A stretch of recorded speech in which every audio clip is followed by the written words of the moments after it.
Audible Realms presents Agatha Christie's The Mystery of the Blue Train, narrated by John Kelsey. It was close on midnight when a man crossed the Place de la Concorde. In spite of the handsome fur coat which garbed his meager form, there was something essentially weak and paltry about him. A little man with a face like a rat. A man, one would say, who could never play a conspicuous part or rise to prominence in any sphere. And yet, in leaping to such a conclusion, an onlooker would have been wrong. For this man, negligible and inconspicuous as he seemed, played a prominent part in the destiny of the world. In an empire where rats ruled, he was the king of the rats. Even now, an embassy awaited his return. But he had business to do first, business of which the embassy was not officially cognizant. His face gleamed white and sharp in the moonlight. There was the least hint of a curve in the thin nose. His father had been a Polish Jew, a journeyman tailor. It was business such as his father would have loved that took him abroad tonight. He came to the Seine, crossed it, and entered one of the less reputable quarters of Paris. Here he stopped before a tall, dilapidated house and made his way up to an apartment on the 4th floor. He had barely time to knock before the door was opened by a woman who had evidently been awaiting his arrival. She gave him no greeting, but helped him off with his overcoat and then led the way into the tawdrily furnished sitting room. The electric light was shaded with dirty pink festoons, and it softened, but could not disguise, the girl's face with its mask of crude paint. Could not disguise, either, the broad Mongolian cast of her countenance. There was no doubt of Olga Demirov's profession, nor of her nationality. "All is well, little one?" "All is well, Boris Ivanovitch." He nodded, murmuring, "I do not think I have been followed." But there was anxiety in his tone. He went to the window, drawing the curtains aside slightly, and peering carefully out. He started away violently. "There are 2 men. On the opposite pavement. It looks to me—" He broke off and began gnawing at his nails, a habit he had when anxious. The Russian girl was shaking her head with a slow, reassuring action. "They were here before you came. All the same, it looks to me as though they were watching this house." "Possibly," she admitted indifferently. "But then, what of it? Even if they know, it will not be you they will follow from here." A thin, cruel smile came to his lips. "No," he admitted, "that is true." He mused for a minute or two, and then observed, "This damned American, he can look after himself as well as anybody." "I suppose so." He went again to the window. "Tough customers," he muttered with a chuckle. "Known to the police, I fear. Well, well, I wish Brother Apache good hunting." Olga Demirov shook her head. "If the American is the kind of man they say he is, it will take more than a couple of cowardly Apaches to get the better of him." She paused. "I wonder—" "Well?" "Nothing. Only twice this evening a man has passed along this street, a man with white hair." "What of it?" "This." As he passed those 2 men, he dropped his glove. One of them picked it up and returned it to him, a threadbare device. "You mean that the white-haired man is their employer?" "Something of the kind." The Russian looked alarmed and uneasy. "You are sure the parcel is safe? It has not been tampered with? There has been too much talk, much too much talk." He gnawed his nails again. "Judge for yourself." She bent to the fireplace, deftly removing the coals. Underneath, from amongst the crumpled balls of newspaper, she selected from the very middle an oblong package, wrapped round with grimy newspaper, and handed it to the man. "Ingenious," he said, with a nod of approval. "The apartment has been searched twice. The mattress on my bed was ripped open." "It is, as I said," he muttered. "There has been too much talk. This haggling over the price. It was a mistake." He had unwrapped the newspaper. Inside was a small brown paper parcel. This in turn he unwrapped, verified the contents, and quickly wrapped it up once more. As he did so, an electric bell rang sharply. "The American is punctual," said Olga with a glance at the clock. She left the room. In a minute, she returned, ushering in a stranger, a big, broad-shouldered man, whose transatlantic origin was evident. His keen glance went from one to the other. "Krasnine?" he inquired politely. "I am he," said Boris. I must apologize for the unconventionality of this meeting place. But secrecy is urgent. I cannot afford to be connected with this business in any way." "Is that so?" said the American politely. "I have your word, have I not, that no details of this transaction will be made public? That is one of the conditions of sale." The American nodded. "That has already been agreed upon," he said indifferently. "Now, perhaps you will produce the goods." "You have the money, in notes?" "Yes," replied the other. He did not, however, make any attempt to produce it. After a moment's hesitation, Krasnine gestured towards the small parcel on the table. The American took it up and unrolled the wrapping paper. The contents he took over to a small electric lamp and submitted them to a very thorough examination. Satisfied, he drew from his pocket a thick leather wallet and extracted from it a wad of notes. These he handed to the Russian, who counted them carefully. "All right.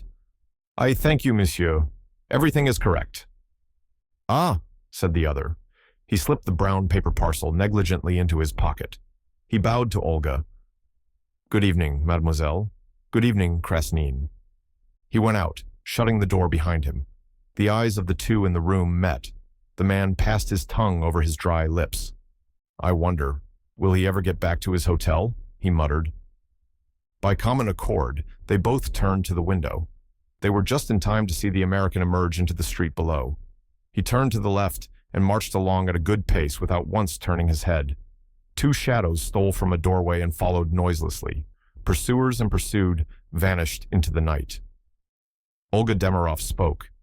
"He will get back safely," she said. "You need not fear, or hope, whichever it is." "Why do you think he will be safe?" asked Krasnine curiously. "A man who has made as much money as he has could not possibly be a fool," said Olga. "And talking of money," she looked significantly at Krasnine. "Eh?" "My share, Boris Ivanovich." With some reluctance, Krasnine handed over two of the notes. She nodded her thanks, with a complete lack of emotion, and tucked them away in her stocking. "That is good," she remarked with satisfaction. He looked at her curiously. "You have no regrets, Olga Vassilovna?" "Regrets? For what?" "For what has been in your keeping. There are women, most women, I believe, who go mad over such things." She nodded reflectively. "Yes, you speak truth there. Most women have that madness. I have not. I wonder now—" She broke off. "Well?" asked the other curiously. "The American will be safe with them. Yes, I am sure of that. But afterwards—" "Eh? What are you thinking of?" "He will give them, of course, to some woman," said Olga thoughtfully. "I wonder what will happen then." She shook herself impatiently and went over to the window. Suddenly she uttered an exclamation and called to her companion. "See, he is going down the street now, the man I mean." They both gazed down together. A slim, elegant figure was progressing along at a leisurely pace. He wore an opera hat and a cloak. As he passed a street lamp, the light illumined a thatch of thick, white hair. The man with the white hair continued on his course, unhurried and seemingly indifferent to his surroundings. He took a side, turning to the right, and another one to the left. Now and then, he hummed a little air to himself. Suddenly he stopped dead and listened intently. He had heard a certain sound. It might have been the bursting of a tire, or it might have been a shot. A curious smile played round his lips for a minute. Then he resumed his leisurely walk. On turning a corner, he came upon a scene of some activity. A representative of the law was making notes in a pocketbook, and one or two late passers-by had collected on the spot. To one of these, the man with the white hair made a polite request for information. "Something has been happening, yes?" "Mais oui, monsieur. Two Apaches set upon an elderly American gentleman." "They did him no injury?" "No, indeed." The man laughed. The American, he had a revolver in his pocket, and before they could attack him, he fired shots so closely round them that they took alarm and fled. The police, as usual, arrived too late. "Ah," said the inquirer. He displayed no emotion of any kind. Placidly and unconcernedly, he resumed his nocturnal strolling. Presently, he crossed the Seine and came into the richer areas of the city. It was some 20 minutes later that he came to a stop before a certain house in a quiet but aristocratic thoroughfare. The shop, for shop it was a restrained and unpretentious one. Papopoulos, dealer in antiques, was so known to fame that he needed no advertisement, and indeed, most of his business was not done over a counter. Papopoulos had a very handsome apartment of his own overlooking the Champs-Élysées, and it might reasonably be supposed that he would have been found there and not at his place of business at such an hour. But the man with the white hair seemed confident of success as he pressed the obscurely placed bell, having first given a quick glance up and down the deserted street. His confidence was not misplaced. The door opened, and a man stood in the aperture. He wore gold rings in his ears and was of a swarthy cast of countenance. "Good evening," said the stranger. "Your master is within?" "The master is here, but he does not see chance visitors at this time of night," growled the other. "I think he will see me. Tell him that his friend Le Marquis is here." The man opened the door a little wider and allowed the visitor to enter. The man who gave his name as Le Marquis had shielded his face with his hand as he spoke. When the manservant returned with the information that Papopoulos would be pleased to receive the visitor, a further change had taken place in the stranger's appearance. The manservant must have been very unobservant or very well trained, for he betrayed no surprise at the small black satin mask, which hid the other's features. Leading the way to a door at the end of the hall, he opened it and announced in a respectful murmur, "Le Marquis." The figure which rose to receive this strange guest was an imposing one. There was something venerable and patriarchal about Papopoulos. He had a high, domed forehead and a beautiful white beard. His manner had in it something ecclesiastical and benign. "My dear friend," said Papopoulos. He spoke in French, and his tones were rich and unctuous. "I must apologize," said the visitor, "for the lateness of the hour." Not at all," said Papopoulos. "An interesting time of night. You have had, perhaps, an interesting evening?" "Not personally," said Le Marquis. "Not personally," repeated Papopoulos. No, of course not. And there is news, eh?" He cast a sharp glance sideways at the other, a glance that was not ecclesiastical or benign in the least. "There is no news. The attempt failed. I hardly expected anything else." "Quite so," said Papopoulos. "Anything crude?" He waved his hand to express his intense distaste for crudity in any form. There was indeed nothing crude about Papopoulos, nor about the goods he handled. He was well known in most European courts, and kings called him Demetrius in a friendly manner. He had the reputation for the most exquisite discretion, that, together with the nobility of his aspect, had carried him through several very questionable transactions. "The direct attack," said Papopoulos. He shook his head. "It answers sometimes, but very seldom." The other shrugged his shoulders. "It saves time," he remarked, "and to fail costs nothing, or next to nothing. The other plan will not fail." "Ah," said Papopoulos, looking at him keenly. The other nodded slowly. "I have great confidence in your, reputation," said the antique dealer. Le Marquis smiled gently. "I think I may say," he murmured, "that your confidence will not be misplaced." "You have unique opportunities," said the other, with a note of envy in his voice. "I make them," said Le Marquis. He rose and took up the cloak, which he had thrown carelessly on the back of a chair. "I will keep you informed, Papopoulos, through the usual channels, but there must be no hitch in your arrangements." Papopoulos was pained. "There is never a hitch in my arrangements," he complained. The other smiled, and without any further word of adieu, he left the room, closing the door behind him. Papopoulos remained in thought for a moment, stroking his venerable white beard, and then moved across to a second door which opened inwards. As he turned the handle, a young woman, who only too clearly had been leaning against it with her ear to the keyhole, stumbled headlong into the room. Papopoulos displayed neither surprise nor concern.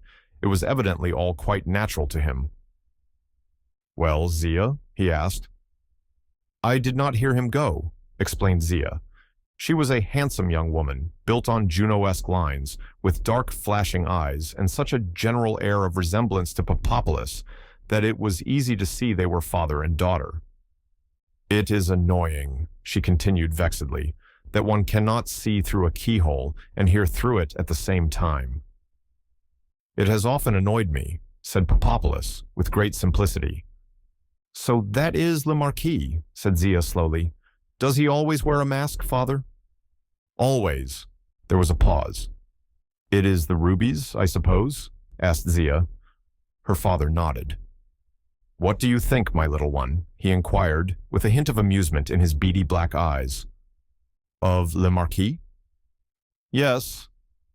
"I think," said Zia slowly, "that it is a very rare thing to find a well-bred Englishman who speaks French as well as that." "Ah," said Papopolis, "so that is what you think." As usual, he did not commit himself, but he regarded Zia with benign approval.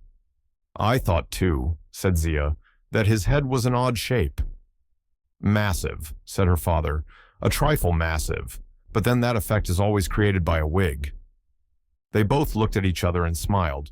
Rufus Van Alden passed through the revolving doors of the Savoy and walked to the reception desk. The desk clerk smiled a respectful greeting. "Pleased to see you back again, Van Alden," he said. The American millionaire nodded his head in a casual greeting. "Everything all right?" he asked. "Yes, sir. Major Knighton is upstairs in the suite now." Van Alden nodded again. "Any mail?" he vouchsafed. "They have all been sent up, Van Alden." "Oh, wait a minute." He dived into a pigeonhole and produced a letter. "Just come this minute," he explained. Rufus Van Alden took the letter from him, and as he saw the handwriting, a woman's flowing hand, his face was suddenly transformed. The harsh contours of it softened, and the hard line of his mouth relaxed. He looked a different man. He walked across to the lift with the letter in his hand and the smile still on his lips. In the drawing room of his suite, a young man was sitting at a desk, nimbly sorting correspondence with the ease born of long practice. He sprang up as Van Alden entered. "Hello, Knighton." "Glad to see you back, sir. Had a good time?" So, said the millionaire unemotionally. "Paris is rather a one-horse city nowadays. Still, I got what I went over for." He smiled to himself rather grimly. "You usually do, I believe," said the secretary, laughing. "That's so," agreed the other. He spoke in a matter-of-fact manner, as one stating a well-known fact. Throwing off his heavy overcoat, he advanced to the desk. "Anything urgent?" "I don't think so, sir. Mostly the usual stuff. I have not quite finished sorting it out." Van Alden nodded briefly. He was a man who seldom expressed either blame or praise. His methods with those he employed were simple. He gave them a fair trial and dismissed promptly those who were inefficient. His selections of people were unconventional. Knighton, for instance, he had met casually at a Swiss resort 2 months previously. He had approved of the fellow, looked up his war record, and found in it the explanation of the limp with which he walked. Knighton had made no secret of the fact that he was looking for a job, and indeed diffidently asked the millionaire if he knew of any available post. Van Alden remembered, with a grim smile of amusement, the young man's complete astonishment when he had been offered the post of secretary to the great man himself. But I have no experience of business," he had stammered. "That doesn't matter a cuss," Van Alden had replied. "I have got 3 secretaries already to attend to that kind of thing. But I am likely to be in England for the next 6 months, and I want an Englishman who, well, knows the ropes, and can attend to the social side of things for me." So far, Van Alden had found his judgment confirmed. Knighton had proved quick, intelligent, and resourceful, and he had a distinct charm of manner. The secretary indicated 3 or 4 letters placed by themselves on the top of the desk. "It might perhaps be as well, sir, if you glanced at these," he suggested. "The top one is about the Colton agreement." But Rufus Van Alden held up a protesting hand. "I am not going to look at a derned thing tonight," he declared. "They can all wait till the morning, except this one," he added, looking down at the letter he held in his hand. And again, that strange, transforming smile stole over his face. Richard Knighton smiled sympathetically. "Kettering," he murmured. "She rang up yesterday and today. She seems very anxious to see you at once, sir. Does she now? The smile faded from the millionaire's face. He ripped open the envelope which he held in his hand and took out the enclosed sheet. As he read it, his face darkened, his mouth set grimly in the line which Wall Street knew so well, and his brows knit themselves ominously. Knighton turned tactfully away and went on opening letters and sorting them. A muttered oath escaped the millionaire, and his clenched fist hit the table sharply. "I'll not stand for this," he muttered to himself. "Poor little girl. It's a good thing she has her old father behind her." He walked up and down the room for some minutes, his brows drawn together in a scowl. Knighton still bent assiduously over the desk. Suddenly, Van Alden came to an abrupt halt. He took up his overcoat from the chair where he had thrown it. "Are you going out again, sir?" "Yes, I'm going round to see my daughter." "If Colton's people ring up—" "Tell them to go to the devil," said Van Alden. "Very well," said the secretary unemotionally. Van Alden had his overcoat on by now. Cramming his hat upon his head, he went towards the door. He paused with his hand upon the handle. "You are a good fellow, Knighton," he said. "You don't worry me when I'm rattled." Knighton smiled a little, but made no reply. "Ruth is my only child," said Van Alden, "and there is no one on this earth who knows quite what she means to me." A faint smile irradiated his face. He slipped his hand into his pocket. "Care to see something, Knighton?" He came back towards the secretary. From his pocket, he drew out a parcel carelessly wrapped in brown paper. He tossed off the wrapping and disclosed a big, shabby, red velvet case. In the center of it were some twisted initials surmounted by a crown. He snapped the case open, and the secretary drew in his breath sharply. Against the slightly dingy white of the interior, the stones glowed like blood. "My God, sir," said Knighton. Are they real?" Van Alden laughed a quiet little cackle of amusement. "I don't wonder at your asking that. Amongst these rubies are the 3 largest in the world. Catherine of Russia wore them, Knighton. That center one there is known as Heart of Fire. It's perfect, no flaw in it." "But," the secretary murmured, "they must be worth a fortune." $400,000 or $500,000, said Van Alden nonchalantly, "and that is apart from the historical interest." "And you carry them about, like that, loose in your pocket?" Van Alden laughed amusedly. "I guess so. You see, they are my little present for Ruthie." The secretary smiled discreetly. "I can understand now Kettering's anxiety over the telephone," he murmured. But Van Alden shook his head. The hard look returned to his face. "You are wrong there," he said. "She doesn't know about these. They are my little surprise for her." He shut the case and began slowly to wrap it up again. "It's a hard thing, Knighton," he said. "How little one can do for those one loves. I can buy a good portion of the earth for Ruth, if it would be any use to her. But it isn't. I can hang these things round her neck and give her a moment or two's pleasure, maybe, but—" He shook his head. "When a woman is not happy in her home—" He left the sentence unfinished. The secretary nodded discreetly. He knew, none better, the reputation of the Derek Kettering. Van Alden sighed. Slipping the parcel back in his coat pocket, he nodded to Knighton and left the room. The Derek Kettering lived in Curzon Street. The butler who opened the door recognized Rufus Van Alden at once and permitted himself a discreet smile of greeting. He led the way upstairs to the big double drawing room on the first floor. A woman who was sitting by the window started up with a cry. "Why, Dad, if that isn't too good for anything. I've been telephoning Major Knighton all day to try and get hold of you, but he couldn't say for sure when you were expected back." Ruth Kettering was 28 years of age. Without being beautiful, or in the real sense of the word even pretty, she was striking looking because of her coloring. Van Alden had been called Carrots and Ginger in his time, and Ruth's hair was almost pure auburn. With it went dark eyes and very black lashes, the effect somewhat enhanced by art. She was tall and slender, and moved well. At a careless glance, it was the face of a Raphael Madonna. Only if one looked closely did one perceive the same line of jaw and chin as in Van Alden's face, bespeaking the same hardness and determination. It suited the man, but suited the woman less well. From her childhood upward, Ruth Van Alden had been accustomed to having her own way, and anyone who had ever stood up against her soon realized that Rufus Van Alden's daughter never gave in. "Knighton told me you'd phoned him," said Van Alden. "I only got back from Paris half an hour ago. What's all this about Derek?" Ruth Kettering flushed angrily. "It's unspeakable. It's beyond all limits," she cried. He doesn't seem to listen to anything I say." There was bewilderment as well as anger in her voice. "He'll listen to me," said the millionaire grimly. Ruth went on. "I've hardly seen him for the last month. He goes about everywhere with that woman." "With what woman?" "Morel. She dances at the Parthenon, you know." Van Alden nodded. "I was down at Laconbury last week. I spoke to Lord Laconbury. He was awfully sweet to me, sympathized entirely. He said he'd give Derek a good talking to." "Ah," said Van Alden.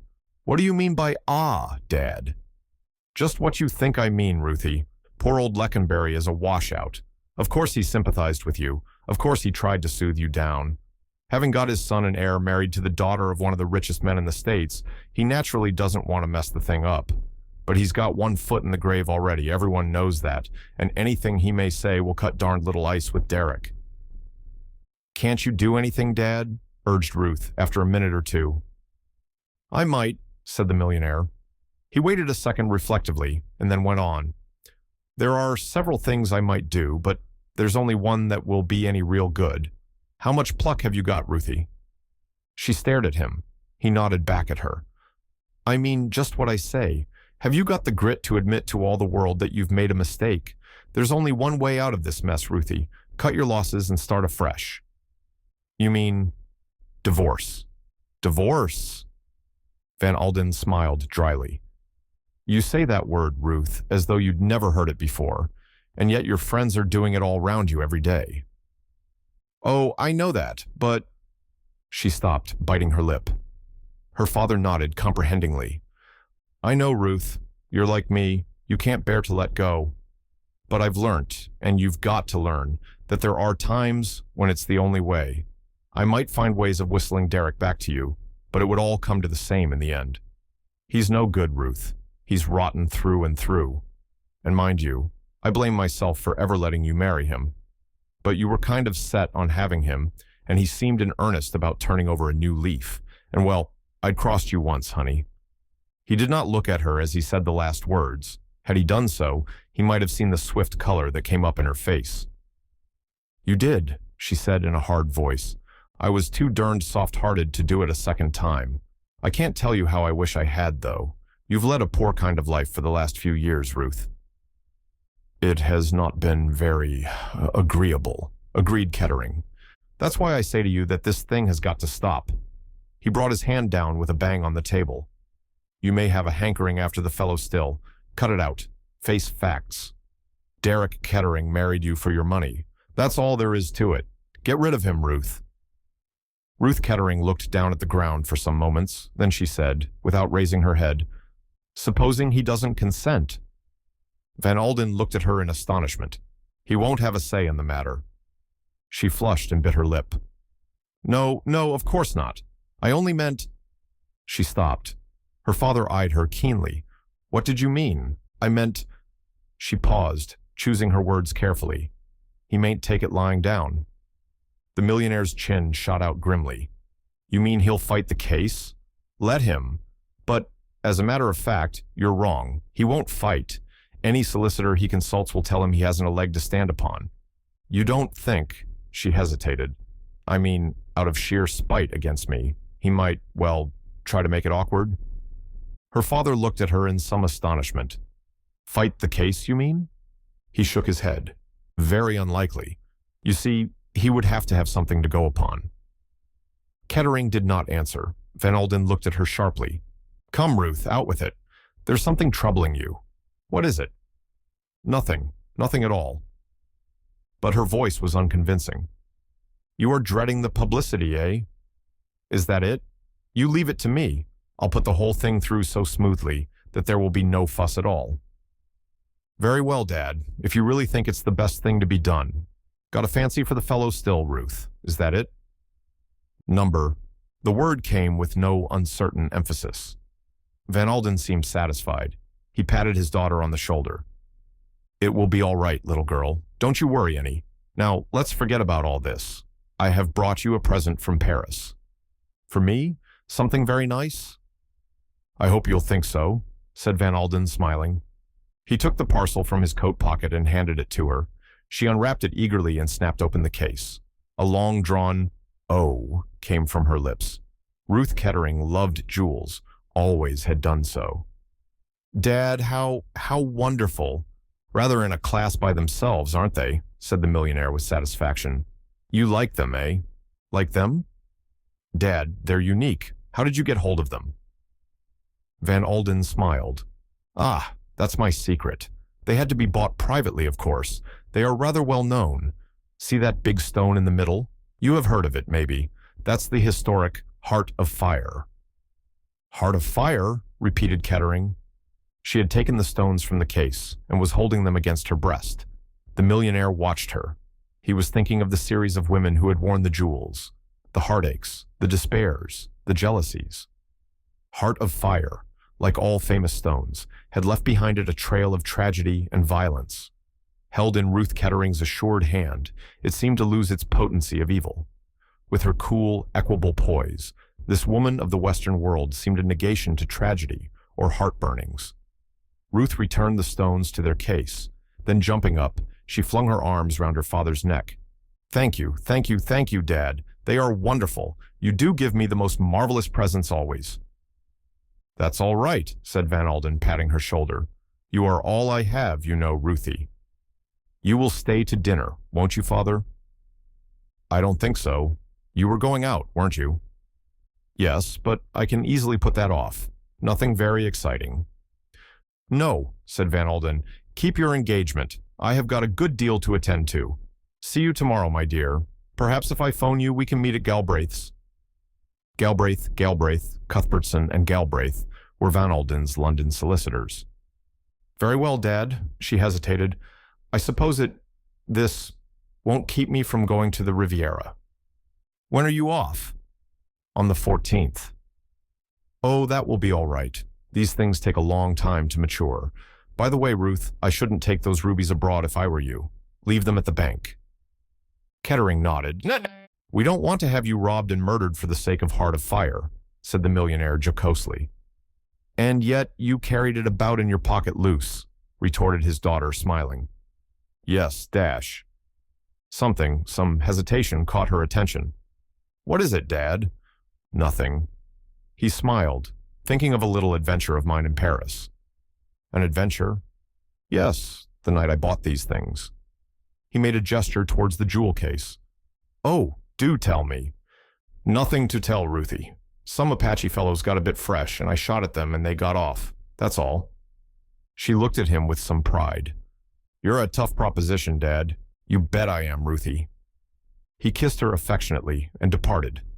On arriving back at the Savoy, he gave a curt order to Knighton. Get hold of a man called Goby. You'll find his address in my private book.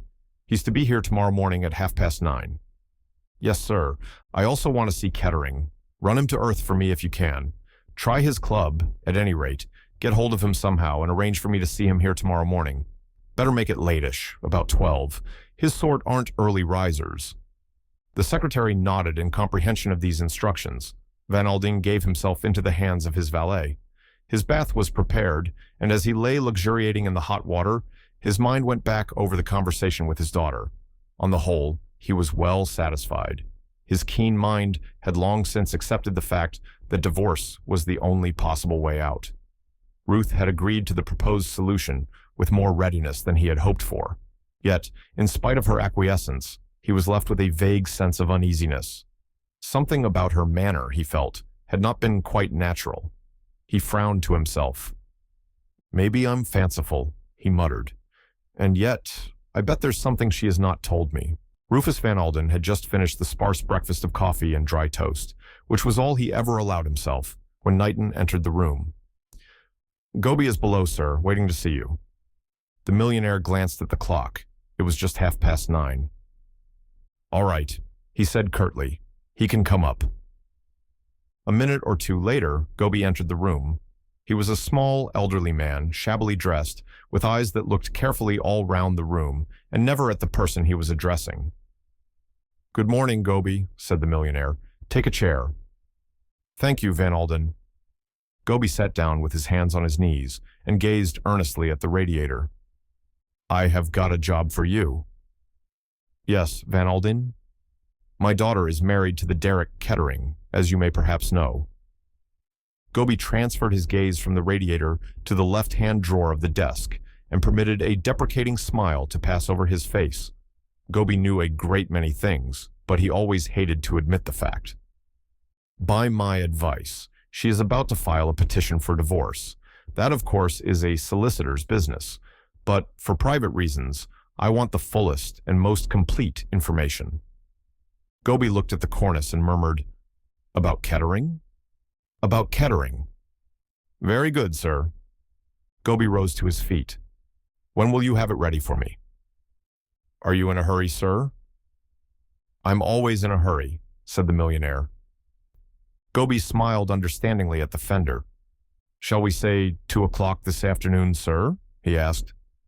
"Excellent," approved the other. "Good morning, Gobi." "Good morning, Van Alden." "That's a very useful man," said the millionaire as Gobi went out and his secretary came in. "In his own line, he's a specialist." "What is his line?" "Information. Give him 24 hours and he would lay the private life of the Archbishop of Canterbury bare for you." "A useful sort of chap," said Knighton with a smile. "He has been useful to me once or twice," said Van Alden. "Now then, Knighton, I'm ready for work." The next few hours saw a vast quantity of business rapidly transacted. It was 12:30 when the telephone bell rang, and Van Alden was informed that Kettering had called. Knighton looked at Van Alden and interpreted his brief nod. "Ask Kettering to come up, please." The secretary gathered up his papers and departed. He and the visitor passed each other in the doorway, and Derek Kettering stood aside to let the other go out. Then he came in, shutting the door behind him. "Good morning, sir. You are very anxious to see me, I hear." The lazy voice, with its slightly ironic inflection, roused memories in Van Alden. There was charm in it. There had always been charm in it.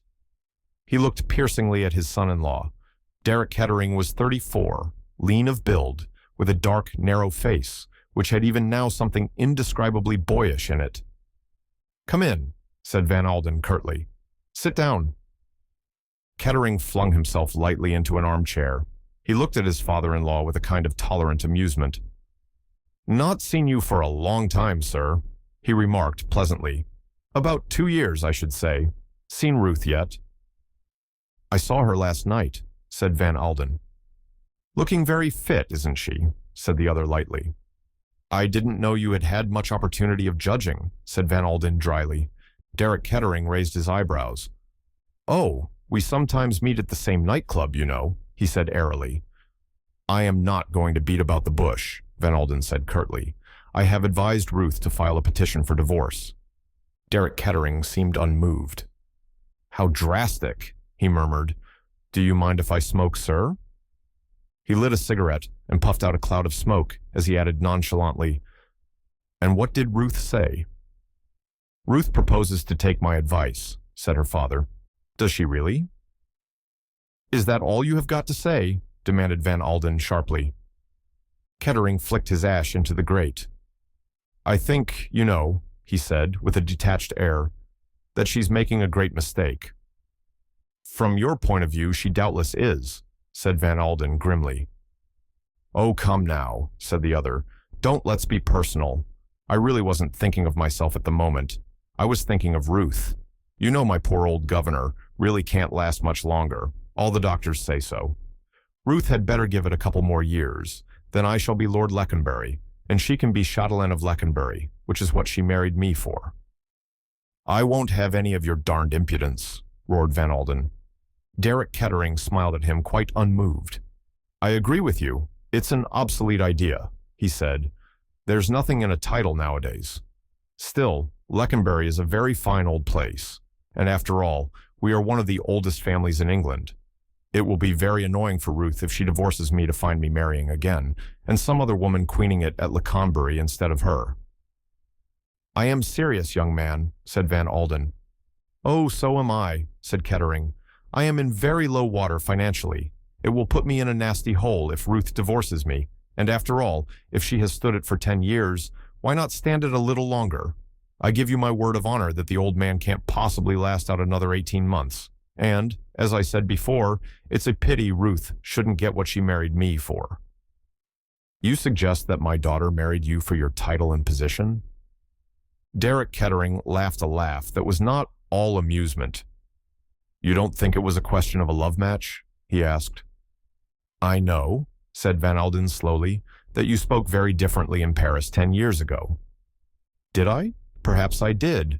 Ruth was very beautiful, you know, rather like an angel or a saint, or something that had stepped down from a niche in a church.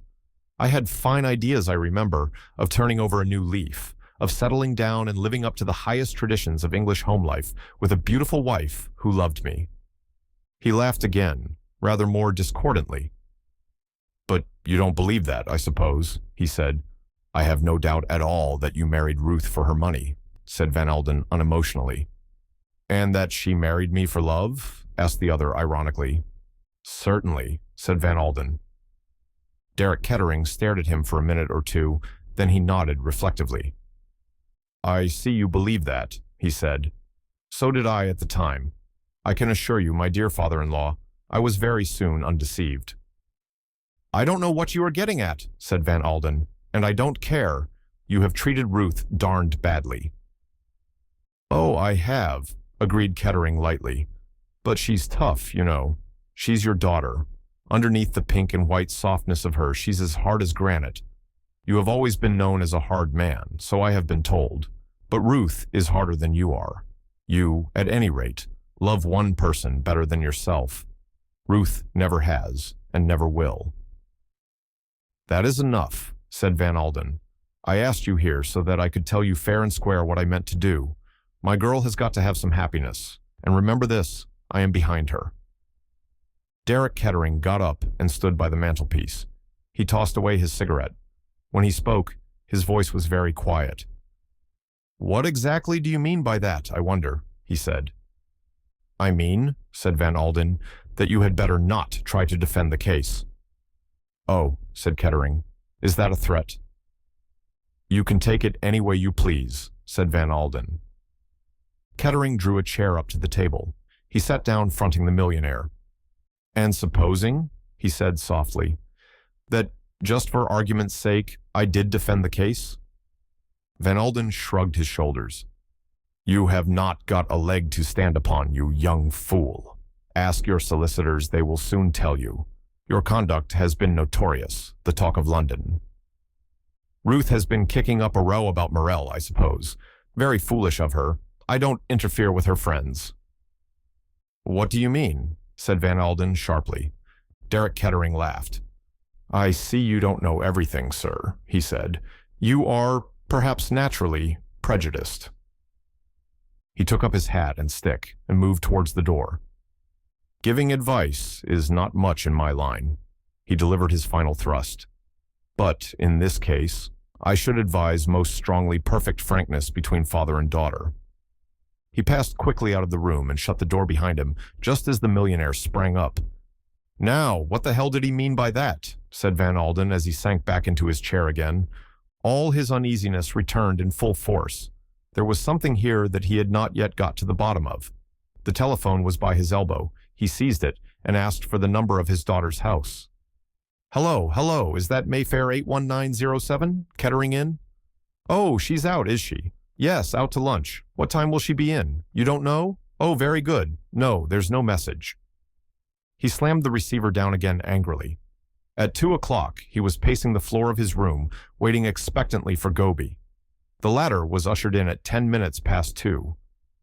"Well?" barked the millionaire sharply. But little Goby was not to be hurried. He sat down at the table, produced a very shabby pocketbook, and proceeded to read from it in a monotonous voice. The millionaire listened attentively, with an increasing satisfaction. Goby came to a full stop and looked attentively at the wastepaper basket. Said Van Alden. That seems pretty definite. The case will go through like winking. The hotel evidence is all right, I suppose? Cast iron, said Goby, and looked malevolently at a gilt armchair. And financially, he's in very low water. He's trying to raise a loan now, you say? Has already raised practically all he can upon his expectations from his father. Once the news of the divorce gets about, he won't be able to raise another cent. And not only that, his obligations can be bought up, and pressure can be put upon him from that quarter. We have got him, Goby. We have got him in a cleft stick. He hit the table a bang with his fist. His face was grim and triumphant. The information, said Goby in a thin voice, seems satisfactory. I have got to go round to Curzon Street now, said the millionaire. I am much obliged to you, Goby. You are the goods all right. A pale smile of gratification showed itself on the little man's face. Thank you, Van Alden, he said. I try to do my best. Van Alden did not go direct to Curzon Street. He went first to the city, where he had 2 interviews which added to his satisfaction. From there, he took the tube to Down Street. As he was walking along Curzon Street, a figure came out of 160 and turned up the street towards him so that they passed each other on the pavement. For a moment, the millionaire had fancied it might be Ruth Kettering himself. The height and build were not unlike. But as they came face to face, he saw that the man was a stranger to him. At least, no, not a stranger. His face awoke some call of recognition in the millionaire's mind, and it was associated definitely with something unpleasant. He cudgeled his brains in vain, but the thing eluded him. He went on, shaking his head irritably. He hated to be baffled. Ruth Kettering was clearly expecting him. She ran to him and kissed him when he entered. Well, Dad, how are things going? Very well, said Van Alden, but I have got a word or two to say to you, Ruth. Almost insensibly, he felt the change in her. Something shrewd and watchful replaced the impulsiveness of her greeting. She sat down in a big armchair. Well, Dad, she asked, what is it? I saw your husband this morning, said Van Alden. You saw Derek? I did. He said a lot of things, most of which were darned cheek. Just as he was leaving, he said something that I didn't understand. He advised me to be sure that there was perfect frankness between father and daughter. What did he mean by that, Ruthie? Kettering moved a little in her chair. I don't know, Dad. How should I? Of course you know, said Van Alden. He said something else, about his having his friends, and not interfering with yours. What did he mean by that? I don't know, said Ruth Kettering again. Van Alden sat down. His mouth set itself in a grim line. See here, Ruth. I am not going into this with my eyes closed. I am not at all sure that that husband of yours doesn't mean to make trouble. Now, he can't do it, I am sure of that. I have got the means to silence him, to shut his mouth for good and all, but I have got to know if there's any need to use those means. What did he mean by your having your own friends? Kettering shrugged her shoulders. I have got lots of friends, she said uncertainly. I don't know what he meant, I am sure. You do, said Van Alden. He was speaking now, as he might have spoken to a business adversary. I will put it plainer. Who is the man?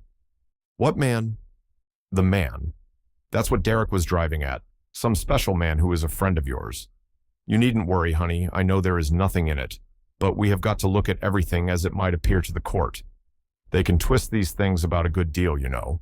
I want to know who the man is, and just how friendly you have been with him. Ruth didn't answer.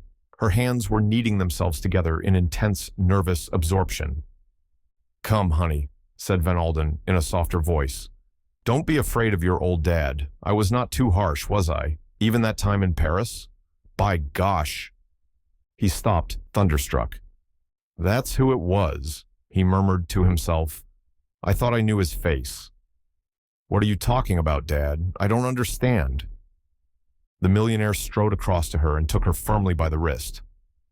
See here, Ruth, have you been seeing that fellow again? What fellow? The one we had all that fuss about years ago. You know who I mean well enough. You mean, she hesitated. You mean the Comte de la Roche? Comte de la Roche, snorted Van Alden. I told you at the time that the man was no better than a swindler. You had entangled yourself with him then very deeply, but I got you out of his clutches." "Yes, you did," said Ruth bitterly, "and I married Derek Kettering." "You wanted to," said the millionaire sharply. She shrugged her shoulders. "And now," said Van Alden slowly, "you have been seeing him again, after all I told you. He has been in the house today. I met him outside and couldn't place him for the moment." Ruth Kettering had recovered her composure. "I want to tell you one thing, Dad. You are wrong about Armand. The Comte de la Roche, I mean. Oh, I know there were several regrettable incidents in his youth. He has told me about them. But, well, he has cared for me always. It broke his heart when you parted us in Paris, and now—" She was interrupted by the snort of indignation her father gave. "So you fell for that stuff, did you? You, a daughter of mine. My God." He threw up his hands. "That women can be such darned fools." Derek Kettering emerged from Van Alden's suite so precipitately that he collided with a lady passing across the corridor. He apologized, and she accepted his apologies with a smiling reassurance and passed on, leaving with him a pleasant impression of a soothing personality and rather fine gray eyes. For all his nonchalance, his interview with his father-in-law had shaken him more than he cared to show. He had a solitary lunch, and after it, frowning to himself a little, he went round to the sumptuous flat that housed the lady known as Mireille. A trim Frenchwoman received him with smiles. "But enter then, monsieur. Madame reposes herself." He was ushered into the long room with its eastern setting which he knew so well. Mireille was lying on the divan, supported by an incredible number of cushions, all in varying shades of amber, to harmonize with the yellow ochre of her complexion.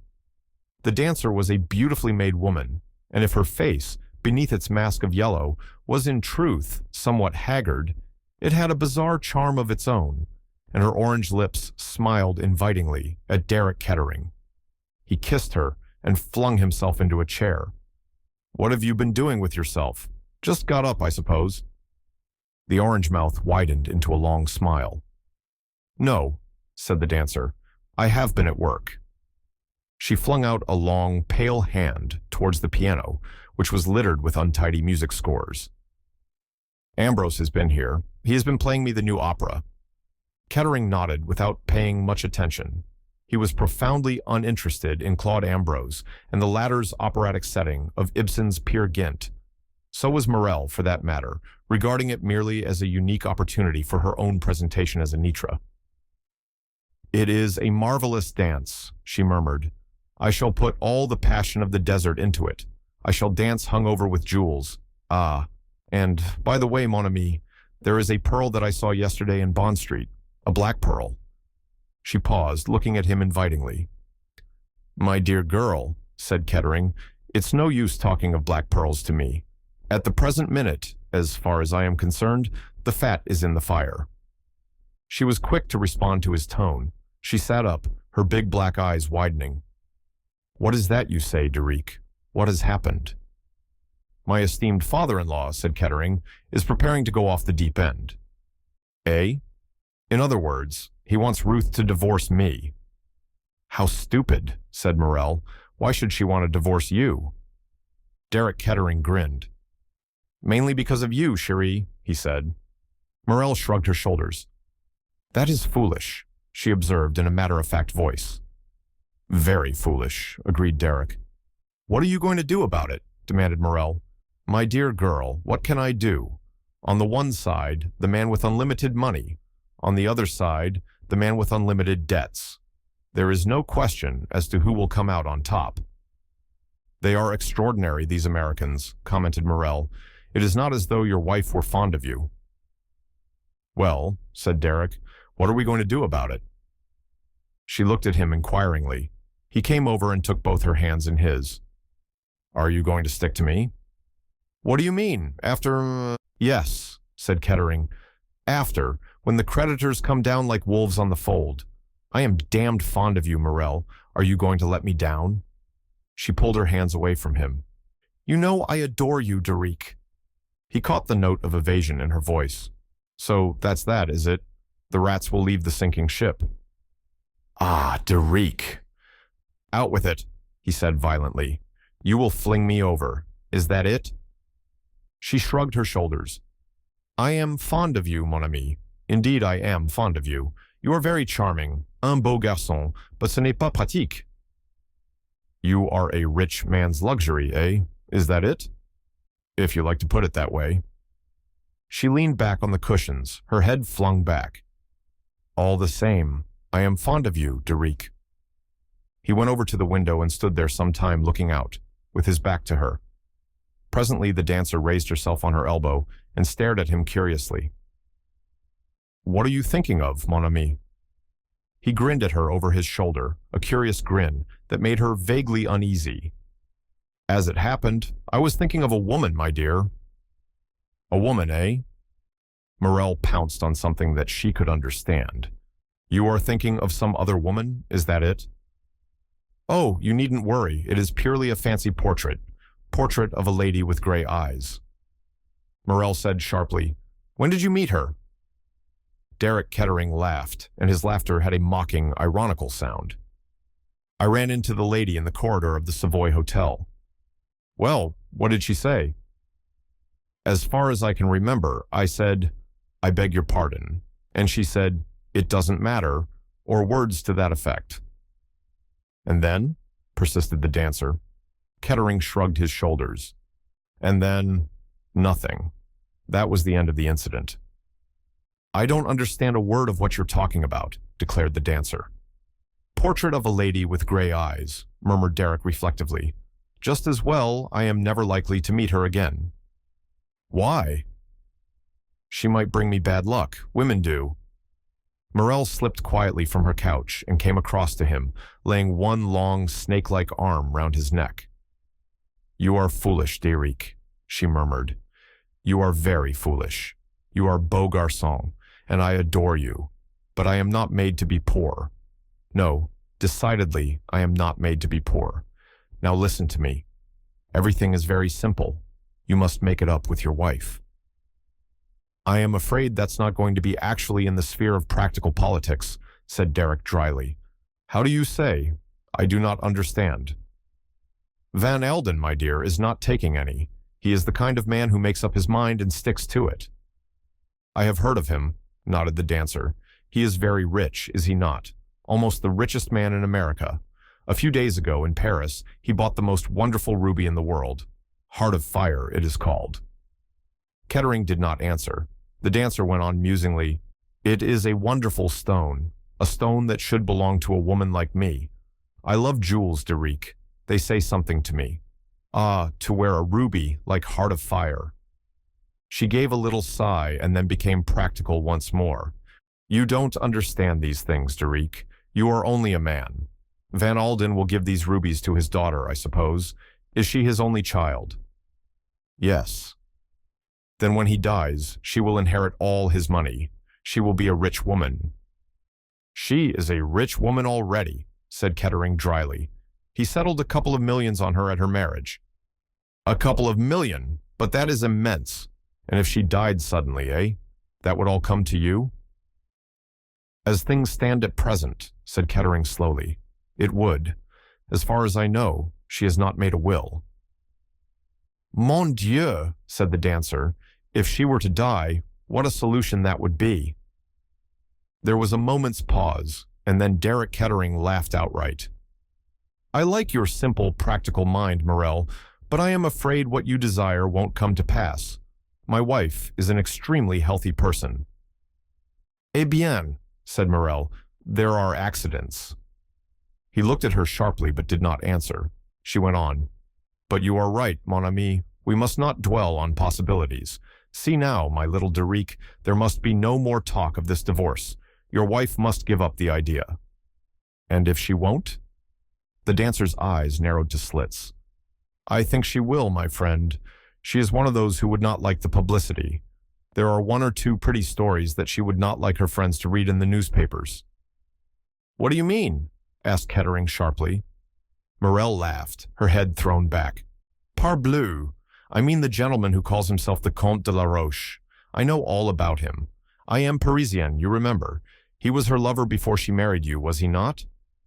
Kettering took her sharply by the shoulders. That is a damned lie, he said, "and please remember that after all, you are speaking of my wife." Morel was a little sobered. "You are extraordinary, you English," she complained. "All the same, I dare say that you may be right. The Americans are so cold, are they not? But you will permit me to say, mon ami, that she was in love with him before she married you, and her father stepped in and sent the comte about his business. And the little mademoiselle, she wept many tears, but she obeyed. Still, you must know as well as I do, Deric, that it is a very different story now. She sees him nearly every day, and on the 14th she goes to Paris to meet him." "How do you know all this?" demanded Kettering. "Me? I have friends in Paris, my dear Deric, who know the Comte intimately. It is all arranged. She is going to the Riviera, so she says, but in reality the Comte meets her in Paris, and who knows? Yes, you can take my word for it. It is all arranged." Derek Kettering stood motionless. "You see," purred the dancer, "if you are clever, you have her in the hollow of your hand. You can make things very awkward for her." "Oh, for God's sake, be quiet," cried Kettering. "Shut your cursed mouth." Morel flung herself down again on the divan with a laugh. Kettering caught up his hat and coat and left the flat, banging the door violently. And still, the dancer sat on the divan and laughed softly to herself. She was not displeased with her work. Samuel Harfield presents her compliments to Miss Catherine Grey and wishes to point out that under the circumstances, Miss Grey may not be aware. Harfield, having written so far fluently, came to a dead stop, held up by what has proved an insuperable difficulty to many other people, namely, the difficulty of expressing oneself fluently in the third person. After a minute or two of hesitation, Harfield tore up the sheet of notepaper and started afresh. "Dear Miss Grey, whilst fully appreciating the adequate way you discharged your duties to my cousin Emma, whose recent death has indeed been a severe blow to us all, I cannot but feel—" Again, Harfield came to a stop. Once more the letter was consigned to the waste-paper basket. It was not until 4 false starts had been made that Harfield at last produced an epistle that satisfied her. It was duly sealed and stamped and addressed to Miss Catherine Grey, Little Crampton, Mary Mead, Kent, and it lay beside the lady's plate on the following morning at breakfast time, in company with a more important-looking communication in a long blue envelope. Catherine Grey opened Harfield's letter first. The finished production ran as follows. "Dear Miss Grey, my husband and I wish to express our thanks to you for your services to my poor cousin, Emma. Her death has been a great blow to us, though we were, of course, aware that her mind has been failing for some time past.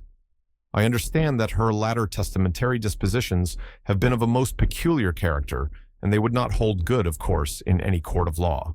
I have no doubt that, with your usual good sense, you have already realized this fact.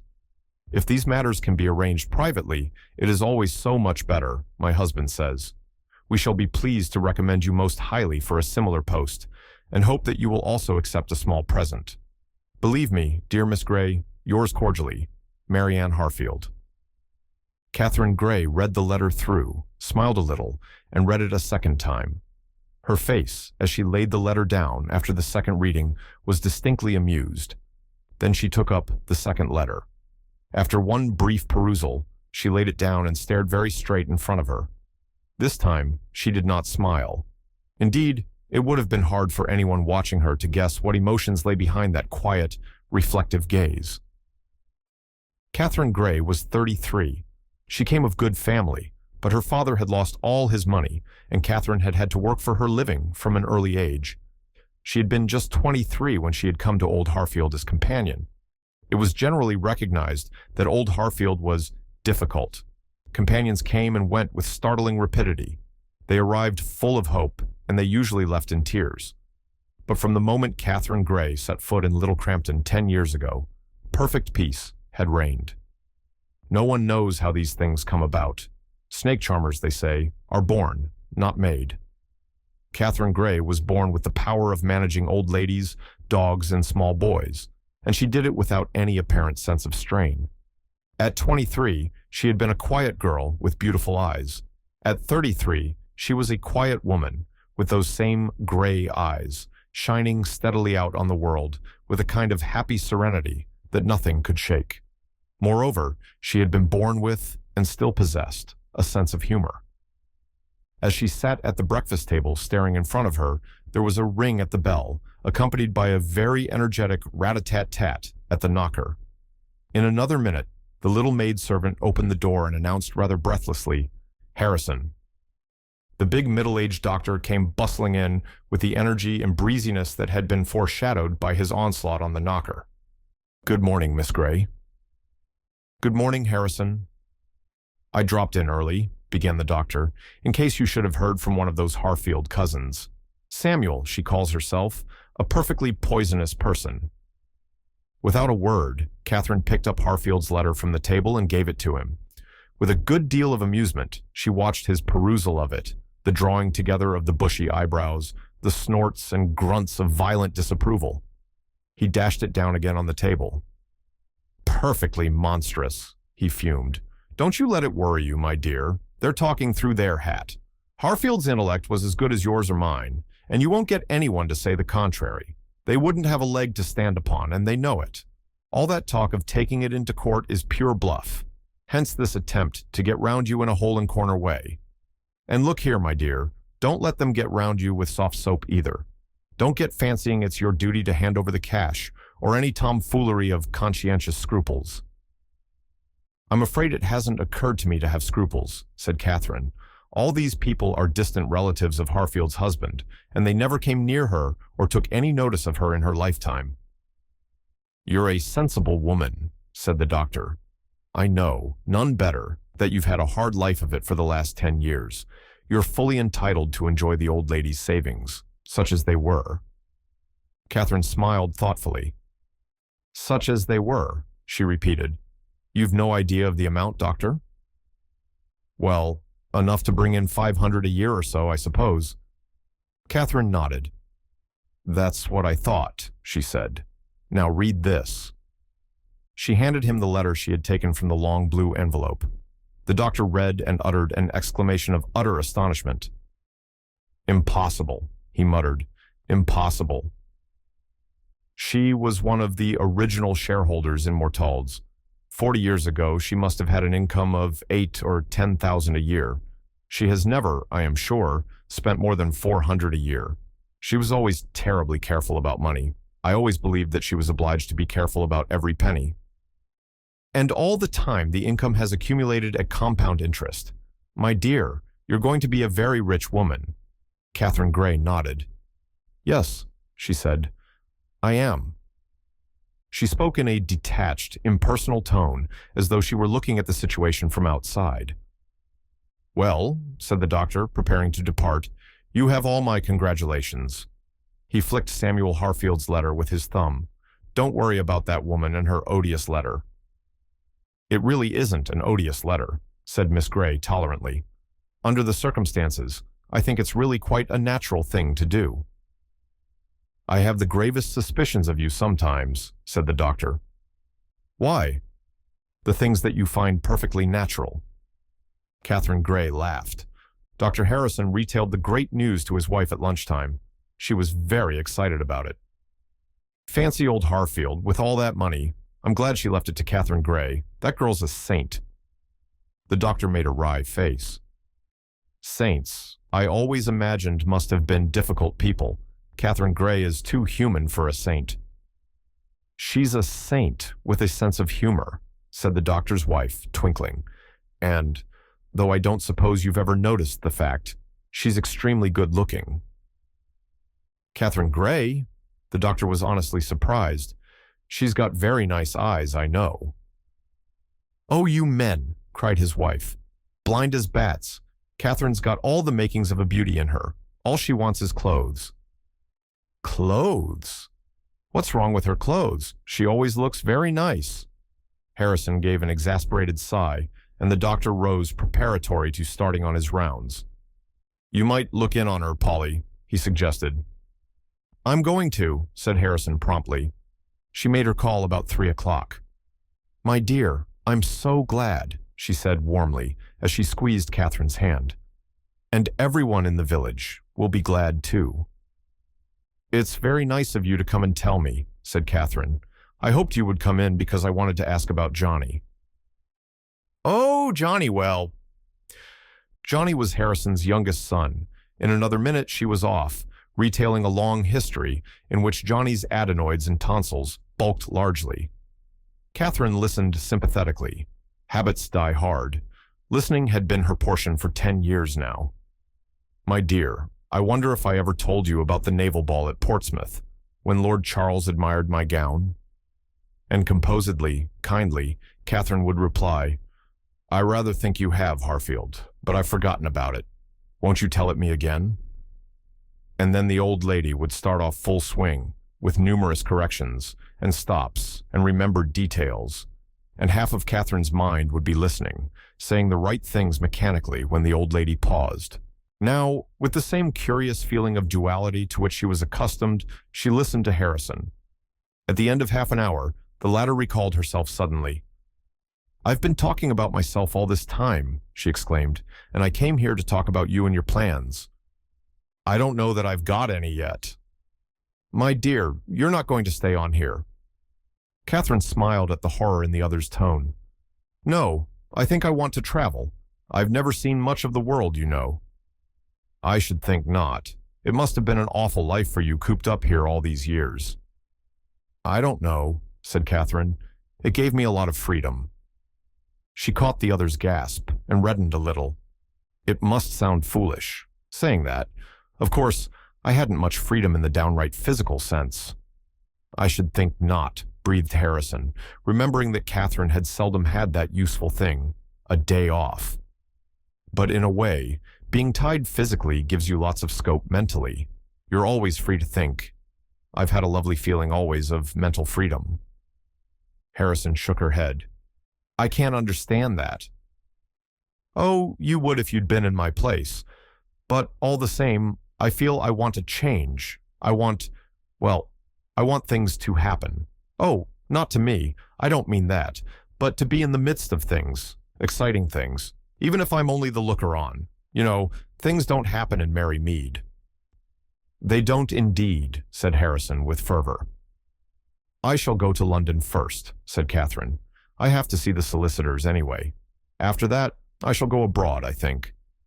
Very nice. But, of course, first of all... Yes? I must get some clothes. Exactly what I said to Arthur this morning, cried the doctor's wife. You know, Catherine, you could look possibly positively beautiful if you tried. Miss Grey laughed unaffectedly. Oh, I don't think you could ever make a beauty out of me, she said sincerely. But I shall enjoy having some really good clothes. I'm afraid I'm talking about myself an awful lot. Harrison looked at her shrewdly. It must be quite a novel experience for you, she said dryly. Catherine went to say goodbye to old Miss Viner before leaving the village. Miss Viner was 2 years older than Harfield, and her mind was mainly taken up with her own success in outliving her dead friend. You wouldn't have thought I'd have outlasted Jane Harfield, would you? She demanded triumphantly of Catherine.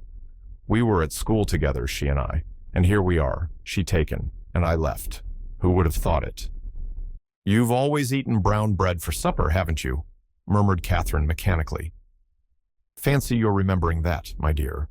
Yes, if Jane Harfield had had a slice of brown bread every evening and taken a little stimulant with her meals, she might be here today.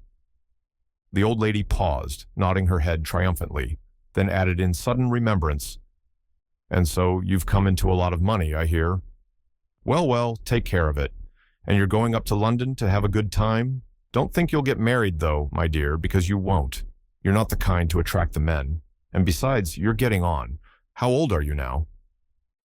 33, Catherine told her. Well, remarked Miss Viner doubtfully, that's not so very bad. You've lost your first freshness, of course. I'm afraid so, said Catherine, much entertained. But you're a very nice girl, said Miss Viner kindly, and I'm sure there's many a man might do worse than take you for a wife, instead of one of these flibberty gibbets running about nowadays, showing more of their legs than the Creator ever intended them to.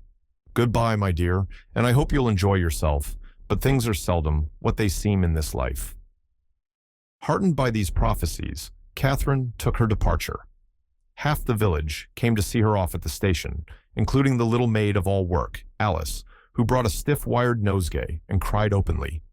"There ain't a many like her," sobbed Alice when the train had finally departed. "I'm sure, when Charlie went back on me with that girl from the dairy, nobody could have been kinder than Miss Gray was, and though particular about the brasses and the dust, she was always one to notice when you'd give a thing an extra rub. Cut myself in little pieces for her, I would, any day. A real lady, that's what I call her." Such was Catherine's departure from Mary Mead. "Well," said Lady Tamplin, "well." She laid down the Continental Daily Mail and stared out across the blue waters of the Mediterranean. A branch of golden mimosa, hanging just above her head, made an effective frame for a very charming picture. A golden-haired, blue-eyed lady in a very becoming negligee. That the golden hair owed something to art, as did the pink and white complexion, was undeniable. But the blue of the eyes was nature's gift, and at 44, Lady Tamplin could still rank as a beauty. Charming as she looked, Lady Tamplin was, for once, not thinking of herself. That is to say, she was not thinking of her appearance. She was intent on graver matters. Lady Tamplin was a well-known figure on the Riviera, and her parties at the Villa Marguerite were justly celebrated. She was a woman of considerable experience and had had 4 husbands. The first had been merely an indiscretion, and so was seldom referred to by the lady. He had had the good sense to die with commendable promptitude, and his widow thereupon espoused a rich manufacturer of buttons. He too had departed for another sphere after 3 years of married life, it was said after a congenial evening with some boon companions. After him came Viscount Tamplin, who had placed Rosalie securely on those heights where she wished to tread. She retained her title when she married for a 4th time. This 4th venture had been undertaken for pure pleasure. Charles Evans, an extremely good-looking young man of 27, with delightful manners, a keen love of sport, and an appreciation of this world's goods, had no money of his own whatsoever. Lady Tamplin was very pleased and satisfied with life generally, but she had occasional faint preoccupations about money. The button manufacturer had left his widow a considerable fortune, but, as Lady Tamplin was wont to say, what with one thing and another, one thing being the depreciation of stocks owing to the war, and the other the extravagances of the late Lord Tamplin. She was still comfortably off, but to be merely comfortably off was hardly satisfactory to one of Rosalie Tamplin's temperament. So, on this particular January morning, she opened her blue eyes extremely wide as she read a certain item of news and uttered that non-committal monosyllable, "well." The only other occupant of the balcony was her daughter, the Lennox Tamplin. A daughter such as Lennox was a sad thorn in Lady Tamplin's side, a girl with no kind of tact, who actually looked older than her age, and whose peculiar sardonic form of humor was, to say the least of it, uncomfortable. "Darling," said Lady Tamplin, "just fancy." "What is it?" Lady Tamplin picked up the Daily Mail, handed it to her daughter, and indicated with an agitated forefinger the paragraph of interest. Lennox read it without any of the signs of agitation shown by her mother. She handed back the paper. "What about it?" she asked.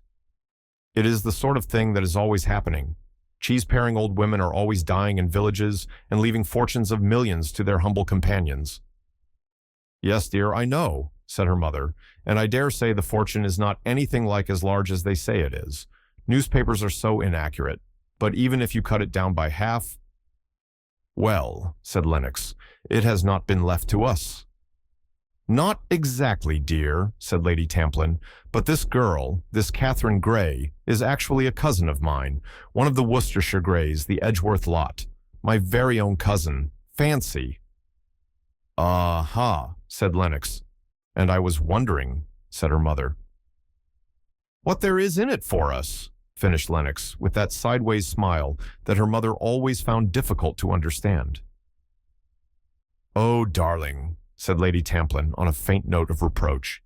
It was very faint, because Rosalie Tamplin was used to her daughter's outspokenness and to what she called Lennox's uncomfortable way of putting things. "I was wondering," said Lady Tamplin, again drawing her artistically penciled brows together, "whether— Oh, good morning, Chubby darling. Are you going to play tennis? How nice." Chubby, thus addressed, smiled kindly at her, remarked perfunctorily, "How topping you look in that peach-colored thing," and drifted past them and down the steps. "The dear thing," said Lady Tamplin, looking affectionately after her husband. "Let me see. What was I saying? Ah." She switched her mind back to business once more. "I was wondering—" "Oh, for God's sake, get on with it. That is the third time you have said that." "Well, dear," said Lady Tamplin, "I was thinking that it would be very nice if I wrote to dear Catherine and suggested that she should pay us a little visit out here. Naturally, she is quite out of touch with society. It would be nicer for her to be launched by one of her own people. An advantage for her and an advantage for us." "How much do you think you would get her to cough up?" asked Lennox. Her mother looked at her reproachfully and murmured, "We should have to come to some financial arrangement, of course. What with one thing and another, the war, your poor father—" "And Chubby now," said Lennox. "He is an expensive luxury if you like." "She was a nice girl as I remember her," murmured Lady Tamplin, pursuing her own line of thought. "Quiet, never wanted to shove herself forward, not a beauty, and never a manhunter." "She will leave Chubby alone, then?" said Lennox. Lady Tamplin looked at her in protest. "Chubby would never—" she began. "No," said Lennox. "I don't believe he would.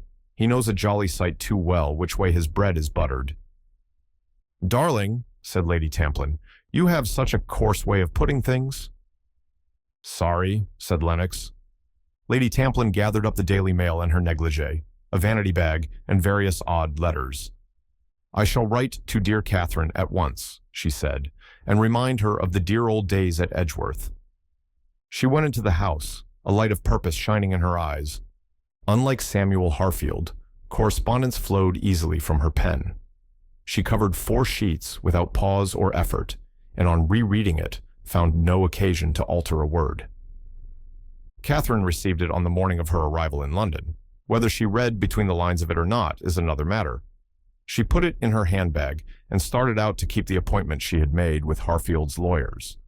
The firm was an old established one in Lincoln's Inn Fields, and after a few minutes' delay, Catherine was shown into the presence of the senior partner, a kindly, elderly man with shrewd blue eyes and a fatherly manner. They discussed Harfield's will and various legal matters for some 20 minutes. Then Catherine handed the lawyer Samuel's letter. "I had better show you this, I suppose," she said, "though it is really rather ridiculous." He read it with a slight smile. "Rather a crude attempt, Miss Grey. I need hardly tell you, I suppose, that these people have no claim of any kind upon the estate, and if they endeavor to contest the will, no court will uphold them." I thought as much. Human nature is not always very wise. In Samuel Harfield's place, I should have been more inclined to make an appeal to your generosity. "That is one of the things I want to speak to you about. I should like a certain sum to go to these people." "There is no obligation. I know that. And they will not take it in the spirit it is meant. They will probably regard it as an attempt to pay them off, though they will not refuse it on that account." "I can see that, and it can't be helped." "I should advise you, Miss Grey, to put that idea out of your mind." Catherine shook her head. "You are quite right, I know, but I should like it done all the same. They will grab at the money and abuse you all the more afterwards." "Well," said Catherine, "let them if they like. We all have our own ways of enjoying ourselves. They were, after all, Harfield's only relatives, and though they despised her as a poor relation and paid no attention to her when she was alive, it seems to me unfair that they should be cut off with nothing." She carried her point, though the lawyer was still unwilling, and she presently went out into the streets of London with a comfortable assurance that she could spend money freely and make what plans she liked for the future. Her first action was to visit the establishment of a famous dressmaker. A slim, elderly Frenchwoman, rather like a dreaming duchess, received her, and Catherine spoke with a certain naivete. "I want, if I may, to put myself in your hands. I have been very poor all my life, and know nothing about clothes, but now I have come into some money and want to look really well dressed." The Frenchwoman was charmed. She had an artist's temperament, which had been soured earlier in the morning by a visit from an Argentine meat queen, who had insisted on having those models least suited to her flamboyant type of beauty. She scrutinized Catherine with keen, clever eyes. Yes, yes, it will be a pleasure. Mademoiselle has a very good figure. For her, the simple lines will be best. She is also très anglaise. Some people it would offend them if I said that, but Mademoiselle, no. Une belle anglaise. There is no style more delightful. The demeanor of a dreaming duchess was suddenly put off. She screamed out directions to various mannequins. Clotilde, Virginie, quickly, my little ones, the little tailleur gris clair, and the robe de soirée soupir d'automne. Marcel, my child, the little mimosa suite of crêpe de Chine. It was a charming morning. Marcel, Clotilde, Virginie, bored and scornful, passed slowly round, squirming and wriggling in the time-honored fashion of mannequins. The Duchess stood by Catherine and made entries in a small notebook. An excellent choice, mademoiselle. Mademoiselle has great goût. Yes, indeed. Mademoiselle cannot do better than those little suits, if she is going to the Riviera, as I suppose, this winter. Let me see that evening dress once more, said Catherine, the pinky mauve one. Virginie appeared, circling slowly. That is the prettiest of all, said Catherine, as she surveyed the exquisite draperies of mauve and gray and blue. What do you call it? Soupir d'automne. Yes, yes, that is truly the dress of mademoiselle. What was there in these words that came back to Catherine with a faint feeling of sadness after she had left the dressmaking establishment? Soupir d'automne. That is truly the dress of mademoiselle. Autumn, yes, it was autumn for her. She who had never known spring or summer, and would never know them now. Something she had lost, never could be given to her again. These years of servitude in merry mead, and all the while life passing by. I am an idiot, said Catherine. I am an idiot. What do I want? Why, I was more contented a month ago than I am now. She drew out from her handbag the letter she had received that morning from Lady Tamplin. Catherine was no fool. She understood the nuances of that letter as well as anybody, and the reason of Lady Tamplin's sudden show of affection towards a long-forgotten cousin was not lost upon her. It was for profit, and not for pleasure, that Lady Tamplin was so anxious for the company of her dear cousin. Well, why not? There would be profit on both sides. I will go, said Catherine. She was walking down Piccadilly at the moment, and turned into Cook's to clinch the matter then and there. She had to wait for a few minutes. The man with whom the clerk was engaged was also going to the Riviera. Everyone, she felt, was going. Well, for the first time in her life, she too would be doing what everybody did. The man in front of her turned abruptly, and she stepped into his place. She made her demand to the clerk, but at the same time, half of her mind was busy with something else. That man's face, in some vague way, it was familiar to her. Where had she seen him before? Suddenly she remembered. It was in the Savoy outside her room that morning. She had collided with him in the passage. Rather an odd coincidence that she should run into him twice in a day. She glanced over her shoulder, rendered uneasy by something, she knew not what. The man was standing in the doorway looking back at her. A cold shiver passed over Catherine. She had a haunting sense of tragedy, of doom impending. Then she shook the impression from her with her usual good sense, and turned her whole attention to what the clerk was saying.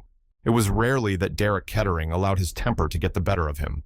An easygoing insouciance was his chief characteristic, and it had stood him in good stead in more than one tight corner. Even now, by the time he had left Morel's flat, he had cooled down. He had need of coolness.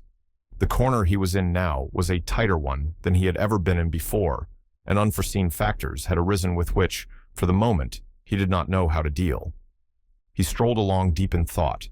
His brow was furrowed, and there was none of the easy, jaunty manner which sat so well upon him.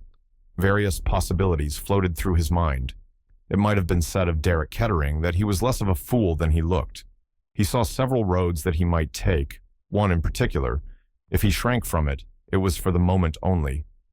Desperate ills need desperate remedies. He had gauged his father-in-law correctly. A war between Derek Kettering and Rufus Van Alden could end only one way. Derek damned money and the power of money vehemently to himself. He walked up James's Street, across Piccadilly, and strolled along it in the direction of Piccadilly Circus. As he passed the offices of Thomas Cook and Sons, his footsteps slackened. He walked on, however, still turning the matter over in his mind. Finally, He gave a brief nod of his head, turned sharply, so sharply as to collide with a couple of pedestrians who were following in his footsteps, and went back the way he had come. This time, he did not pass Cook's, but went in. The office was comparatively empty, and he got attended to at once. "I want to go to Nice next week. Will you give me particulars?"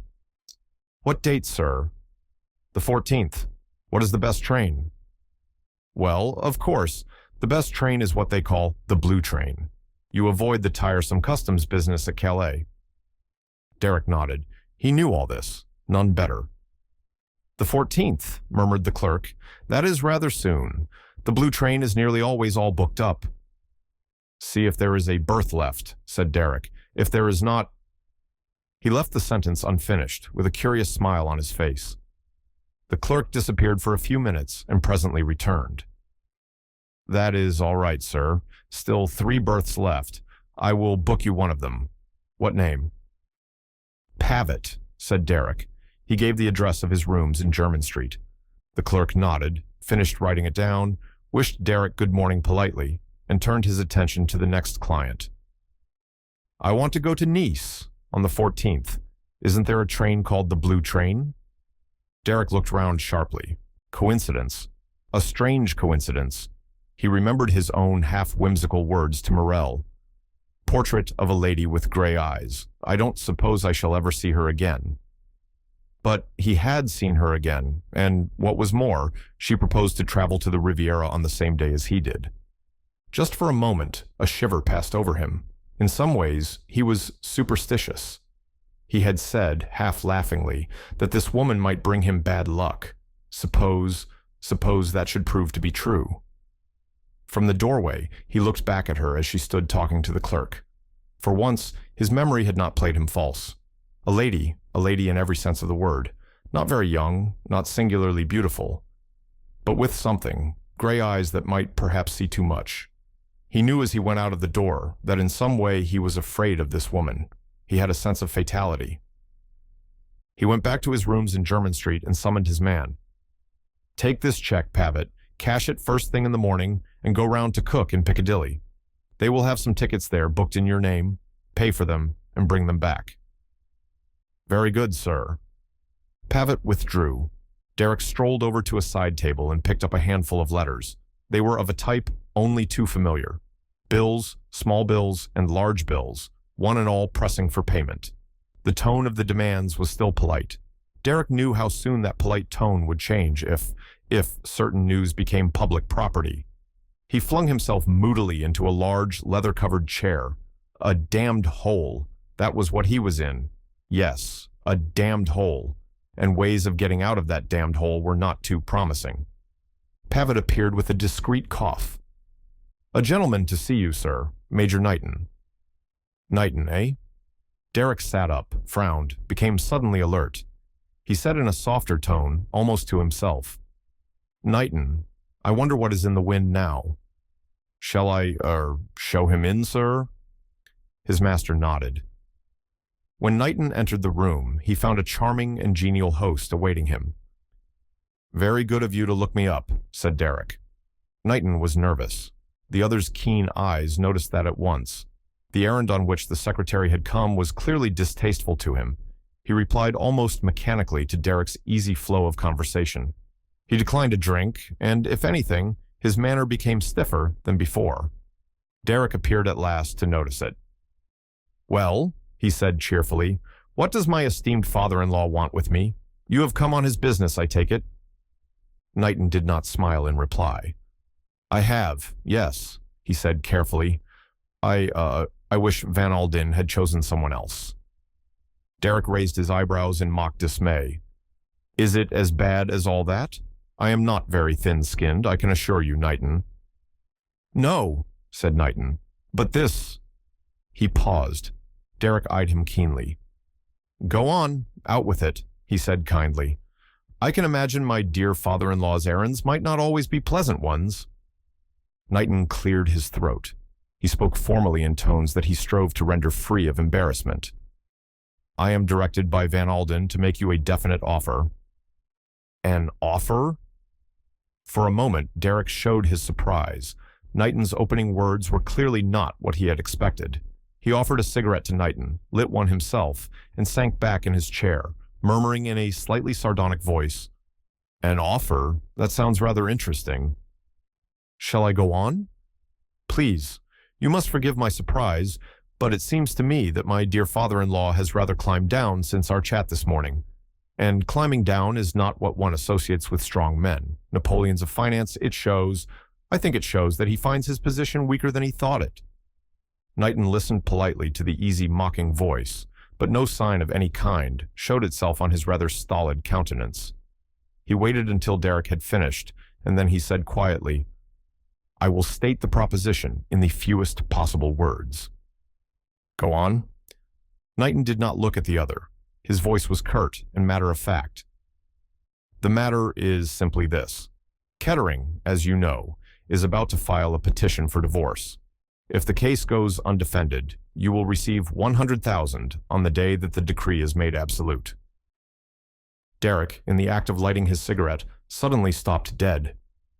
100,000, he said sharply. Dollars? Pounds. There was dead silence for at least 2 minutes. Kettering had his brows together thinking. 100,000 pounds. It meant Morel and a continuance of his pleasant, careless life. It meant that Van Alden knew something. Van Alden did not pay for nothing. He got up and stood by the chimney-piece. "And in the event of my refusing his handsome offer?" he asked, with a cold, ironical politeness. Knighton made a deprecating gesture. "I can assure you, Kettering," he said earnestly, "that it is with the utmost unwillingness that I came here with this message." "That's all right," said Kettering. "Don't distress yourself. It's not your fault. Now then, I asked you a question. Will you answer it?" Knighton also rose. He spoke more reluctantly than before. "In the event of your refusing this proposition," he said, "Van Alden wished me to tell you in plain words that he proposes to break you. Just that." Kettering raised his eyebrows, but he retained his light, amused manner. "Well, well," he said, "I suppose he can do it. I certainly should not be able to put up much of a fight against America's man of many millions. 100,000. If you are going to bribe a man, there is nothing like doing it thoroughly. Supposing I were to tell you that for 200,000 I'd do what he wanted, what then?" "I would take your message back to Van Alden," said Knighton unemotionally. "Is that your answer?" "No," said Derek. "Funnily enough, it is not. You can go back to my father-in-law and tell him to take himself and his bribes to hell. Is that clear?" "Perfectly," said Knighton. He got up, hesitated, and then flushed. You will allow me to say, Kettering, that I am glad you have answered as you have." Derek did not reply. When the other had left the room, he remained for a minute or two lost in thought. A curious smile came to his lips. "And that is that," he said softly. "Dad!" Kettering started violently. Her nerves were not completely under control this morning. Very perfectly dressed in a long mink coat and a little hat of Chinese lacquer red, she had been walking along the crowded platform of Victoria deep in thought, and her father's sudden appearance and hearty greeting had an unlooked-for effect upon her. "Why, Ruth, how you jumped." "I didn't expect to see you, I suppose, Dad. You said goodbye to me last night and said you had a conference this morning."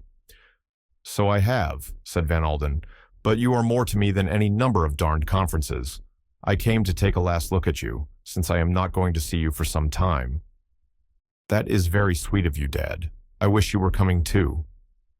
"What would you say if I did?" The remark was merely a joking one. He was surprised to see the quick color of flame in Ruth's cheeks. For a moment he almost thought he saw dismay flash out of her eyes. She laughed uncertainly and nervously. "Just for a moment I really thought you meant it," she said. "Would you have been pleased?" "Of course." She spoke with exaggerated emphasis. "Well," said Van Alden, "that's good." "It isn't really for very long, Dad," continued Ruth. "You know, you are coming out next month." "Ah," said Van Alden unemotionally. "Sometimes I guess I will go to one of these big guys in Harley Street and have him tell me that I need sunshine and change of air right away." "Don't be so lazy," cried Ruth. "Next month is ever so much nicer than this month out there. You have got all sorts of things you can't possibly leave just now." Well, that's so, I suppose, said Van Alden with a sigh. You had better be getting on board this train of yours, Ruth. Where is your seat? Ruth Kettering looked vaguely up at the train. At the door of one of the Pullman cars, a thin, tall woman, dressed in black, was standing, Ruth Kettering's maid. She drew aside as her mistress came up to her. I have put your dressing case under your seat, madam, in case you should need it. Shall I take the rugs, or will you require one? No, no, I shan't want one. Better go and find your own seat now, Mason. Yes, madam. The maid departed. Van Alden entered the Pullman car with Ruth. She found her seat, and Van Alden deposited various papers and magazines on the table in front of her. The seat opposite to her was already taken, and the American gave a cursory glance at its occupant. He had a fleeting impression of attractive gray eyes and a neat traveling costume. He indulged in a little more desultory conversation with Ruth, the kind of talk peculiar to those seeing other people off by train. Presently, as whistles blew, he glanced at his watch. I had best be clearing out of here. Goodbye, my dear. Don't worry. I will attend to things. Oh, father! He turned back sharply. There had been something in Ruth's voice, something so entirely foreign to her usual manner that he was startled. It was almost a cry of despair. She had made an impulsive movement towards him, but in another minute she was mistress of herself once more. Till next month, she said cheerfully. 2 minutes later, the train started. Ruth sat very still, biting her underlip and trying hard to keep the unaccustomed tears from her eyes. She felt a sudden sense of horrible desolation. There was a wild longing upon her to jump out of the train and to go back before it was too late. She, so calm, so self-assured, for the first time in her life, felt like a leaf swept by the wind. If her father knew, what would he say? Madness. Yes, just that, madness. For the first time in her life, she was swept away by emotion, swept away to the point of doing a thing which even she knew to be incredibly foolish and reckless. She was enough Van Alden's daughter to realize her own folly and level-headed enough to condemn her own action. But she was his daughter in another sense also. She had that same iron determination that would have what it wanted, and once it had made up its mind, would not be balked. From her cradle, she had been self-willed. The very circumstances of her life had developed that self-will in her. It drove her now remorselessly. Well, the die was cast. She must go through with it now. She looked up, and her eyes met those of the woman sitting opposite. She had a sudden fancy that in some way this other woman had read her mind. She saw in those gray eyes understanding and, yes, compassion. It was only a fleeting impression. The faces of both women hardened to well-bred impassiveness. Kettering took up a magazine, and Catherine Gray looked out of the window and watched a seemingly endless vista of depressing streets and suburban houses.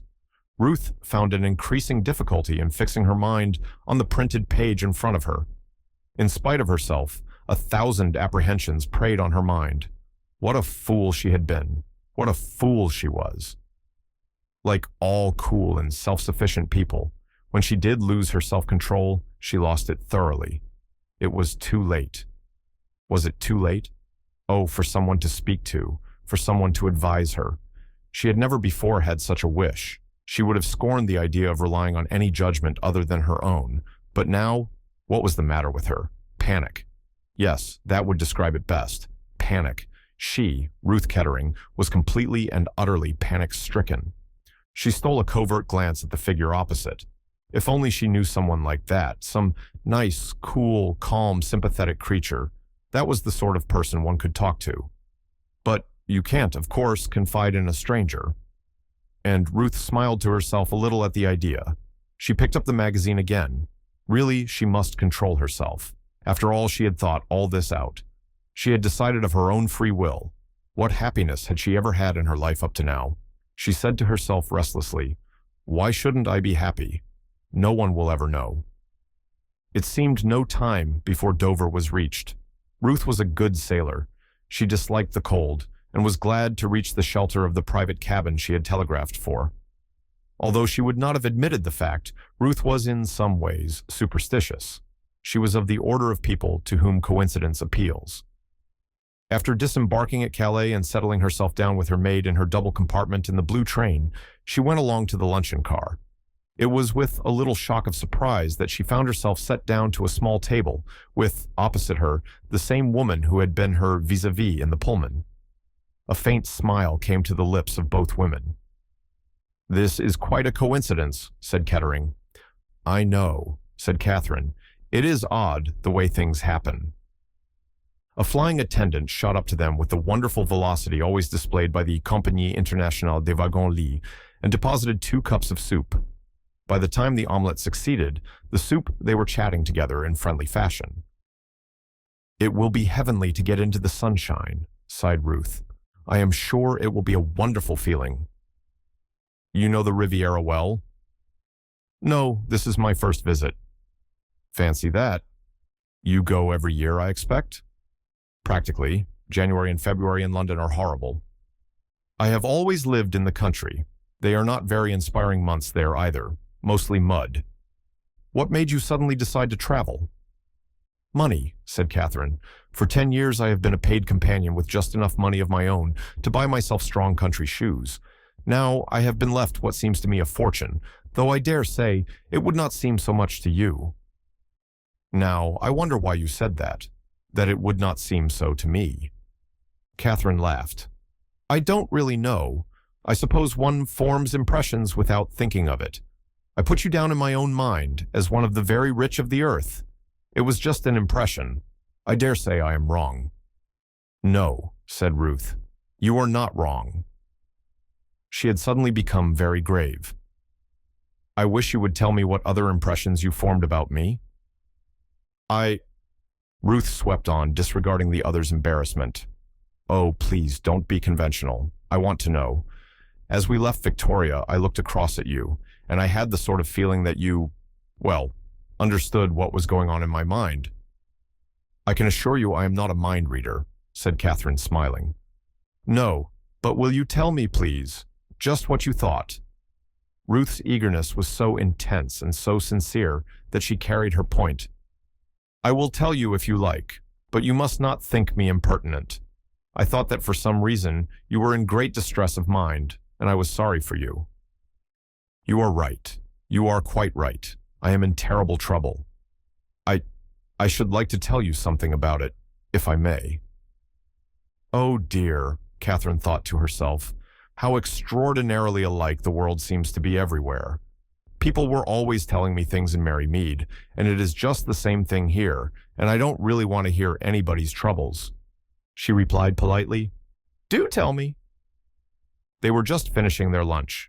Ruth gulped down her coffee, rose from her seat, and quite oblivious of the fact that Catherine had not begun to sip her coffee, said, "Come to my compartment with me." They were 2 single compartments with a communicating door between them.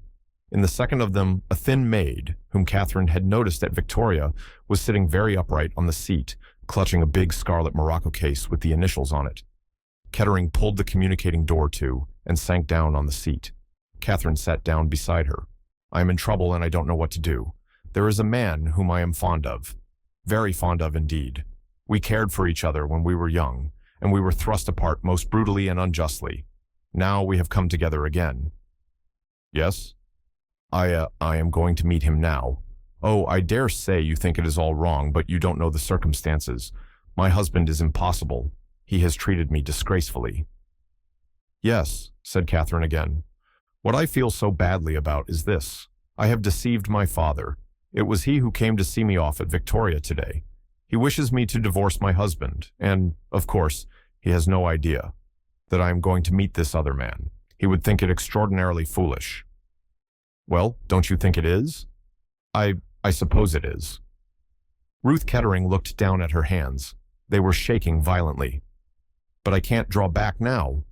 "Why not?" It is all arranged, and it would break his heart."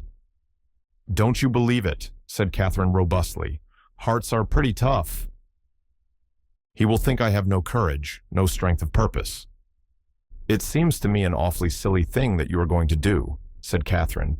"I think you realize that yourself." Ruth Kettering buried her face in her hands. I don't know. Ever since I left Victoria, I have had a horrible feeling of something that is coming to me very soon, that I can't escape. She clutched convulsively at Catherine's hand. You must think I am mad talking to you like this, but I tell you, I know something horrible is going to happen. Don't think it, said Catherine. Try to pull yourself together. You could send your father a wire from Paris if you like, and he would come to you at once. The other brightened. Yes, I could do that. Dear old Dad. It is queer, but I never knew until today how terribly fond of him I am. She sat up and dried her eyes with a handkerchief. I have been very foolish. Thank you so much for letting me talk to you. I don't know why I got into such a queer, hysterical state. She got up. I am quite all right now. I suppose really I just needed someone to talk to. I can't think now why I have been making such an absolute fool of myself. Catherine got up too. I am glad you feel better, she said, trying to make her voice sound as conventional as possible. She was only too well aware that the aftermath of confidences is embarrassment. She added tactfully, I must be going back to my own compartment. She emerged into the corridor at the same time as the maid was also coming out from the next door. The latter looked towards Catherine over her shoulder, and an expression of intense surprise showed itself on her face. Catherine turned also, but by that time, whoever it was who had aroused the maid's interest had retreated into his or her compartment, and the corridor was empty. Catherine walked down it to regain her own place, which was in the next coach. As she passed the end compartment, the door opened, and a woman's face looked out for a moment, and then pulled the door to sharply. It was a face not easily forgotten, as Catherine was to know when she saw it again. A beautiful face, oval and dark, very heavily made up in a bizarre fashion. Catherine had a feeling that she had seen it before somewhere. She regained her own compartment without other adventure and sat for some time thinking of the confidence which had just been made to her. She wondered idly who the woman in the mink coat might be, wondered also how the end of her story would turn out. If I had stopped anyone from making an idiot of themselves, I suppose I have done good work, she thought to herself. But who knows? That is the kind of woman who is hard-headed and egotistical all her life, and it might be good for her to do the other sort of thing for a change. Oh well, I don't suppose I shall ever see her again. She certainly won't want to see me again. That is the worst of letting people tell you things. They never do. She hoped that she would not be given the same place at dinner. She reflected, not without humor, that it might be awkward for both of them. Leaning back with her head against a cushion, she felt tired and vaguely depressed. They had reached Paris, and the slow journey round the Cintre, with its interminable stops and waits, was very wearisome. When they arrived at the Gare de Lyon, she was glad to get out and walk up and down the platform. The keen, cold air was refreshing after the steam-heated train. She observed with a smile that her friend of the mink coat was solving the possible awkwardness of the dinner problem in her own way. A dinner basket was being handed up and received through the window by the maid. When the train started once more, and dinner was announced by a violent ringing of bells, Catherine went along to it, much relieved in mind. Her vis-à-vis tonight was of an entirely different kind. A small man, distinctly foreign in appearance, with a rigidly waxed mustache and an egg-shaped head, which he carried rather on one side. Catherine had taken in a book to dinner with her. She found the little man's eyes fixed upon it with a kind of twinkling amusement. I see, madame, that you have a Roman policier. You are fond of such things. They amuse me, Catherine admitted. The little man nodded with the air of complete understanding. They have a good sale always, so I'm told. Now why is that, eh, mademoiselle? I ask of you as a student of human nature. Why should that be? Catherine felt more and more amused. Perhaps they give one the illusion of living an exciting life, she suggested. He nodded gravely. Yes, there is something in that.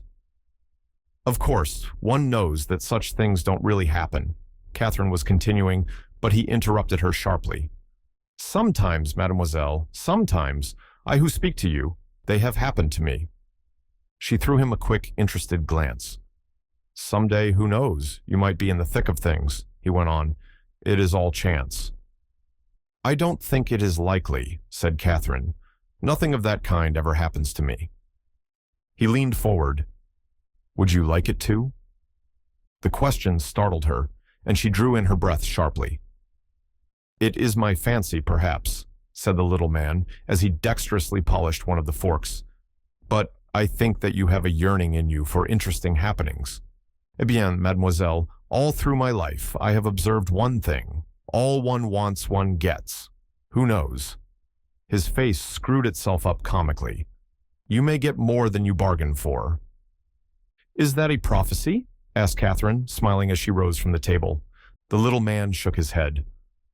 "I never prophesy," he declared pompously. "It is true that I have the habit of being always right, but I do not boast of it. Good night, mademoiselle, and may you sleep well." Catherine went back along the train, amused and entertained by her little neighbor. She passed the open door of her friend's compartment and saw the conductor making up the bed. The lady in the mink coat was standing looking out of the window. The second compartment, as Catherine saw through the communicating door, was empty, with rugs and bags heaped up on the seat. The maid was not there. Catherine found her own bed prepared, and since she was tired, she went to bed and switched off her light about 9:30. She woke with a sudden start.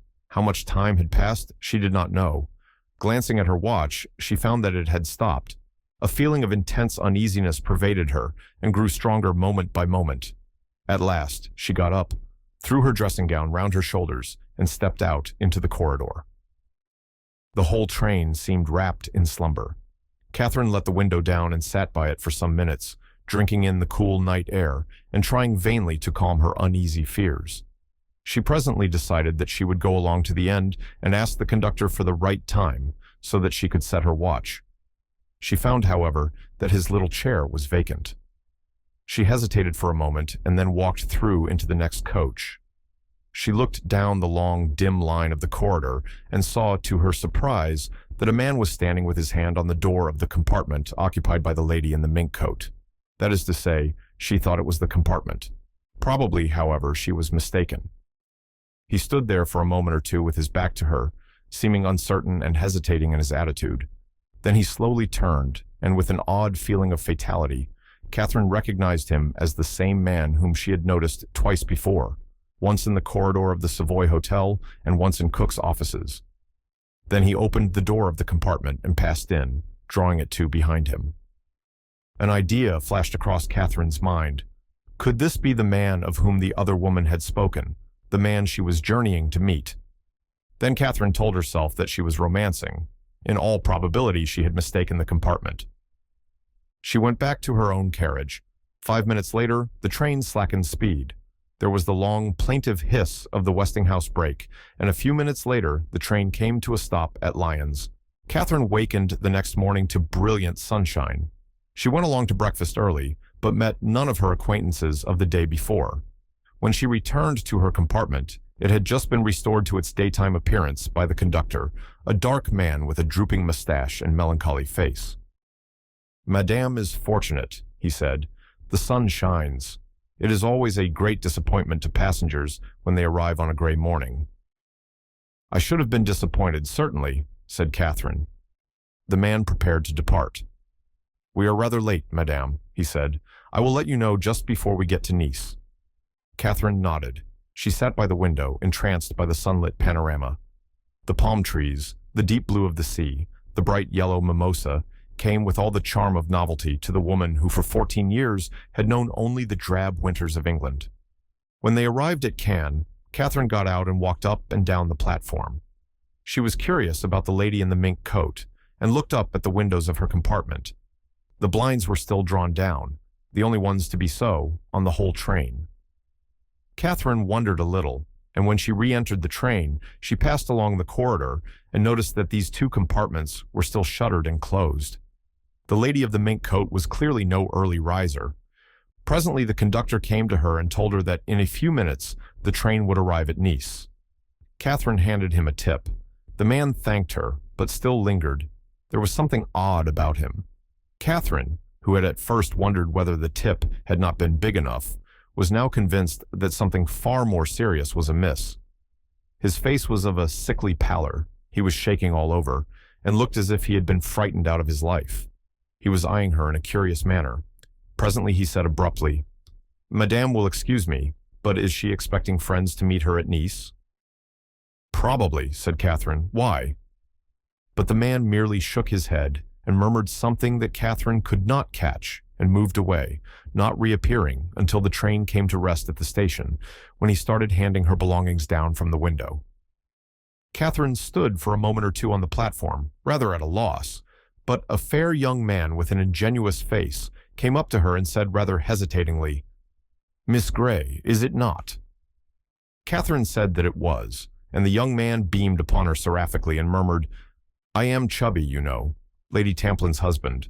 I expect she mentioned me, but perhaps she forgot. Have you got your billet de bagage? I lost mine when I came out this year, and you would not believe the fuss they made about it. Regular French red tape." Catherine produced it, and was just about to move off beside him, when a very gentle and insidious voice murmured in her ear, "A little moment, madame, if you please." Catherine turned to behold an individual who made up for insignificance of stature by a large quantity of gold lace and uniform. The individual explained. There were certain formalities. Madame would perhaps be so kind as to accompany him. The regulations of the police. He threw up his arms. Absurd, doubtless, but there it was. Chubby Evans listened with a very imperfect comprehension, his French being of a limited order. "So like the French," murmured Evans. He was one of those staunch, patriotic Britons who, having made a portion of a foreign country their own, strongly resent the original inhabitants of it. Always up to some silly dodge or other. They've never tackled people on the station before, though. This is something quite new. I suppose you'll have to go." Catherine departed with her guide. Somewhat to her surprise, he led her towards a siding where a coach of the departed train had been shunted. He invited her to mount into this, and, preceding her down the corridor, held aside the door of one of the compartments. In it was a pompous-looking official personage, and with him a nondescript being who appeared to be a clerk. The pompous-looking personage rose politely, bowed to Catherine, and said, "You will excuse me, madame, but there are certain formalities to be complied with. Madame speaks French, I trust." "Sufficiently, I think, monsieur," replied Catherine in that language. "That is good. Pray be seated, madame. I am Co, the commissary of police." He blew out his chest importantly, and Catherine tried to look sufficiently impressed. "You wish to see my passport?" she inquired. "Here it is." The commissary eyed her keenly and gave a little grunt. "Thank you, madame," he said, taking the passport from her. He cleared his throat. "But what I really desire is a little information." "Information?" The commissary nodded his head slowly.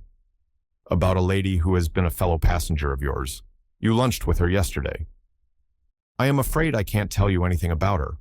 We fell into conversation over our meal, but she is a complete stranger to me. I have never seen her before."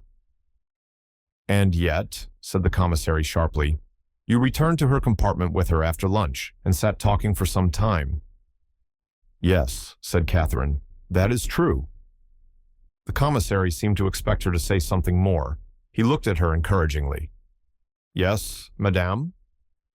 "Well, monsieur," said Catherine, "you can, perhaps, give me some kind of idea of that conversation?" "I could," said Catherine, "but at the moment I see no reason to do so." In a somewhat British fashion, she felt annoyed. This foreign official seemed to her impertinent. "No reason?" cried the commissary. "Oh yes, madam, I can assure you that there is a reason." "Then perhaps you will give it to me." The commissary rubbed his chin thoughtfully for a minute or two without speaking. "Madame," he said at last, "the reason is very simple. The lady in question was found dead in her compartment this morning." "Dead?" gasped Catherine. "What was it? Heart failure?" "No," said the commissary in a reflective, dreamy voice. "No, she was murdered." "Murdered?" cried Catherine. "So you see, madame, why we are anxious for any information we can possibly get." "But surely her maid—" "The maid has disappeared." "Oh," Catherine paused to assemble her thoughts. "Since the conductor had seen you talking with her in her compartment, he quite naturally reported the fact to the police, and that is why, madame, we have detained you, in the hope of gaining some information." "I am very sorry," said Catherine. I don't even know her name. Her name is Kettering, that we know from her passport and from the labels on her luggage. There was a knock on the compartment door. Ko frowned. He opened it about 6 inches. What is the matter? He said peremptorily. I cannot be disturbed.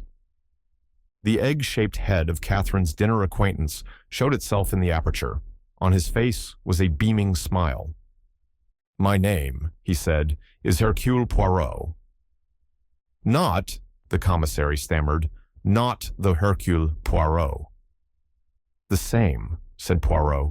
I remember meeting you once, Ko, at the Sûreté in Paris, though doubtless you have forgotten me. Not at all, monsieur, not at all, declared the commissary heartily. But enter, I pray of you. You know of this? Yes, I know, said Hercule Poirot. I came to see if I might be of any assistance. We should be flattered, replied the commissary promptly. Let me present you, Poirot, to... He consulted the passport he still held in his hand. To Mademoiselle Gray. Poirot smiled across at Catherine. It is strange, is it not, he murmured, that my words should have come true so quickly. Mademoiselle, alas, can tell us very little, said the commissary. I have been explaining, said Catherine, that this poor lady was a complete stranger to me. Poirot nodded. But she talked to you, did she not? He said gently. You formed an impression, is it not so? Yes, said Catherine thoughtfully. I suppose I did. And that impression was... Yes, mademoiselle. The commissary jerked himself forward. Let us by all means have your impressions. Catherine sat turning the whole thing over in her mind. She felt in a way as if she were betraying a confidence, but with that ugly word murder ringing in her ears, she dared not keep anything back. Too much might hang upon it. So, as nearly as she could, she repeated word for word the conversation she had had with the dead woman. That is interesting, said the commissary, glancing at the other. Poirot, that is interesting. Whether it has anything to do with the crime. He left the sentence unfinished. I suppose it could not be suicide, said Catherine, rather doubtfully. No, said the commissary. It could not be suicide. She was strangled with a length of black cord. Oh, Catherine shivered. Ko spread out his hands apologetically. It is not nice, no. I think that our train robbers are more brutal than they are in your country. It is horrible. Yes, yes, he was soothing and apologetic. But you have great courage, mademoiselle. At once, as soon as I saw you, I said to myself, Mademoiselle has great courage. That is why I am going to ask you to do something more, something distressing, but I assure you, very necessary. Catherine looked at him apprehensively. He spread out his hands apologetically. I am going to ask you, mademoiselle, to be so good as to accompany me to the next compartment. Must I? Asked Catherine in a low voice. Someone must identify her, said the commissary, and since the maid has disappeared, he coughed significantly. You appear to be the person who has seen most of her since she joined the train. Very well, said Catherine quietly. If it is necessary. She rose. Poirot gave her a little nod of approval. Mademoiselle is sensible, he said. May I accompany you, Ko? Enchanted, my dear Poirot. They went out into the corridor, and Ko unlocked the door of the dead woman's compartment. The blinds on the far side had been drawn halfway up to admit light. The dead woman lay on the berth to their left, in so natural a posture that one could have thought her asleep.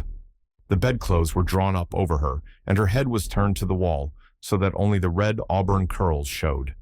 Very gently, Ko laid a hand on her shoulder and turned the body back, so that the face came into view. Catherine flinched a little and dug her nails into her palms. A heavy blow had disfigured the features almost beyond recognition. Poirot gave a sharp exclamation. When was that done, I wonder? He demanded. Before death or after? The doctor says after, said Ko. Strange, said Poirot, drawing his brows together. He turned to Catherine. Be brave, mademoiselle. Look at her well. Are you sure that this is the woman you talked to in the train yesterday? Catherine had good nerves. She steeled herself to look long and earnestly at the recumbent figure. Then she leaned forward and took up the dead woman's hand. "I am quite sure," she replied at length. "The face is too disfigured to recognize, but the build and carriage and hair are exact. And besides, I noticed this." She pointed to a tiny mole on the dead woman's wrist while I was talking to her. "Bon," approved Poirot. "You are an excellent witness, mademoiselle. There is, then, no question as to the identity, but it is strange, all the same." He frowned down on the dead woman in perplexity. Coe shrugged his shoulders. "The murderer was carried away by rage, doubtless," he suggested. "If she had been struck down, it would have been comprehensible," mused Poirot. "But the man who strangled her slipped up behind and caught her unawares. A little choke, a little gurgle, that is all that would be heard, and then afterwards, that smashing blow on her face. Now why? Did he hope that if the face were unrecognizable, she might not be identified? Or did he hate her so much that he could not resist striking that blow even after she was dead?" Catherine shuddered, and he turned at once to her kindly. "You must not let me distress you, mademoiselle," he said. "To you this is all very new and terrible. To me, alas, it is an old story. One moment, I pray of you both." They stood against the door watching him as he went quickly round the compartment. He noted the dead woman's clothes neatly folded on the end of the berth, the big fur coat that hung from a hook, and the little red lacquer hat tossed on the rack. Then he passed through into the adjoining compartment, that in which Catherine had seen the maid sitting. Here the berth had not been made up. 3 or 4 rugs were piled loosely on the seat. There was a hat box and a couple of suitcases. He turned suddenly to Catherine. "You were in here yesterday," he said. "Do you see anything changed? Anything missing?"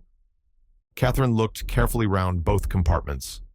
"Yes," she said, "there is something missing. A scarlet morocco case. It had the initials double quotes on it.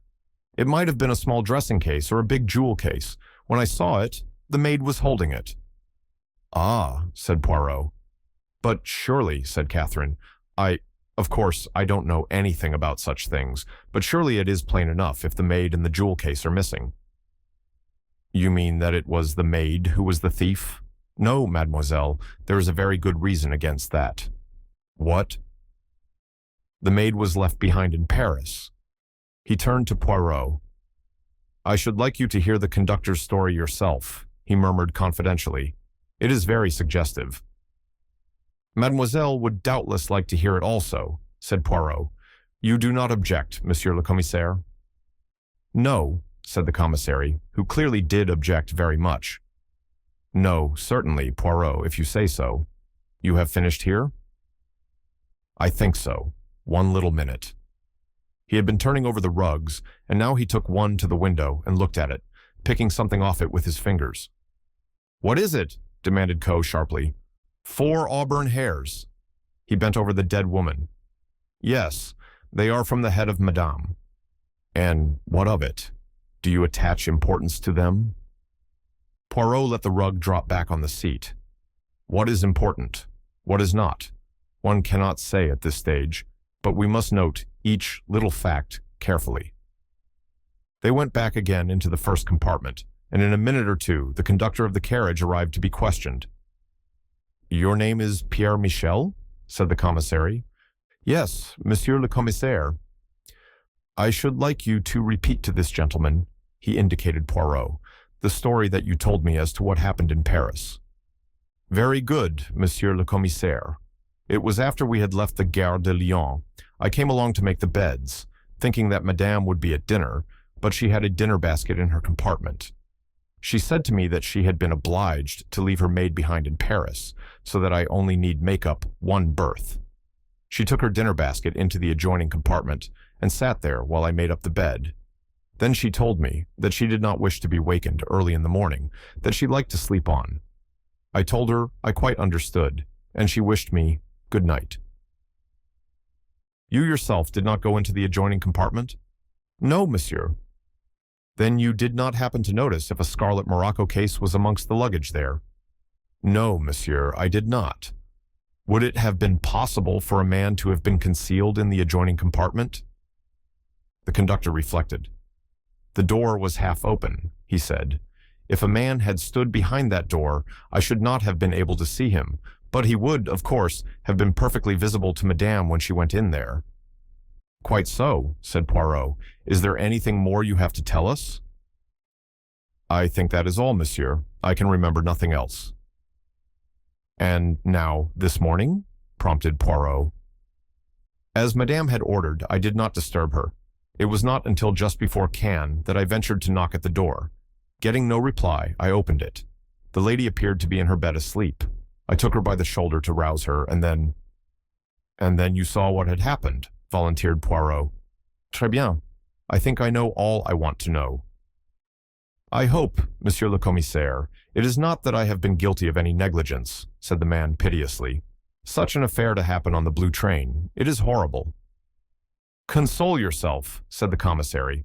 "Everything will be done to keep the affair as quiet as possible, if only in the interests of justice. I cannot think you have been guilty of any negligence."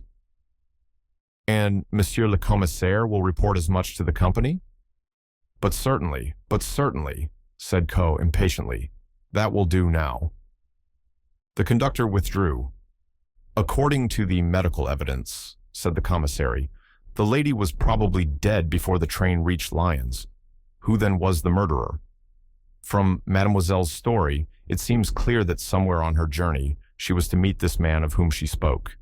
Her action in getting rid of the maid seems significant. Did the man join the train at Paris, and did she conceal him in the adjoining compartment? If so, they may have quarreled, and he may have killed her in a fit of rage. That is one possibility. The other, and the more likely to my mind, is that her assailant was a train robber traveling on the train, that he stole along the corridor unseen by the conductor, killed her, and went off with the red morocco case, which doubtless contained jewels of some value. In all probability, he left the train at Lyons, and we have already telegraphed to the station there for full particulars of anyone seen leaving the train." "Or he might have come on to Nice," suggested Poirot. "He might," agreed the commissary, "but that would be a very bold course." Poirot let a minute or two go by before speaking, and then he said, "In the latter case, you think the man was an ordinary train robber?" The commissary shrugged his shoulders. "It depends. We must get hold of the maid. It is possible that she has the red morocco case with her. If so, then the man of whom she spoke to Mademoiselle may be concerned in the case, and the affair is a crime of passion. I myself think the solution of a train robber is the more probable. These bandits have become very bold of late." Poirot looked suddenly across at Catherine. "And you, mademoiselle," he said, "you heard and saw nothing during the night." "Nothing," said Catherine. Poirot turned to the commissary. "We need detain mademoiselle no longer, I think," he suggested. The latter nodded. "She will leave us her address?" he said. Catherine gave him the name of Lady Tamplin's villa. Poirot made her a little bow. "You permit that I see you again, mademoiselle?" he said. "Or have you so many friends that your time will be all taken up?" "On the contrary," said Catherine, "I shall have plenty of leisure, and I shall be very pleased to see you again." "Excellent," said Poirot, and gave her a little friendly nod. "This shall be a Roman policier anew. We will investigate this affair together." "Then you were really in the thick of it all," said Lady Tamplin enviously. "My dear, how thrilling." She opened her china blue eyes very wide and gave a little sigh. "A real murder," said Evans gloatingly. "Of course, Chubby had no idea of anything of the kind," went on Lady Tamplin. "He simply could not imagine why the police wanted you. My dear, what an opportunity. I think, yes, I certainly think something might be made out of this." A calculating look rather marred the ingenuousness of the blue eyes. Catherine felt slightly uncomfortable. They were just finishing lunch, and she looked in turn at the three people sitting round the table. Lady Tamplin, full of practical schemes, Evans, beaming with naive appreciation, and Lennox, with a queer, crooked smile on her dark face. "Marvelous luck," murmured Chubby. "I wish I could have gone along with you and seen all the exhibits." His tone was wistful and childlike. Catherine said nothing. The police had laid no injunctions of secrecy upon her, and it was clearly impossible to suppress the bare facts or try to keep them from her hostess. But she did rather wish it had been possible to do so. Yes, said Lady Tamplin, coming suddenly out of her reverie. I do think something might be done. A little account, you know, cleverly written up. An eyewitness, a feminine touch. How I chatted with the dead woman, little thinking. That sort of thing, you know. Rot, said Lennox. You have no idea, said Lady Tamplin in a soft, wistful voice. What newspapers will pay for a little titbit? Written, of course, by someone of really unimpeachable social position. You would not like to do it yourself, I dare say, Catherine dear, but just give me the bare bones of it, and I will manage the whole thing for you. De Haviland is a special friend of mine. We have a little understanding together. A most delightful man, not at all reporterish. How does the idea strike you, Catherine? I would much prefer to do nothing of the kind, said Catherine bluntly. Lady Tamplin was rather disconcerted at this uncompromising refusal. She sighed and turned to the elucidation of further details.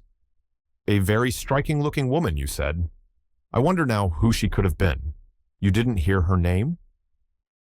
It was mentioned, Catherine admitted, but I can't remember it. You see, I was rather upset. I should think so, said Evans. It must have been a beastly shock. It is to be doubted whether, even if Catherine had remembered the name, she would have admitted the fact. Lady Tamplin's remorseless cross-examination was making her restive. Lennox, who was observant in her own way, noticed this, and offered to take Catherine upstairs to see her room.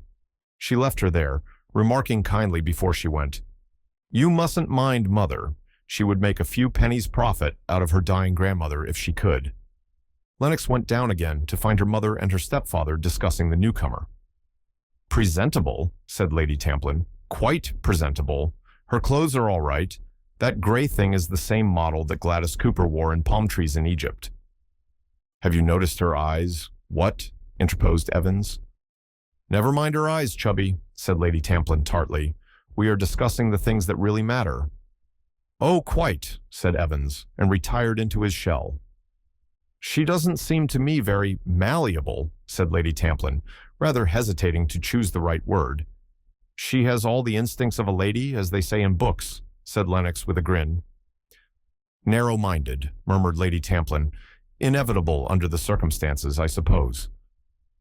I expect you will do your best to broaden her, said Lennox with a grin, but you will have your work cut out.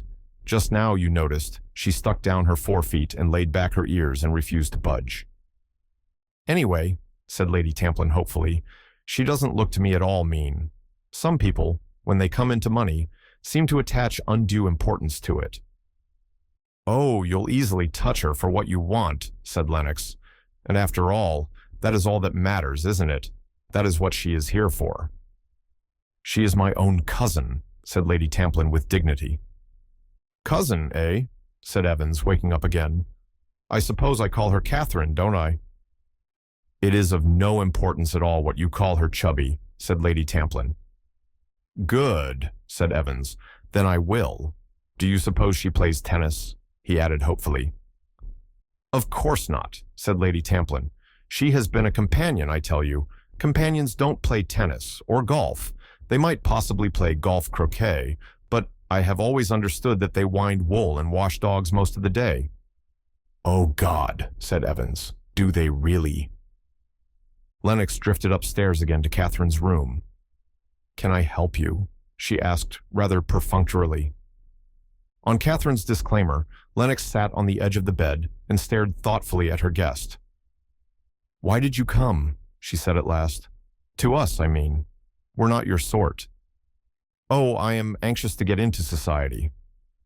Don't be an ass, said Lennox promptly, detecting the flicker of a smile. You know what I mean well enough. You are not a bit what I thought you would be. I say, you have got some decent clothes. She sighed. Clothes are no good to me. I was born awkward. It's a pity because I love them. I love them too, said Catherine, but it has not been much use my loving them up to now. Do you think this is nice? She and Lennox discussed several models with artistic fervor. I like you, said Lennox suddenly. I came up to warn you not to be taken in by Mother, but I think now that there is no need to do that. You are frightfully sincere and upright, and all those queer things, but you are not a fool. Oh, hell, what is it now? Lady Tamplin's voice was calling plaintively from the hall. Lennox, Derek has just rung up. He wants to come to dinner tonight. Will it be all right? I mean, we haven't got anything awkward like quails, have we? Lennox reassured her and came back into Catherine's room. Her face looked brighter and less sullen. I'm glad old Derek is coming, she said. You'll like him. Who is Derek? He is Lord Leconbury's son, married a rich American woman. Women are simply potty about him. Why? Oh, the usual reason. Very good looking and a regular bad lot. Everyone goes off their head about him. Do you? Sometimes I do, said Lennox. And sometimes I think I would like to marry a nice curate and live in the country and grow things in frames. She paused a minute and then added, an Irish curate would be best, and then I should hunt. After a minute or two, she reverted to her former theme. There is something queer about Derek. All that family are a bit potty. Mad gamblers, you know. In the old days, they used to gamble away their wives and their estates and did most reckless things just for the love of it. Derek would have made a perfect highwayman, debonair and gay, just the right manner. She moved to the door.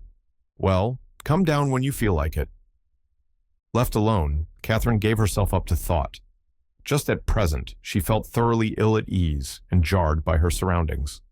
The shock of the discovery in the train and the reception of the news by her new friends jarred upon her susceptibilities. She thought long and earnestly about the murdered woman. She had been sorry for Ruth, but she could not honestly say that she had liked her. She had divined only too well the ruthless egoism that was the keynote of her personality, and it repelled her. She had been amused and a trifle hurt by the other's cool dismissal of her when she had served her turn. That she had come to some decision, Catherine was quite certain, but she wondered now what that decision had been. Whatever it was, death had stepped in and made all decisions meaningless. Strange that it should have been so, and that a brutal crime should have been the ending of that fateful journey. But suddenly Catherine remembered a small fact that she ought, perhaps, to have told the police, a fact that had for the moment escaped her memory. Was it of any real importance? She had certainly thought that she had seen a man going into that particular compartment, but she realized that she might easily have been mistaken. It might have been the compartment next door, and certainly the man in question could be no train robber. She recalled him very clearly, as she had seen him on those two previous occasions, once at the Savoy and once at Cook's office. No, doubtless she had been mistaken. He had not gone into the dead woman's compartment, and it was perhaps as well that she had said nothing to the police. She might have done incalculable harm by doing so. She went down to join the others on the terrace outside. Through the branches of mimosa, she looked out over the blue of the Mediterranean, and, whilst listening with half an ear to Lady Tamplin's chatter, she was glad that she had come. This was better than Mary Mead. That evening, she put on the mauve-pink dress that went by the name of Soupir d'automne, and after smiling at her reflection in the mirror, went downstairs with, for the first time in her life, a faint feeling of shyness. Most of Lady Tamplin's guests had arrived, and since noise was the essential of Lady Tamplin's parties, the din was already terrific. Chubby rushed up to Catherine, pressed a cocktail upon her, and took her under his wing.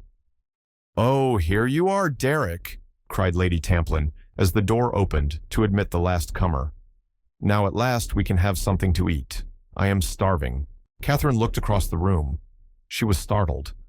So this was Derek, and she realized that she was not surprised.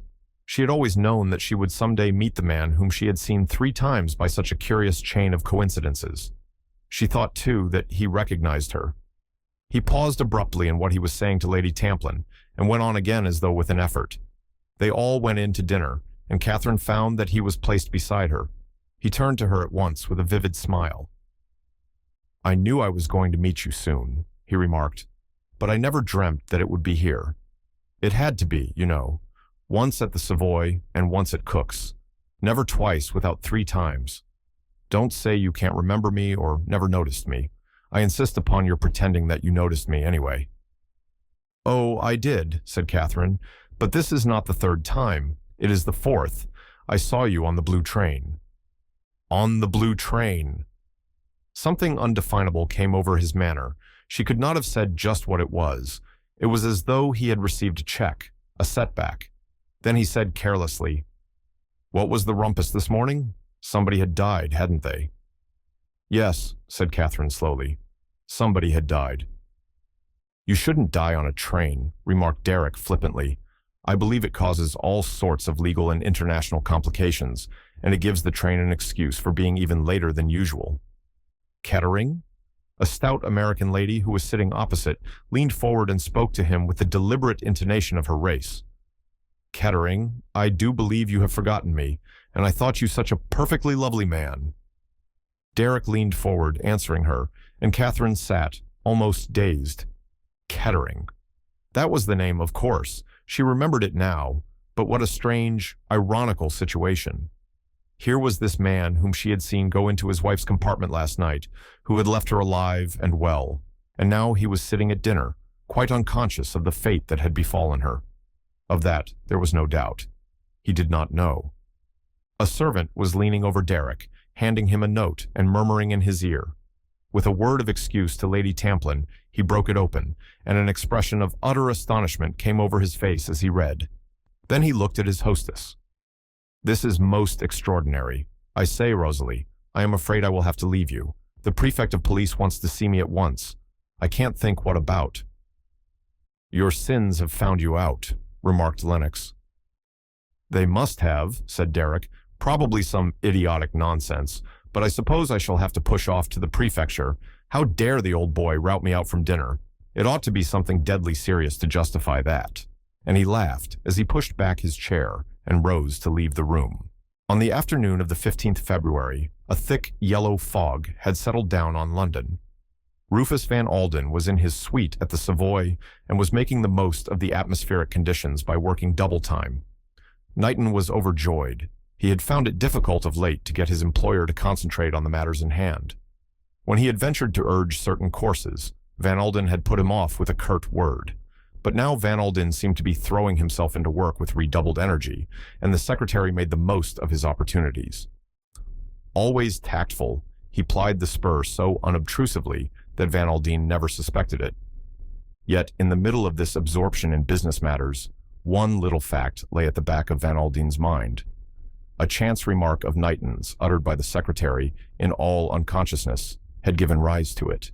It now festered unseen, gradually reaching further and further forward into Van Alden's consciousness, until at last, in spite of himself, he had to yield to its insistence. He listened to what Knighton was saying with his usual air of keen attention, but in reality, not one word of it penetrated his mind. He nodded automatically, however, and the secretary turned to some other paper. As he was sorting them out, his employer spoke. Do you mind telling me that over again, Knighton? For a moment, Knighton was at a loss. You mean about this, sir? He held up a closely written company report. No, no, said Van Alden. What you told me about seeing Ruth's maid in Paris last night, I can't make it out. You must have been mistaken. I can't have been mistaken, sir. I actually spoke to her. Well, tell me the whole thing again. Knighton complied. I had fixed up the deal with Bartheimer's, he explained, and had gone back to the Ritz to pick up my traps preparatory to having dinner and catching the 9 o'clock train from the Gare du Nord. At the reception desk, I saw a woman whom I was quite sure was Kettering's maid. I went up to her and asked if Kettering was staying there. Yes, yes, said Van Alden. Of course, naturally. And she told you that Ruth had gone on to the Riviera and had sent her to the Ritz to await further orders there? Exactly that, sir. It is very odd, said Van Alden. Very odd indeed, unless the woman had been impertinent or something of that kind. In that case, objected Knighton, surely Kettering would have paid her down a sum of money and told her to go back to England. She would hardly have sent her to the Ritz. No, muttered the millionaire. That's true. He was about to say something further, but checked himself. He was fond of Knighton and liked and trusted him, but he could hardly discuss his daughter's private affairs with his secretary. He had already felt hurt by Ruth's lack of frankness, and this chance information which had come to him did nothing to allay his misgivings. Why had Ruth got rid of her maid in Paris? What possible object or motive could she have had in so doing? He reflected for a moment or two on the curious combination of chance. How should it have occurred to Ruth, except as the wildest coincidence, that the first person that the maid should run across in Paris should be her father's secretary? Ah, but that was the way things happened. That was the way things got found out. He winced at the last phrase. It had arisen with complete naturalness to his mind. Was there then something to be found out? He hated to put this question to himself. He had no doubt of the answer. The answer was, he was sure of it, Armand de la Roche. It was bitter to Van Aldine that a daughter of his should be gulled by such a man, yet he was forced to admit that she was in good company, that other well-bred and intelligent women had succumbed just as easily to the Count's fascination. Men saw through him, women did not. He sought now for a phrase that would allay any suspicion that his secretary might have felt. Ruth is always changing her mind about things at a moment's notice, he remarked, and then he added in a would-be careless tone, the maid didn't give any, reason for this change of plan. Knighton was careful to make his voice as natural as possible as he replied, She said, sir, that Kettering had met a friend unexpectedly. Is that so? The secretary's practiced ears caught the note of strain underlying the seemingly casual tone. Oh, I see. Man or woman? I think she said a man, sir. Van Aldine nodded. His worst fears were being realized. He rose from his chair and began pacing up and down the room, a habit of his when agitated. Unable to contain his feelings any longer, he burst forth. There is one thing no man can do, and that is to get a woman to listen to reason. Somehow or other, they don't seem to have any kind of sense. Talk of woman's instinct. Why, it is well known all the world over that a woman is the surest mark for any rascally swindler. Not 1 in 10 of them knows a scoundrel when she meets one. They can be preyed on by any good-looking fellow with a soft side to his tongue. If I had my way... He was interrupted. A page boy entered with a telegram. Van Aldine tore it open, and his face went a sudden chalky white. He caught hold of the back of a chair to steady himself and waved the page boy from the room. What's the matter, sir? Knighton had risen in concern. Ruth, said Van Aldine hoarsely. Kettering? Killed? An accident to the train? Van Aldine shook his head. From this it seems she has been robbed as well. They don't use the word Knighton, but my poor girl has been murdered. Oh my God, sir! Van Aldine tapped the telegram with his forefinger. This is from the police at Nice. I must go out there by the first train. Knighton was efficient as ever. He glanced at the clock. 5 o'clock from Victoria, sir. That's right. You will come with me, Knighton. Tell my man, Archer, and pack your own things. See to everything here. I want to go round to Curzon Street. The telephone rang sharply, and the secretary lifted the receiver. Yes, who is it? Then to Van Aldine. Goby, sir. Goby? I can't see him now. No. Wait, we have plenty of time. Tell them to send him up. Van Aldine was a strong man. Already he had recovered that iron calm of his. Few people would have noticed anything amiss in his greeting to Goby. I am pressed for time, Goby. Got anything important to tell me? Goby coughed. The movements of Kettering, sir. You wished them reported to you. Yes, well? Kettering, sir, left London for the Riviera yesterday morning. What? Something in his voice must have startled Goby. That worthy gentleman departed from his usual practice of never looking at the person to whom he was talking, and stole a fleeting glance at the millionaire. What train did he go on? Demanded Van Aldine. The blue train, sir. Goby coughed again and spoke to the clock on the mantelpiece. Mademoiselle Mirel, the dancer from the Parthenon, went by the same train. I cannot repeat to you often enough, monsieur, our horror, our consternation, and the deep sympathy we feel for you. Thus Carrege, the juge d'instruction, addressed Van Aldine. Coe, the commissary, made sympathetic noises in his throat. Van Aldine brushed away horror, consternation, and sympathy with an abrupt gesture. The scene was the examining magistrate's room at Nice. Besides Carrege, the commissary, and Van Aldine, there was a further person in the room. It was that person who now spoke. Van Aldine, he said, desires action, swift action.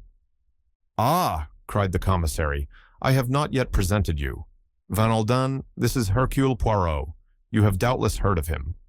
Although he has retired from his profession for some years now, His name is still a household word as one of the greatest living detectives.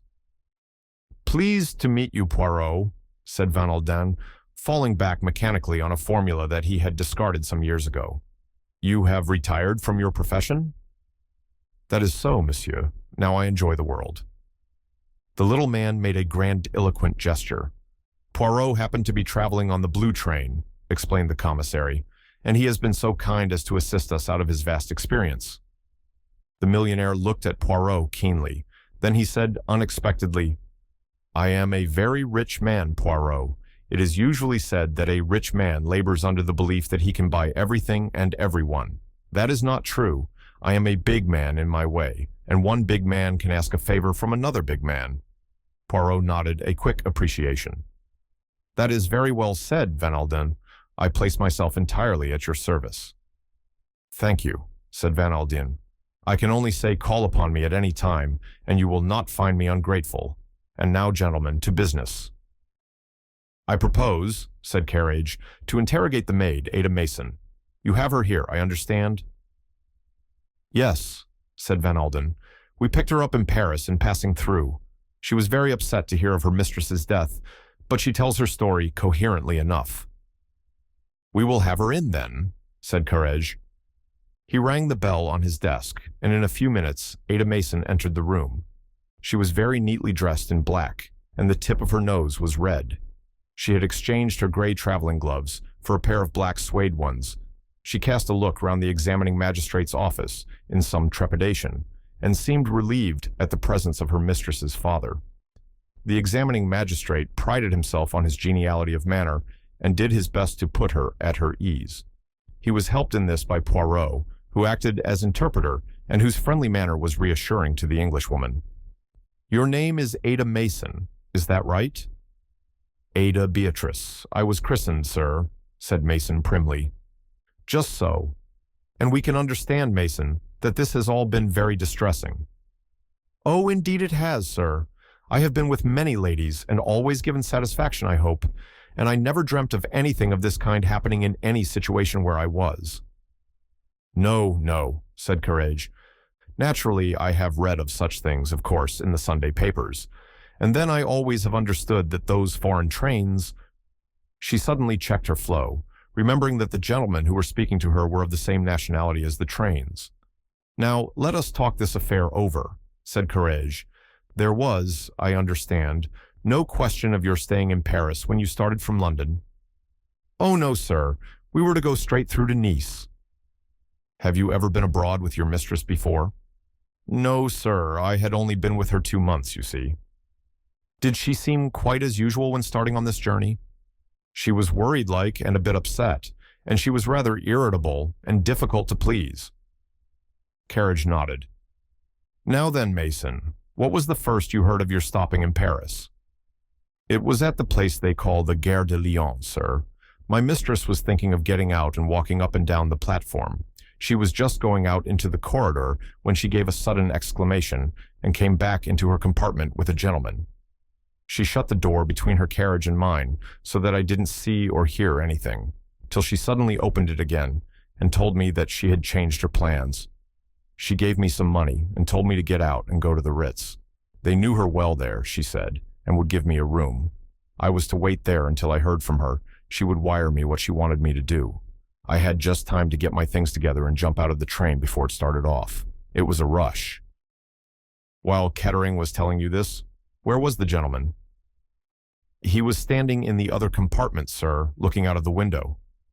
"Can you describe him to us?" "Well, you see, sir, I hardly saw him. He had his back to me most of the time. He was a tall gentleman and dark, that's all I can say. He was dressed very like another gentleman in a dark blue overcoat and a gray hat." "Was he one of the passengers on the train?" "I don't think so, sir. I took it that he had come to the station to see Kettering and passing through. Of course, he might have been one of the passengers. I never thought of that." Mason seemed a little flurried by the suggestion. "Ah!" Carriage passed lightly to another subject. "Your mistress later requested the conductor not to rouse her early in the morning. Was that a likely thing for her to do, do you think?" "Oh, yes, sir. The mistress never ate any breakfast, and she didn't sleep well at nights, so that she liked sleeping on in the morning." Again, Carriage passed to another subject. Amongst the luggage, there was a scarlet morocco case, was there not? He asked. Your mistress's jewel case? Yes, sir. Did you take that case to the Ritz? Me take the mistress's jewel case to the Ritz? Oh, no, indeed, sir. Mason's tones were horrified. You left it behind you in the carriage? Yes, sir. Had your mistress many jewels with her, do you know? A fair amount, sir. Made me a bit uneasy sometimes, I can tell you, with those nasty tales you hear of being robbed in foreign countries. They were insured, I know, but all the same, it seemed a frightful risk. Why, the rubies alone, the mistress told me, were worth several £100,000. The rubies? What rubies? Barked Van Alden suddenly. Mason turned to him. I think it was you who gave them to her, sir, not very long ago. My God, cried Van Alden, you don't say she had those rubies with her. I told her to leave them at the bank. Mason gave once more the discreet cough, which was apparently part of her stock in trade as a lady's maid. This time it expressed a good deal. It expressed far more clearly than words could have done that Mason's mistress had been a lady who took her own way. Ruth must have been mad, muttered Van Alden. What on earth could have possessed her? Carriage in turn gave vent to a cough, again a cough of significance. It riveted Van Alden's attention on him. For the moment, said Carriage, addressing Mason, I think that is all. If you will go into the next room, mademoiselle, they will read over to you the questions and answers, and you will sign accordingly. Mason went out escorted by the clerk, and Van Alden said immediately to the magistrate, Well? Carriage opened a drawer in his desk, took out a letter, and handed it across to Van Alden. This was found in Madame's handbag. Cher ami, the letter ran, I will obey you. I will be prudent, discreet, all those things that a lover most hates. Paris would perhaps have been unwise, but the Isle d'Or are far away from the world, and you may be assured that nothing will leak out. It is like you and your divine sympathy to be so interested in the work on famous jewels that I am writing. It will, indeed, be an extraordinary privilege to actually see and handle these historic rubies. I am devoting a special passage to Heart of Fire, my wonderful one. Soon I will make up to you for all those sad years of separation and emptiness. Your ever-adoring Armand. Van Alden read the letter through in silence.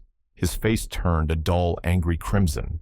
The men watching him saw the veins start out on his forehead, and his big hands clenched themselves unconsciously. He handed back the letter without a word. Carriage was looking with close attention at his desk. Coe's eyes were fixed upon the ceiling, and Hercule Poirot was tenderly brushing a speck of dust from his coat sleeve. With the greatest tact, they none of them looked at Van Alden. It was Carriage, mindful of his status and his duties, who tackled the unpleasant subject. Perhaps, monsieur, he murmured, you are aware by whom, this letter was written? Yes, I know, said Van Alden heavily. Ah? Said the magistrate inquiringly. A scoundrel who calls himself the Comte de la Roche. There was a pause. Then Poirot leaned forward, straightened a ruler on the judge's desk, and addressed the millionaire directly. Van Alden, we are all sensible, deeply sensible, of the pain it must give you to speak of these matters. But believe me, monsieur, it is not the time for concealments. If justice is to be done, we must know everything. If you will reflect a little minute, you will realize the truth of that clearly for yourself. Van Alden was silent for a moment or two. Then almost reluctantly, he nodded his head in agreement. You are quite right, Poirot, he said. Painful as it is, I have no right to keep anything back. The commissary gave a sigh of relief, and the examining magistrate leaned back in his chair and adjusted a pince-nez on his long, thin nose. Perhaps you will tell us in your own words, Van Alden, he said, all that you know of this gentleman. It began 11 or 12 years ago, in Paris. My daughter was a young girl then, full of foolish, romantic notions, like all young girls are. Unknown to me, she made the acquaintance of this Comte de la Roche. You have heard of him, perhaps? The commissary and Poirot nodded in assent. He calls himself the Comte de la Roche, continued Van Alden, but I doubt if he has any right to the title. You would not have found his name in the Almanach de Gotha, agreed the commissary. I discovered as much, said Van Alden. The man was a good-looking, plausible scoundrel with a fatal fascination for women. Ruth was infatuated with him, but I soon put a stop to the whole affair. The man was no better than a common swindler. You are quite right, said the commissary. The Comte de la Roche is well known to us. If it were possible, we should have laid him by the heels before now, but ma foi, it is not easy. The fellow is cunning. His affairs are always conducted with ladies of high social position. If he obtains money from them under false pretenses or as the fruit of blackmail, eh bien, naturally, they will not prosecute. To look foolish in the eyes of the world. Oh no, that would never do. And he has an extraordinary power over women.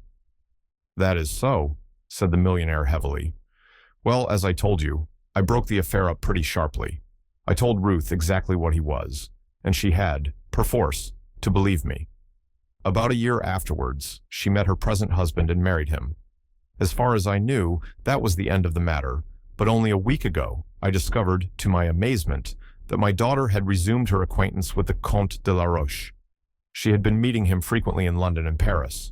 I remonstrated with her on her imprudence, for I may tell you, gentlemen, that, on my insistence, she was preparing to bring a suit for divorce against her husband.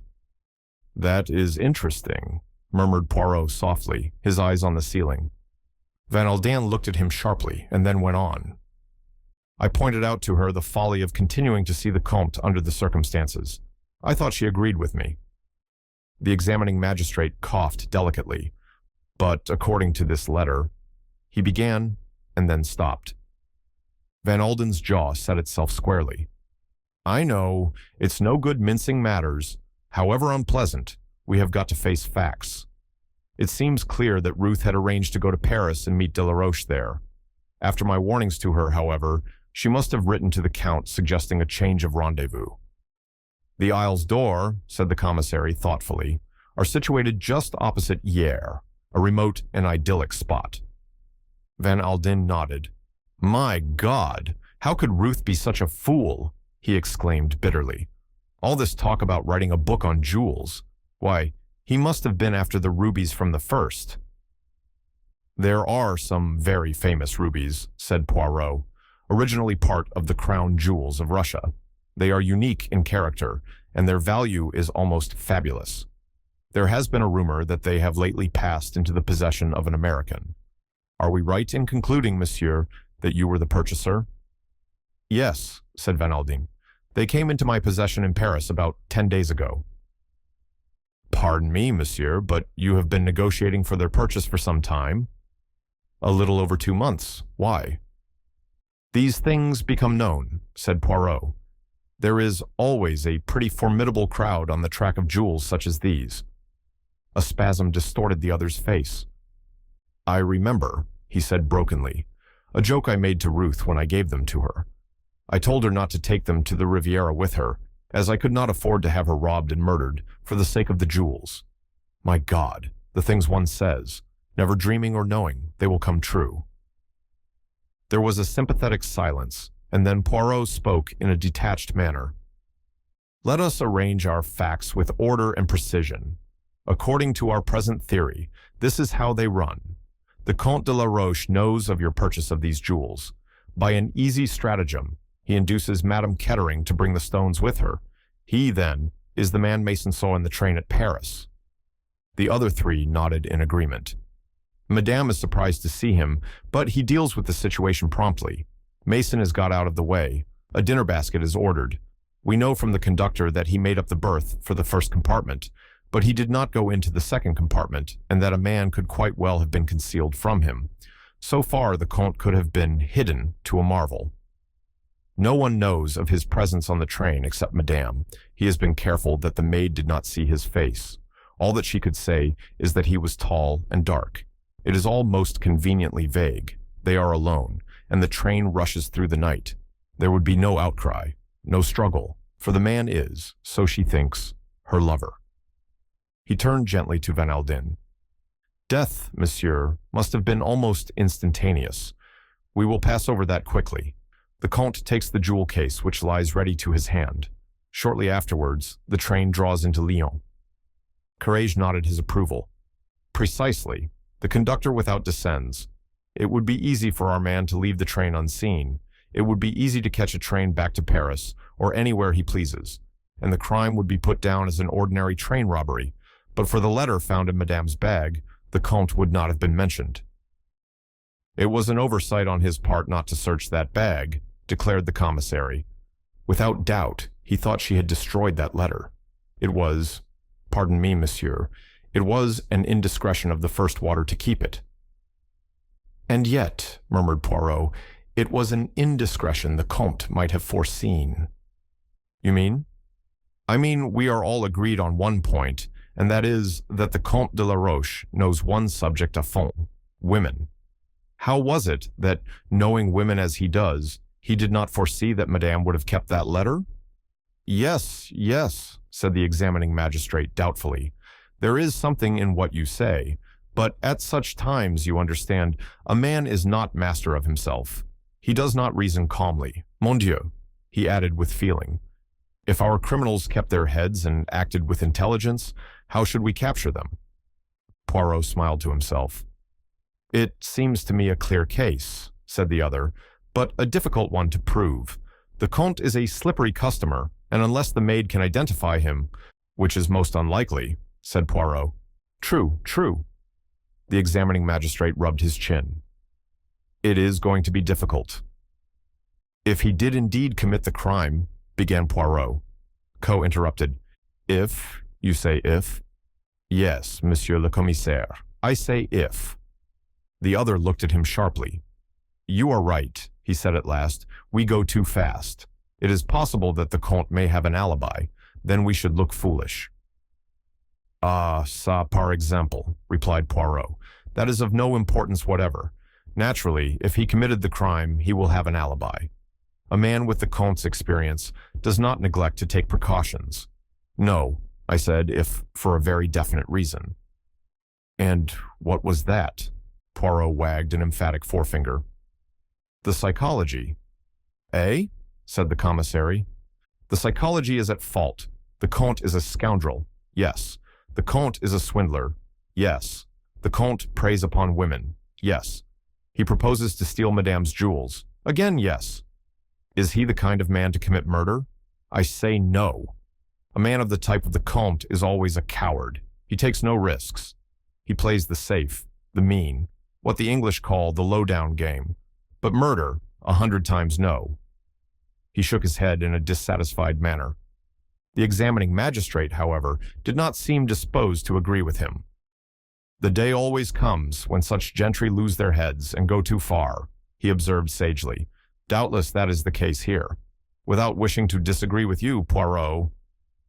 It was only an opinion, Poirot hastened to explain.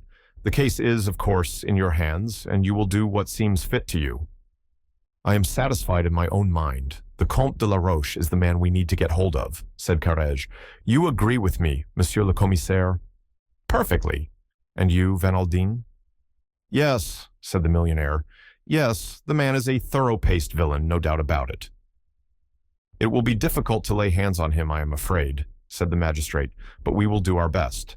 Telegraphed instructions shall go out at once. Permit me to assist you, said Poirot. There need be no difficulty. Eh? The others stared at him. The little man smiled beamingly back at them. It is my business to know things, he explained. The Comte is a man of intelligence. He is at present at a villa he has leased, the Villa Marina, at Antibes. Everybody looked respectfully at Poirot. Undoubtedly the little man had scored heavily. The commissary laughed, on a rather hollow note. You teach us all our business, he cried. Poirot knows more than the police. Poirot gazed complacently at the ceiling, adopting a mock-modest air. What will you? It is my little hobby, he murmured, to know things. Naturally, I have the time to indulge it. I am not overburdened with affairs. Ah, said the commissary, shaking his head portentously. As for me... He made an exaggerated gesture to represent the cares that lay on his shoulders. Poirot turned suddenly to Van Aldine. You agree, monsieur, with this view? You feel certain that the Comte de la Roche is the murderer? Why, it would seem so. Yes, certainly. Something guarded in the answer made the examining magistrate look at the American curiously.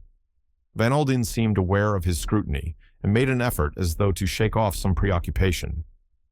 "What about my son-in-law?" he asked. "You have acquainted him with the news? He is in Nice, I understand." "Certainly, monsieur." The commissary hesitated and then murmured very discreetly, "You are doubtless aware, Van Alden, that Kettering was also one of the passengers on the blue train that night." The millionaire nodded. "Heard it just before I left London," he vouchsafed laconically. "He tells us," continued the commissary, "that he had no idea his wife was traveling on the train." "I bet he hadn't," said Van Alden grimly. "It would have been rather a nasty shock to him if he'd come across her on it." The three men looked at him questioningly. "I'm not going to mince matters," said Van Alden savagely. "No one knows what my poor girl has had to put up with. Derek Kettering wasn't alone. He had a lady with him." "Ah?" "Mirelle, the dancer." Courage and the commissary looked at each other and nodded as though confirming some previous conversation. Courage leaned back in his chair, joined his hands, and fixed his eyes on the ceiling. "Ah," he murmured again.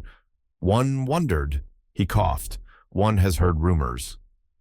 "The lady," said Coe, "is very notorious." "And also," murmured Poirot softly, "very expensive." Van Alden had gone very red in the face. He leant forward and hit the table a bang with his fist. "See here," he cried, "my son-in-law is a damned scoundrel." He glared at them, looking from one face to another. "Oh, I don't know," he went on. "Good looks and a charming, easy manner. It took me in once upon a time. I suppose he pretended to be broken-hearted when you broke the news to him. That is, if he didn't know it already." "Oh, it came as a surprise to him. He was overwhelmed." "Darned young hypocrite," said Van Alden. "Simulated great grief, I suppose." No," said the commissary cautiously. "I would not quite say that. Eh, Courage?" The magistrate brought the tips of his fingers together and half closed his eyes. Shock, bewilderment, horror. These things, yes, he declared judicially. Great sorrow, no, I should not say that. Hercule Poirot spoke once more. "Permit me to ask, Van Alden, does Kettering benefit by the death of his wife?" "He benefits to the tune of a couple of millions," said Van Alden. "Dollars?" "Pounds. I settled that sum on Ruth absolutely on her marriage. She made no will and leaves no children, so the money will go to her husband." "Whom she was on the point of divorcing," murmured Poirot. "Ah, yes, précisément." The commissary turned and looked sharply at him. "Do you mean—" he began. "I mean nothing," said Poirot. "I arrange the facts, that is all." Van Alden stared at him with awakening interest. The little man rose to his feet. "I do not think I can be of any further service to you, le juge," he said politely, bowing to Courage. "You will keep me informed of the course of events. It will be a kindness." "But certainly, most certainly." Van Alden rose also. "You don't want me any more at present?" "No, monsieur, we have all the information we need for the moment." "Then I will walk a little way with Poirot. That is, if he does not object." "Enchanted, monsieur," said the little man with a bow. Van Alden lighted a large cigar, having first offered one to Poirot, who declined it and lit one of his own tiny cigarettes. A man of great strength of character, Van Alden already appeared to be his everyday normal self once more. After strolling along for a minute or two in silence, the millionaire spoke. "I take it, Poirot, that you no longer exercise your profession?" "That is so, monsieur. I enjoy the world." "Yet you are assisting the police in this affair?" "Monsieur, if a doctor walks along the street and an accident happens, does he say, 'I have retired from my profession, I will continue my walk,' when there is someone bleeding to death at his feet? If I had been already in Nice, and the police had sent to me and asked me to assist them, I should have refused, but this affair, the good God, thrust it upon me." "You were on the spot," said Van Alden thoughtfully. "You examined the compartment, did you not?" Poirot nodded. "Doubtless you found things that were, shall we say, suggestive to you." "Perhaps," said Poirot. "I hope you see what I am leading up to," said Van Alden.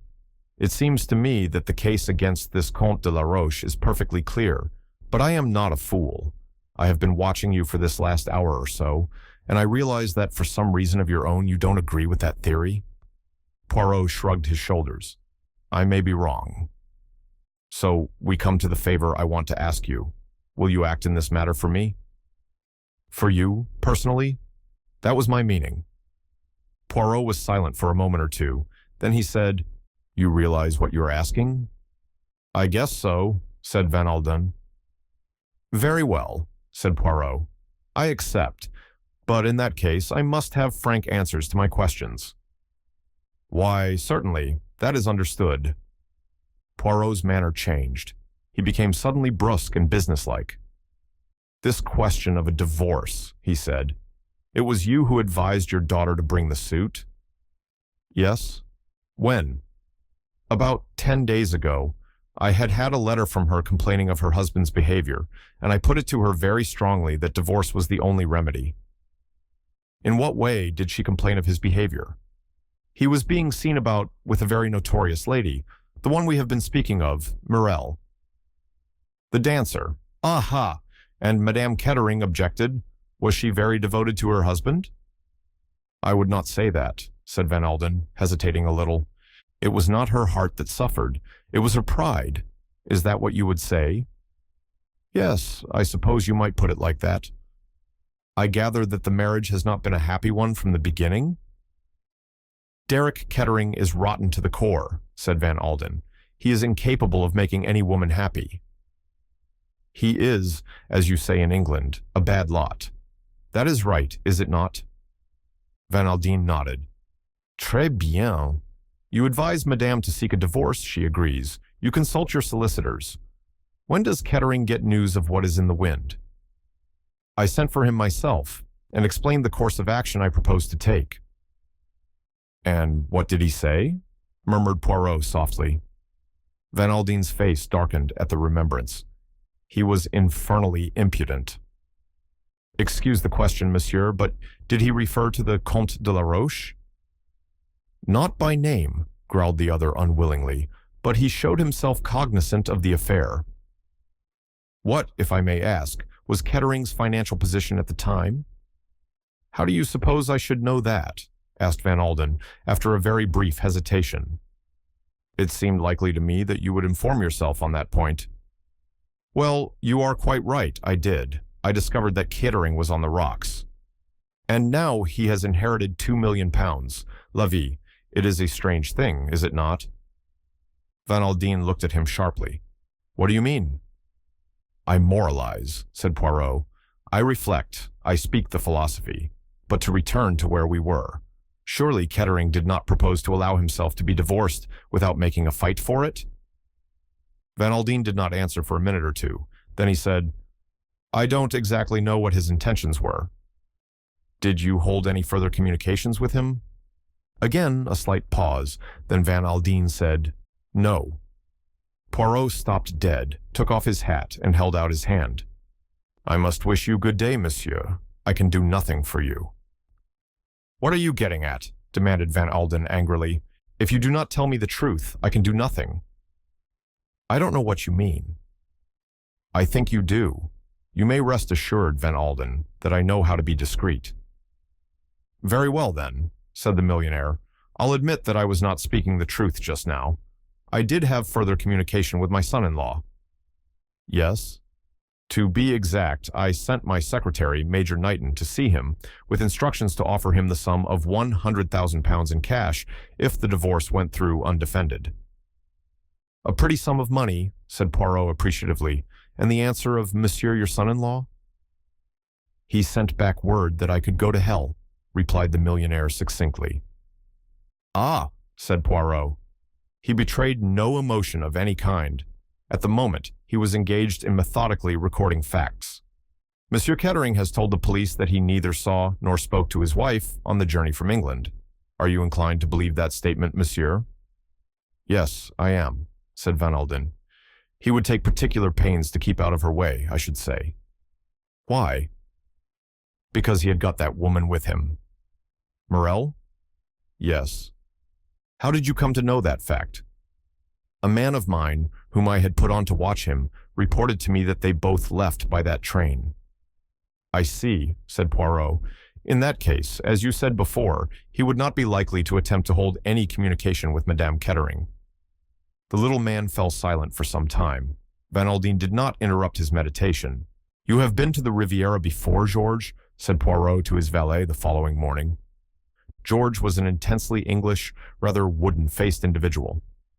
"Yes, sir. I was here 2 years ago when I was in the service of Lord Edward Frampton." "And today," murmured his master, "you are here with Hercule Poirot. How one mounts in the world." The valet made no reply to this observation. After a suitable pause, he asked, "The brown lounge suit, sir. The wind is somewhat chilly today." "There is a grease spot on the waistcoat," objected Poirot. "A morceau of filet de sole à la Jeannette alighted there when I was lunching at the Ritz last Tuesday." "There is no spot there now, sir," said George reproachfully. "I have removed it." "Très bien," said Poirot. "I am pleased with you, George." "Thank you, sir." There was a pause, and then Poirot murmured dreamily, "Supposing, my good George, that you had been born in the same social sphere as your late master, Lord Edward Frampton, that, penniless yourself, you had married an extremely wealthy wife, but that wife proposed to divorce you, with excellent reasons. What would you do about it?" "I should endeavor, sir," replied George, "to make her change her mind." "By peaceful or by forcible methods?" George looked shocked. "You will excuse me, sir," he said, "but a gentleman of the aristocracy would not behave like a Whitechapel coster. He would not do anything low." "Would he not, George? I wonder now. Well, perhaps you are right." There was a knock on the door. George went to it and opened it a discreet inch or two. A low, murmured colloquy went on, and then the valet returned to Poirot. "A note, sir." Poirot took it. It was from Coe, the commissary of police. "We are about to interrogate the Comte de la Roche. The juge d'instruction begs that you will be present." "Quickly, my suit, George. I must hasten myself." A quarter of an hour later, spick and span in his brown suit, Poirot entered the examining magistrate's room. Coe was already there, and both he and Carrege greeted Poirot with polite empressement. "The affair is somewhat discouraging," murmured Coe. "It appears that the Comte arrived in Nice the day before the murder." "If that is true, it will settle your affair nicely for you," responded Poirot. Carrege cleared his throat. "We must not accept this alibi without very cautious inquiry," he declared. He struck the bell upon the table with his hand. In another minute, a tall, dark man, exquisitely dressed, with a somewhat haughty cast of countenance, entered the room. So very aristocratic-looking was the Count that it would have seemed sheer heresy even to whisper that his father had been an obscure corn chandler in Nantes, which, as a matter of fact, was the case. Looking at him, one would have been prepared to swear that innumerable ancestors of his must have perished by the guillotine in the French Revolution. "I am here, gentlemen," said the Count haughtily. "May I ask why you wish to see me?" "Pray be seated, Monsieur le Comte," said the examining magistrate politely. "It is the affair of the death of Madame Kettering that we are investigating." "The death of Madame Kettering? I do not understand." "You were, acquainted with the lady, I believe, Monsieur le Comte." "Certainly I was acquainted with her. What has that to do with the matter?" Sticking an eyeglass in his eye, he looked coldly round the room, his glance resting longest on Poirot, who was gazing at him with a kind of simple, innocent admiration, which was most pleasing to the Count's vanity. Carrege leaned back in his chair and cleared his throat. "You do not perhaps know, Monsieur le Comte," he paused, "that Madame Kettering was murdered?" "Murdered? Mon Dieu, how terrible!" The surprise and the sorrow were excellently done, so well done indeed as to seem wholly natural. "Madame Kettering was strangled between Paris and Lyons," continued Carrege, "and her jewels were stolen." "It is iniquitous," cried the Count warmly. "The police should do something about these train bandits. Nowadays, no one is safe." "In Madame's handbag," continued the judge, "we found a letter to her from you. She had, it seemed, arranged to meet you?" The Count shrugged his shoulders and spread out his hands. "Of what use are concealments?" he said frankly. "We are all men of the world. Privately and between ourselves, I admit the affair." "You met her in Paris and traveled down with her, I believe," said Courage. "That was the original arrangement, but by Madame's wish it was changed. I was to meet her at Hyères." "You did not meet her on the train at Gare de Lyon on the evening of the 14th. "On the contrary, I arrived in Nice on the morning of that day, so what you suggest is impossible." Quite so, said Courage. "As a matter of form, you would perhaps give me an account of your movements during the evening and night of the 14th. The Count reflected for a minute. "I dined in Monte Carlo at the Café de Paris. Afterwards, I went to the Le Sporting. I won a few thousand francs." He shrugged his shoulders. "I returned home at perhaps 1 o'clock. "Pardon me, monsieur, but how did you return home?" "In my own two-seater car." "No one was with you?" "No one." "You could produce witnesses in support of this statement?" "Doubtless many of my friends saw me there that evening. I dined alone." "Your servant admitted you on your return to your villa?" "I let myself in with my own latchkey." "Ah," murmured the magistrate. Again he struck the bell on the table with his hand. The door opened, and a messenger appeared. "Bring in the maid, Mason," said Carrege. "Very good, monsieur le juge." Ada Mason was brought in. "Will you be so good, mademoiselle, as to look at this gentleman? To the best of your ability, was it he who entered your mistress's compartment in Paris?" The woman looked long and searchingly at the Count, who was, Poirot fancied, rather uneasy under this scrutiny. "I could not say, sir, I am sure," said Mason at last. "It might be, and again it might not. Seeing as how I only saw his back, it's hard to say. I rather think it was the gentleman." "But you are not sure?" "No, said Mason unwillingly. No, I am not sure." "You have seen this gentleman before in Curzon Street?" Mason shook her head. "I should not be likely to see any visitors that come to Curzon Street," she explained, "unless they were staying in the house." "Very well, that will do," said the examining magistrate sharply. Evidently, he was disappointed. "One moment," said Poirot. "There is a question I would like to put to mademoiselle, if I may." "Certainly, Poirot, certainly, by all means." Poirot addressed himself to the maid. "What happened to the tickets?" "The tickets, sir?" "Yes, the tickets from London to Nice. Did you or your mistress have them?" "The mistress had her own Pullman ticket, sir. The others were in my charge." "What happened to them?"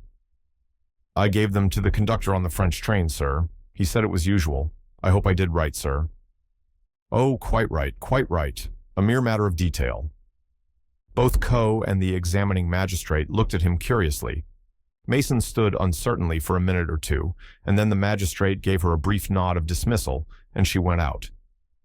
Poirot scribbled something on a scrap of paper and handed it across to Courage. The latter read it, and his brow cleared. "Well, gentlemen," demanded the Count haughtily, "am I to be detained further?" "Assuredly not, assuredly not," Courage hastened to say, with a great deal of amiability. "Everything is now cleared up as regards your own position in this affair. Naturally, in view of Madame's letter, we were bound to question you." The Count rose, picked up his handsome stick from the corner, and, with rather a curt bow, left the room. "And that is that," said Courage. "You were quite right, Poirot. Much better to let him feel he is not suspected. 2 of my men will shadow him night and day, and at the same time, we will go into the question of the alibi. It seems to me rather, a fluid one." "Possibly," agreed Poirot thoughtfully. "I asked Kettering to come here this morning," continued the magistrate, "though really I doubt if we have much to ask him, but there are 1 or 2 suspicious circumstances." He paused, rubbing his nose. "Such as?" asked Poirot. "Well," the magistrate coughed, "this lady with whom he is said to be traveling. Mademoiselle Mirel. She is staying at one hotel and he at another. That strikes me, as rather odd." "It looks," said Coe, "as though they were being careful." "Exactly," said Courage triumphantly. "And what should they have to be careful about?" "An excess of caution is suspicious, eh? said Poirot, précisément. We might, I think, murmured Poirot, ask Kettering one or two questions. The magistrate gave instructions. A moment or two later, Derek Kettering, debonair as ever, entered the room. "Good morning, monsieur," said the judge politely. "Good morning," said Derek Kettering curtly. "You sent for me. Has anything fresh turned up?" "Pray sit down, monsieur." Derek took a seat and flung his hat and stick on the table. "Well?" he asked impatiently. "We have, so far, no fresh data," said Courage cautiously. "That's very interesting," said Derek dryly. "Did you send for me here in order to tell me that?" "We naturally thought, monsieur, that you would like to be informed of the progress of the case," said the magistrate severely, "even if the progress is non-existent. We also wish to ask you a few questions." "Ask away." "You are quite sure that you neither saw nor spoke with your wife on the train?" "I've answered that already. I did not." "You had, no doubt, your reasons." Derek stared at him suspiciously. "I did not know she was on the train," he explained, spacing his words elaborately, as though to someone dull of intellect. "That is what you say, yes," murmured Courage. A quick frown suffused Derek's face. "I should like to know what you are driving at. Do you know what I think, Carriage?" "What do you think, monsieur?" "I think the French police are vastly overrated. Surely you must have some data as to these gangs of train robbers. It's outrageous that such a thing could happen on a train de luxe like that, and that the French police should be helpless to deal with the matter." "We are dealing with it, monsieur, never fear." "Madame Kettering, I understand, did not leave a will," interposed Poirot suddenly. His fingertips were joined together, and he was looking intently at the ceiling. "I don't think she ever made one," said Kettering. "Why?" "It is a very pretty little fortune that you inherit there," said Poirot. "A very pretty little fortune." Although his eyes were still on the ceiling, he managed to see the dark flush that rose to Derek Kettering's face. "What do you mean? And who are you?" Poirot gently uncrossed his knees, withdrew his gaze from the ceiling, and looked the young man full in the face. "My name is Hercule Poirot," he said quietly, "and I am probably the greatest detective in the world. You are quite sure that you did not see or speak to your wife on that train?" "What are you getting at? Do you mean to insinuate that I killed her?" He laughed suddenly. "I mustn't lose my temper. It's too palpably absurd. Why, if I killed her, I should have had no need to steal her jewels, would I?" "That is true," murmured Poirot with a rather crestfallen air. "I did not think of that." "If ever there were a clear case of murder and robbery, this is it," said Derek Kettering. "Poor Ruth. It was those damned rubies did for her. It must have got about she had them with her. There has been murder done for those same stones before now, I believe." Poirot sat up suddenly in his chair. A very faint green light glowed in his eyes. He looked extraordinarily like a sleek, well-fed cat. "One more question, Kettering," he said. "Will you give me the date when you last saw your wife?" "Let me see," Kettering reflected. "It must have been, yes, over 3 weeks ago. I am afraid I can't give you the date exactly." "No matter," said Poirot dryly. "That is all I wanted to know." "Well," said Derek Kettering impatiently, "anything further?" He looked towards Carrage. The latter sought inspiration from Poirot, and received it in a very faint shake of the head. "No, Kettering," he said politely. "No, I do not think we need trouble you any further. I wish you good morning." "Good morning," said Kettering. He went out, banging the door behind him. Poirot leaned forward and spoke sharply as soon as the young man was out of the room. "Tell me," he said peremptorily, "when did you speak of these rubies to Kettering?" "I have not spoken of them," said Carrage. "It was only yesterday afternoon that we learnt about them from Van Alden." "Yes, but there was a mention of them in the Comte's letter." Carrage looked pained. "Naturally, I did not speak of that letter to Kettering," he said in a shocked voice. "It would have been most indiscreet at the present juncture of affairs." Poirot leaned forward and tapped the table. "Then how did he know about them?" he demanded softly. Madame could not have told him, for he has not seen her for 3 weeks. It seems unlikely that either Van Aldine or his secretary would have mentioned them. Their interviews with him have been on entirely different lines, and there has not been any hint or reference to them in the newspapers. He got up and took his hat and stick. And yet, he murmured to himself, our gentleman knows all about them. I wonder now. Yes, I wonder. Ruth Kettering went straight to the Negresco, where he ordered a couple of cocktails and disposed of them rapidly. Then he stared moodily out over the dazzling blue sea. He noted the passers-by mechanically. A damned dull crowd, badly dressed, and painfully uninteresting. One hardly ever saw anything worthwhile nowadays. Then he corrected this last impression rapidly, as a woman placed herself at a table a little distance away from him. She was wearing a marvelous confection of orange and black, with a little hat that shaded her face. He ordered a third cocktail. Again he stared out to sea, and then suddenly he started. A well-known perfume assailed his nostrils, and he looked up to see the orange and black lady standing beside him. He saw her face now, and recognized her. It was Morel. She was smiling that insolent, seductive smile he knew so well. "Derek," she murmured, "you are pleased to see me, no?" She dropped into a seat the other side of the table. "But welcome me then, stupid one," she mocked. "This is an unexpected pleasure," said Derek. "When did you leave London?" She shrugged her shoulders. "A day or 2 ago." "And the Parthenon?" "I have, how do you say it, given them the chuck." "Really? You are not very amiable, Derek. Do you expect me to be?" Morel lit a cigarette and puffed at it for a few minutes before saying, "You think, perhaps, that it is not prudent so soon?" Derek stared at her. Then he shrugged his shoulders and remarked formally, "You are lunching here?" "Mais oui, I am lunching with you." "I am exceedingly sorry," said Derek. "I have a very important engagement." "Mon Dieu, but you men are like children," exclaimed the dancer.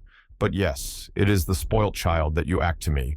Ever since that day in London, when you flung yourself out of my flat, you sulk. Ah, mais c'est inouï." "My dear girl," said Derek, "I really don't know what you are talking about. We agreed in London that rats desert a sinking ship. That is all that there is to be said." In spite of his careless words, his face looked haggard and strained. Morel leaned forward suddenly. "You cannot deceive me," she murmured. I know what you have done for me." He looked up at her sharply. Some undercurrent in her voice arrested his attention. She nodded her head at him. "Ah, have no fear, I am discreet. You are magnificent. You have a superb courage, but all the same, it was I who gave you the idea that day, when I said to you in London that accidents sometimes happened. And you are not in danger? The police do not suspect you." "What the devil?" "Hush!"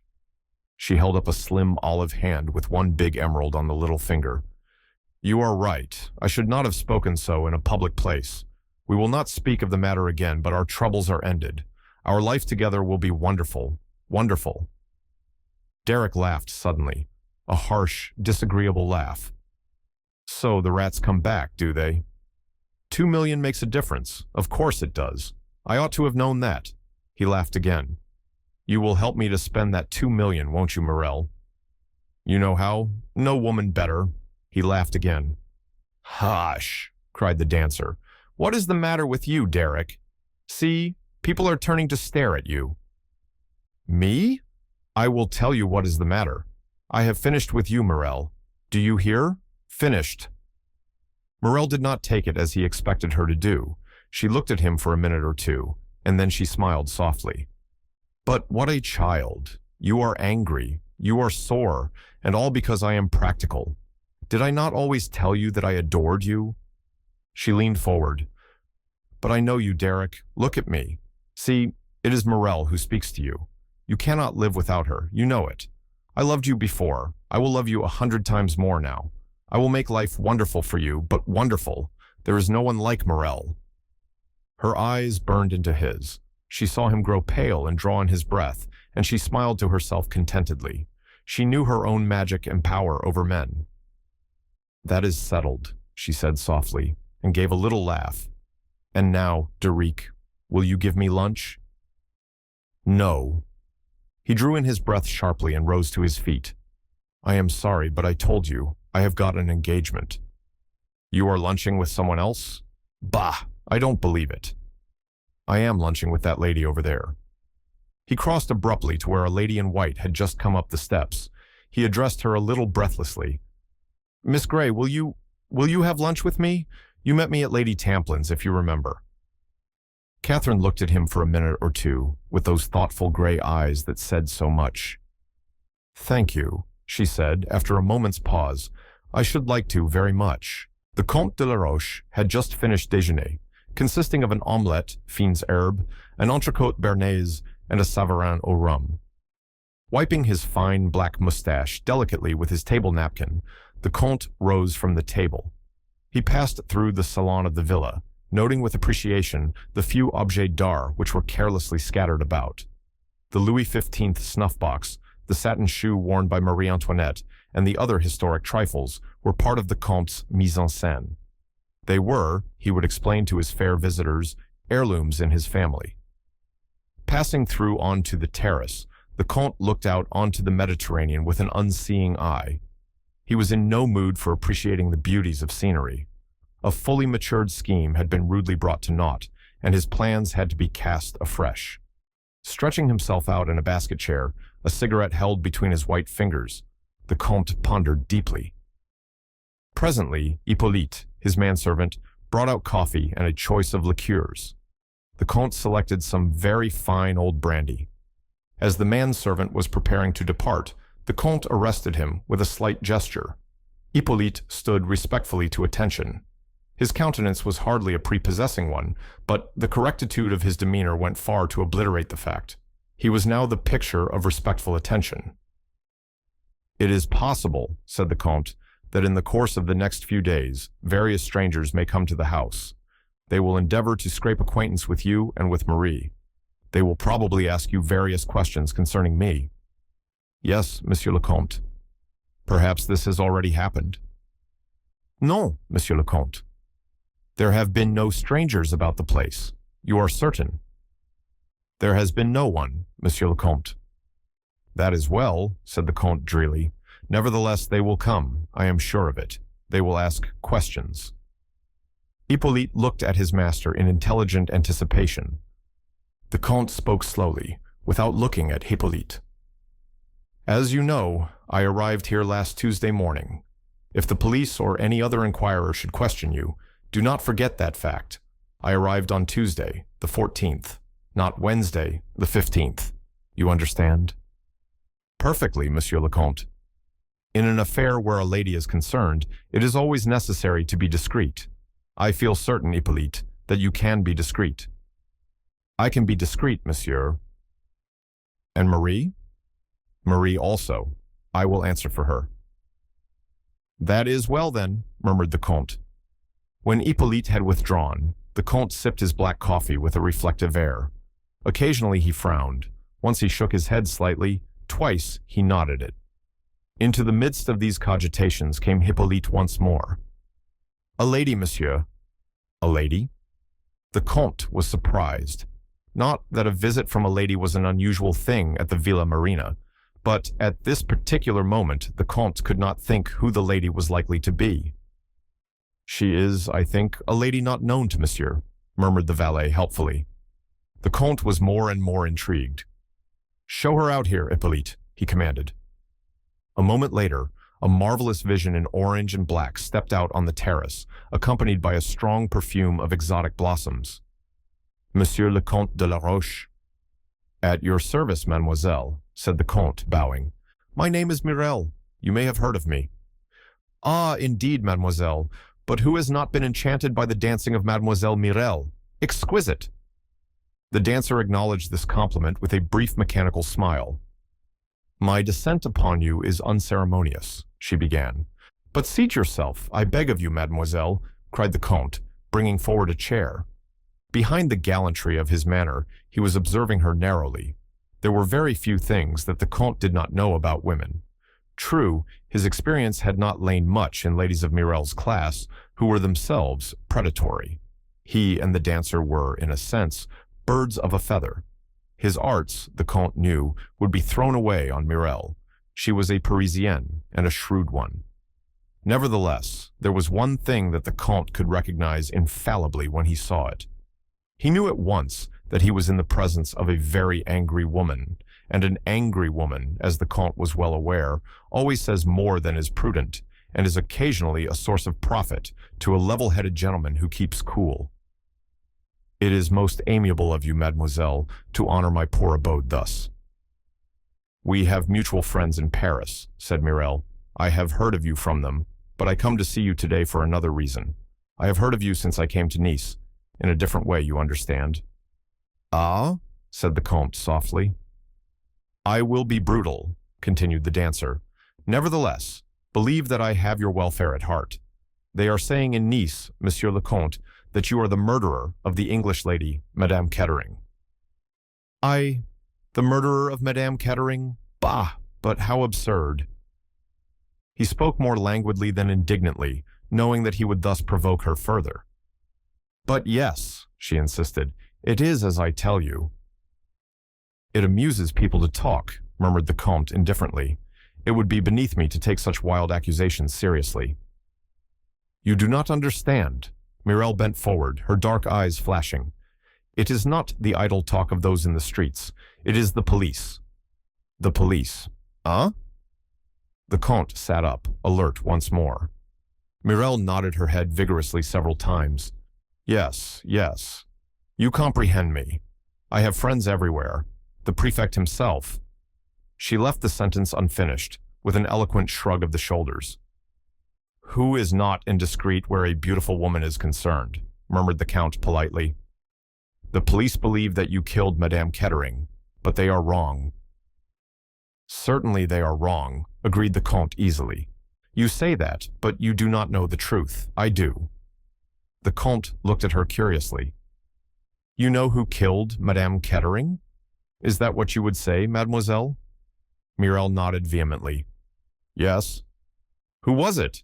asked the Comte sharply. "Her husband." She leant across to the Comte, speaking in a low voice that vibrated with anger and excitement. "It was her husband who killed her." The Comte leaned back in his chair. His face was a mask. "Let me ask you, mademoiselle, how do you know this?" "How do I know it?" Mireille sprang to her feet with a laugh. "He boasted of it beforehand.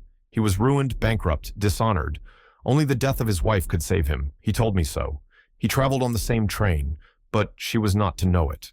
Why was that, I ask you? So that he might creep upon her in the night. Ah!" She shut her eyes. "I can see it happening." The Count coughed.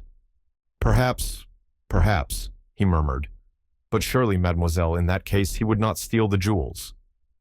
"The jewels?" breathed Mireille. "The jewels? Ah, those rubies."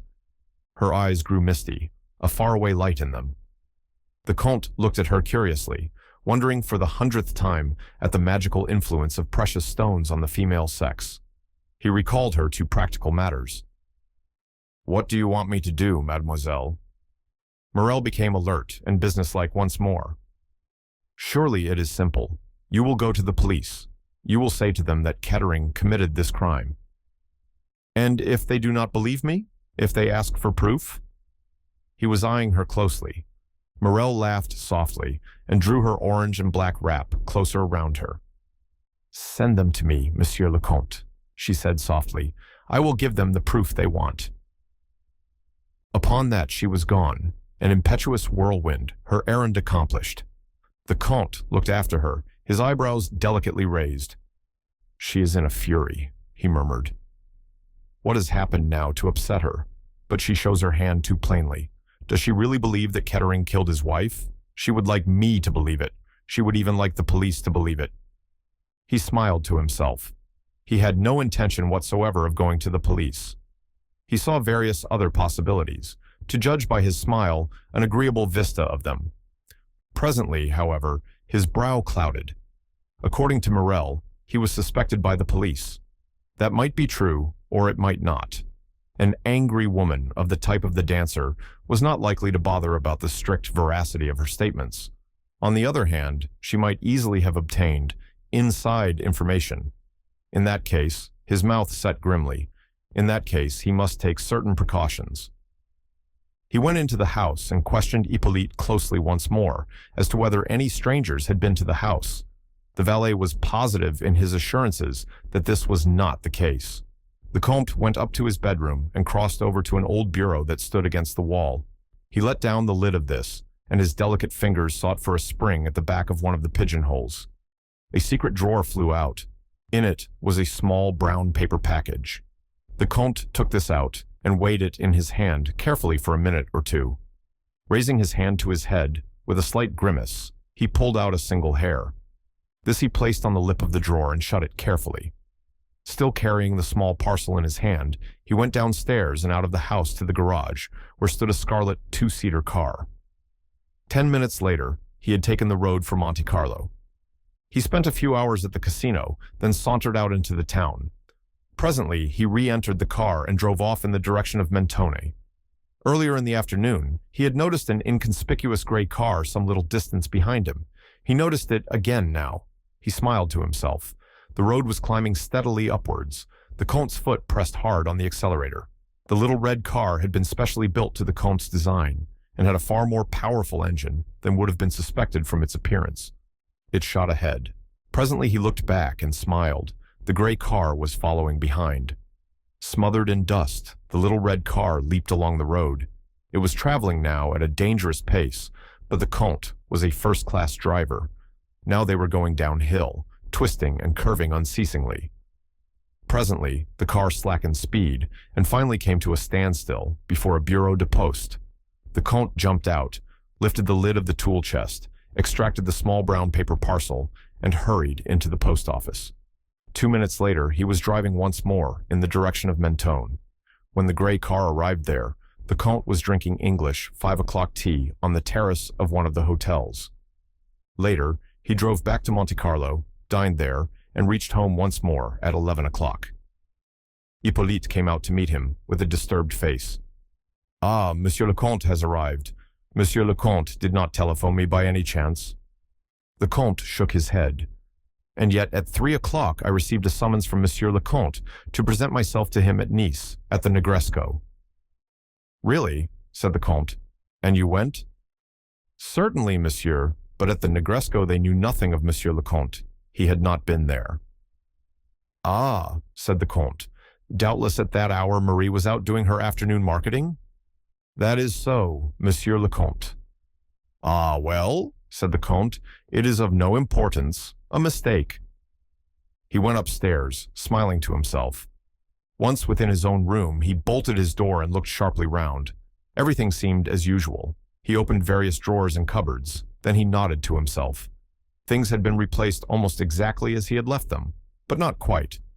It was evident that a very thorough search had been made. He went over to the bureau and pressed the hidden spring. The drawer flew open, but the hair was no longer where he had placed it. He nodded his head several times. "They are excellent, our French police," he murmured to himself. "Excellent. Nothing escapes them." On the following morning, Catherine and Lennox were sitting on the terrace of the Villa Marguerite. Something in the nature of a friendship was springing up between them, despite the difference in age. But for Lennox, Catherine would have found life at the Villa Marguerite quite intolerable. The Kettering case was the topic of the moment. Lady Tamplin frankly exploited her guest's connection with the affair for all it was worth. The most persistent rebuffs that Catherine could administer quite failed to pierce Lady Tamplin's self-esteem. Lennox adopted a detached attitude, seemingly amused at her mother's maneuvers, and yet with a sympathetic understanding of Catherine's feelings. The situation was not helped by Chubby, whose naive delight was unquenchable, and who introduced Catherine to all and sundry as, "This is Miss Gray. You know that blue train business? She was in it up to the ears. Had a long talk with Ruth Kettering a few hours before the murder. Bit of luck for her, eh?"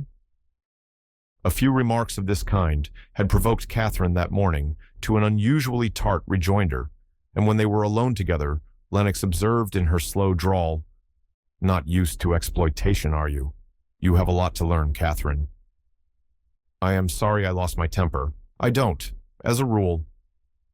"It is about time you learnt to blow off steam. Chubby is only an ass. There is no harm in him. Mother, of course, is trying. But you can lose your temper with her until kingdom come, and it won't make any impression.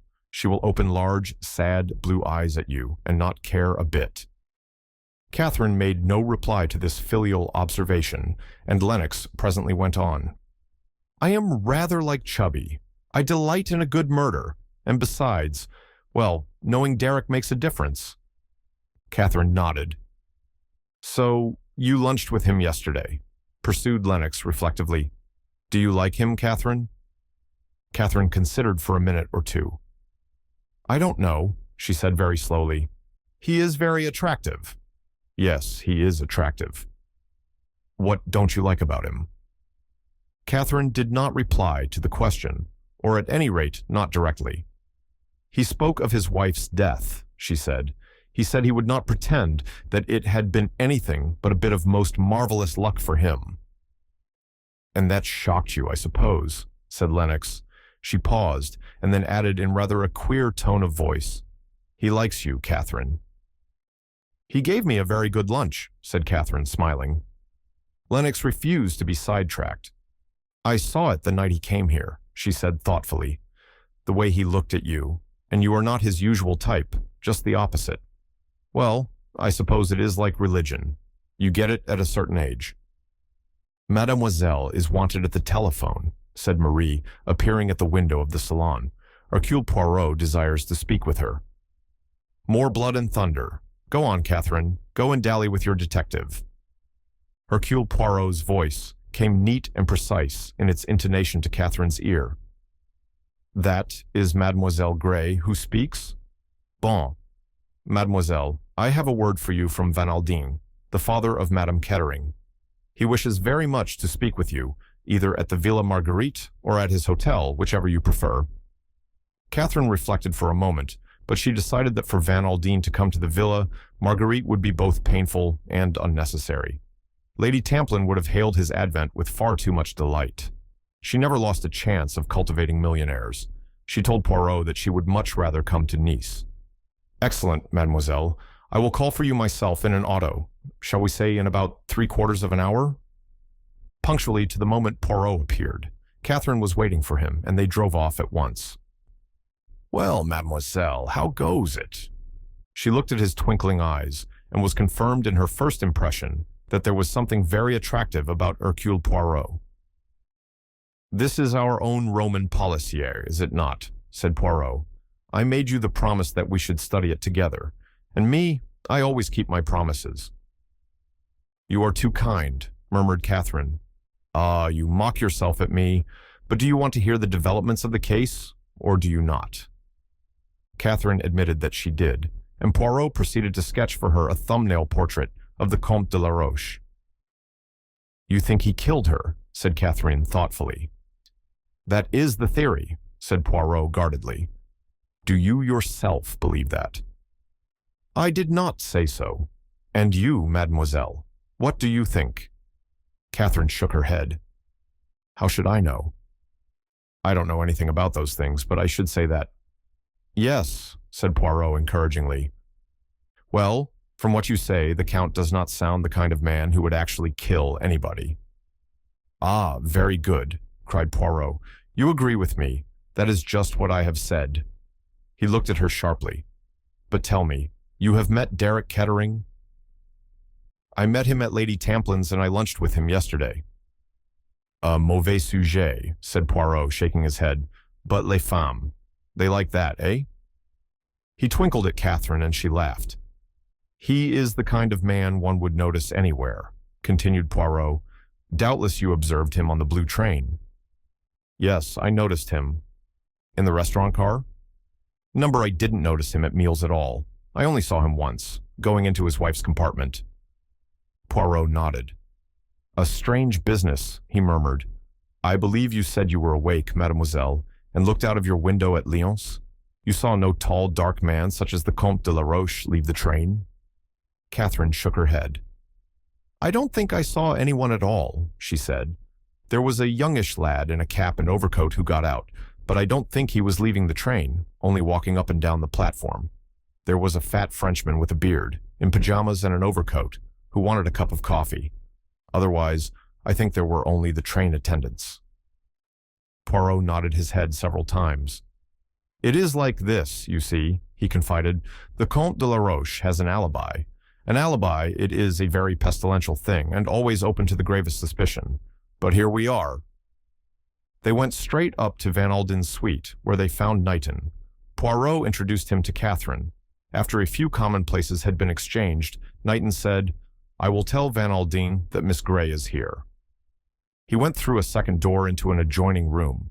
There was a low murmur of voices, and then Van Alden came into the room and advanced towards Catherine with outstretched hand, giving her at the same time a shrewd and penetrating glance.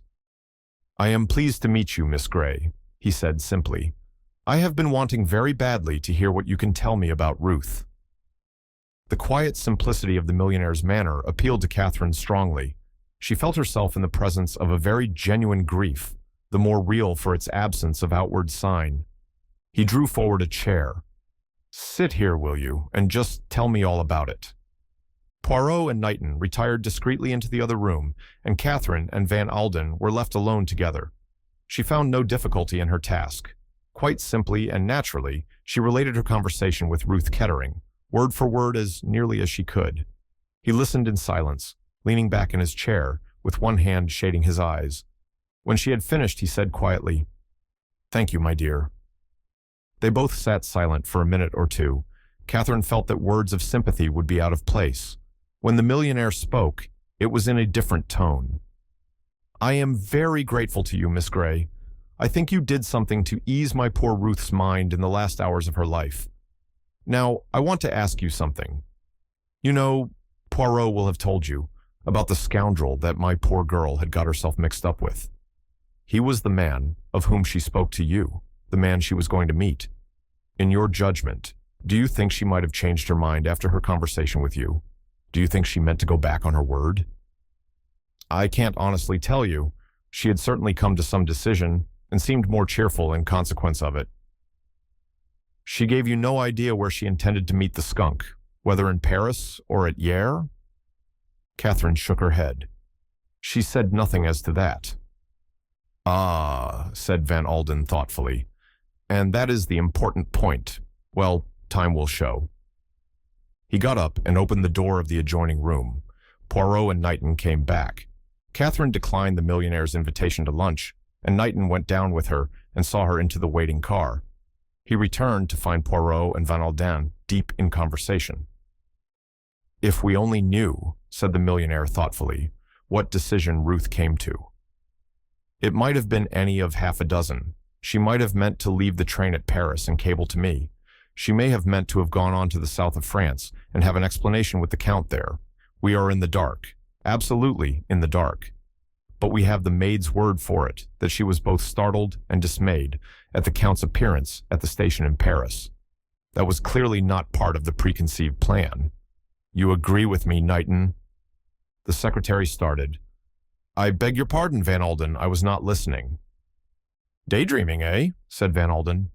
"That's not like you. I believe that girl has bowled you over." Knighton blushed. "She is a remarkably nice girl," said Van Alden thoughtfully. "Very nice. Did you happen to notice her eyes?"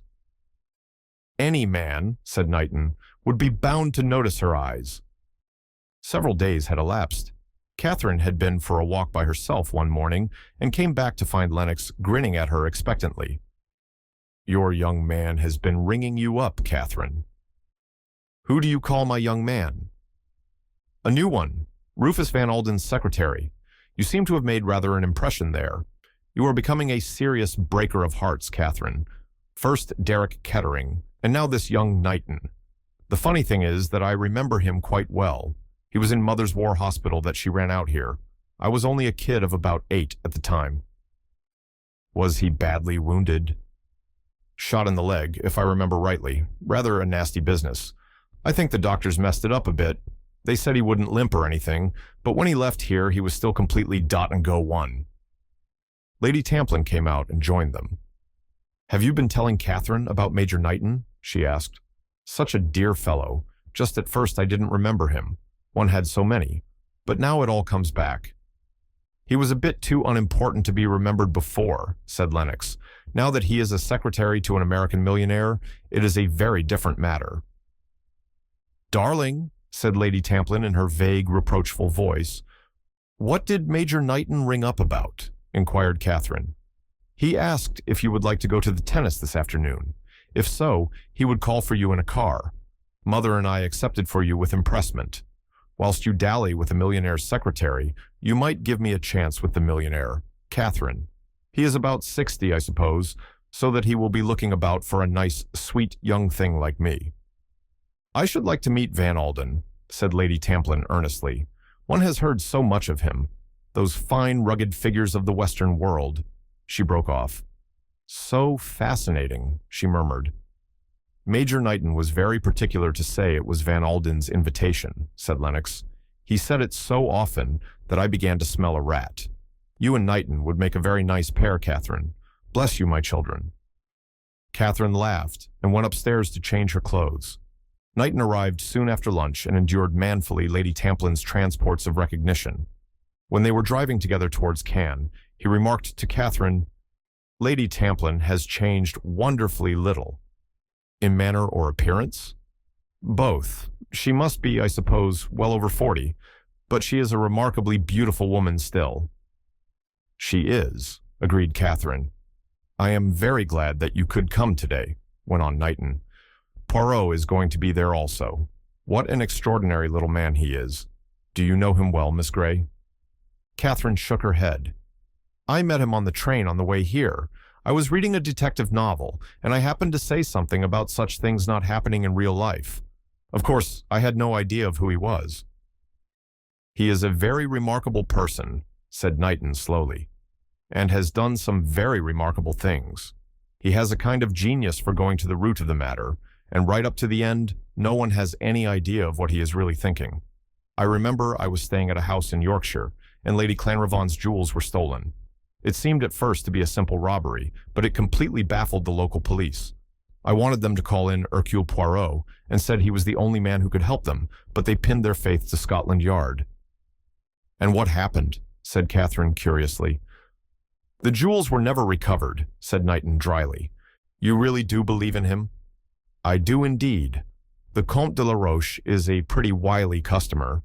He has wriggled out of most things, but I think he has met his match in Hercule Poirot." "The Comte de la Roche," said Catherine thoughtfully. "So you really think he did it?" "Of course." Knighton looked at her in astonishment. "Don't you?" "Oh yes," said Catherine hastily. "That is, I mean, if it was not just an ordinary train robbery." "It might be, of course," agreed the other, "but it seems to me that the Comte de la Roche fits into this business particularly well. And yet he has an alibi." "Oh, alibis!" Knighton laughed. His face broke into his attractive boyish smile. "You confess that you read detective stories, Miss Grey. You must know that anyone who has a perfect alibi is always open to grave suspicion." "Do you think that real life is like that?" asked Catherine, smiling. "Why not? Fiction is founded on fact." "But is rather superior to it," suggested Catherine. "Perhaps. Anyway, if I was a criminal, I should not like to have Hercule Poirot on my track." "No more should I," said Catherine, and laughed. They were met on arrival by Poirot. As the day was warm, he was attired in a white duck suit, with a white camellia in his buttonhole. "Bonjour, mademoiselle," said Poirot. "I look very English, do I not?" "You look wonderful," said Catherine tactfully. "You mock yourself at me," said Poirot genially. "But no matter. Papa Poirot, he always laughs the last." "Where is Van Alden?" asked Knighton.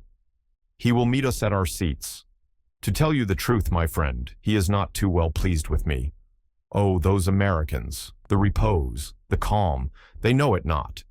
Van Alden, he would that I fly myself in the pursuit of criminals through all the byways of Nice." "I should have thought myself that it would not have been a bad plan," observed Knighton. "You are wrong," said Poirot. "In these matters one needs not energy but finesse. At the tennis one meets everyone. That is so important. Ah, there is Kettering." Derek came abruptly up to them. He looked reckless and angry, as though something had arisen to upset him. He and Knighton greeted each other with some frigidity. Poirot alone seemed unconscious of any sense of strain and chatted pleasantly in a laudable attempt to put everyone at their ease. He paid little compliments. "It is amazing, Kettering, how well you speak the French," he observed. "So well that you could be taken for a Frenchman if you chose.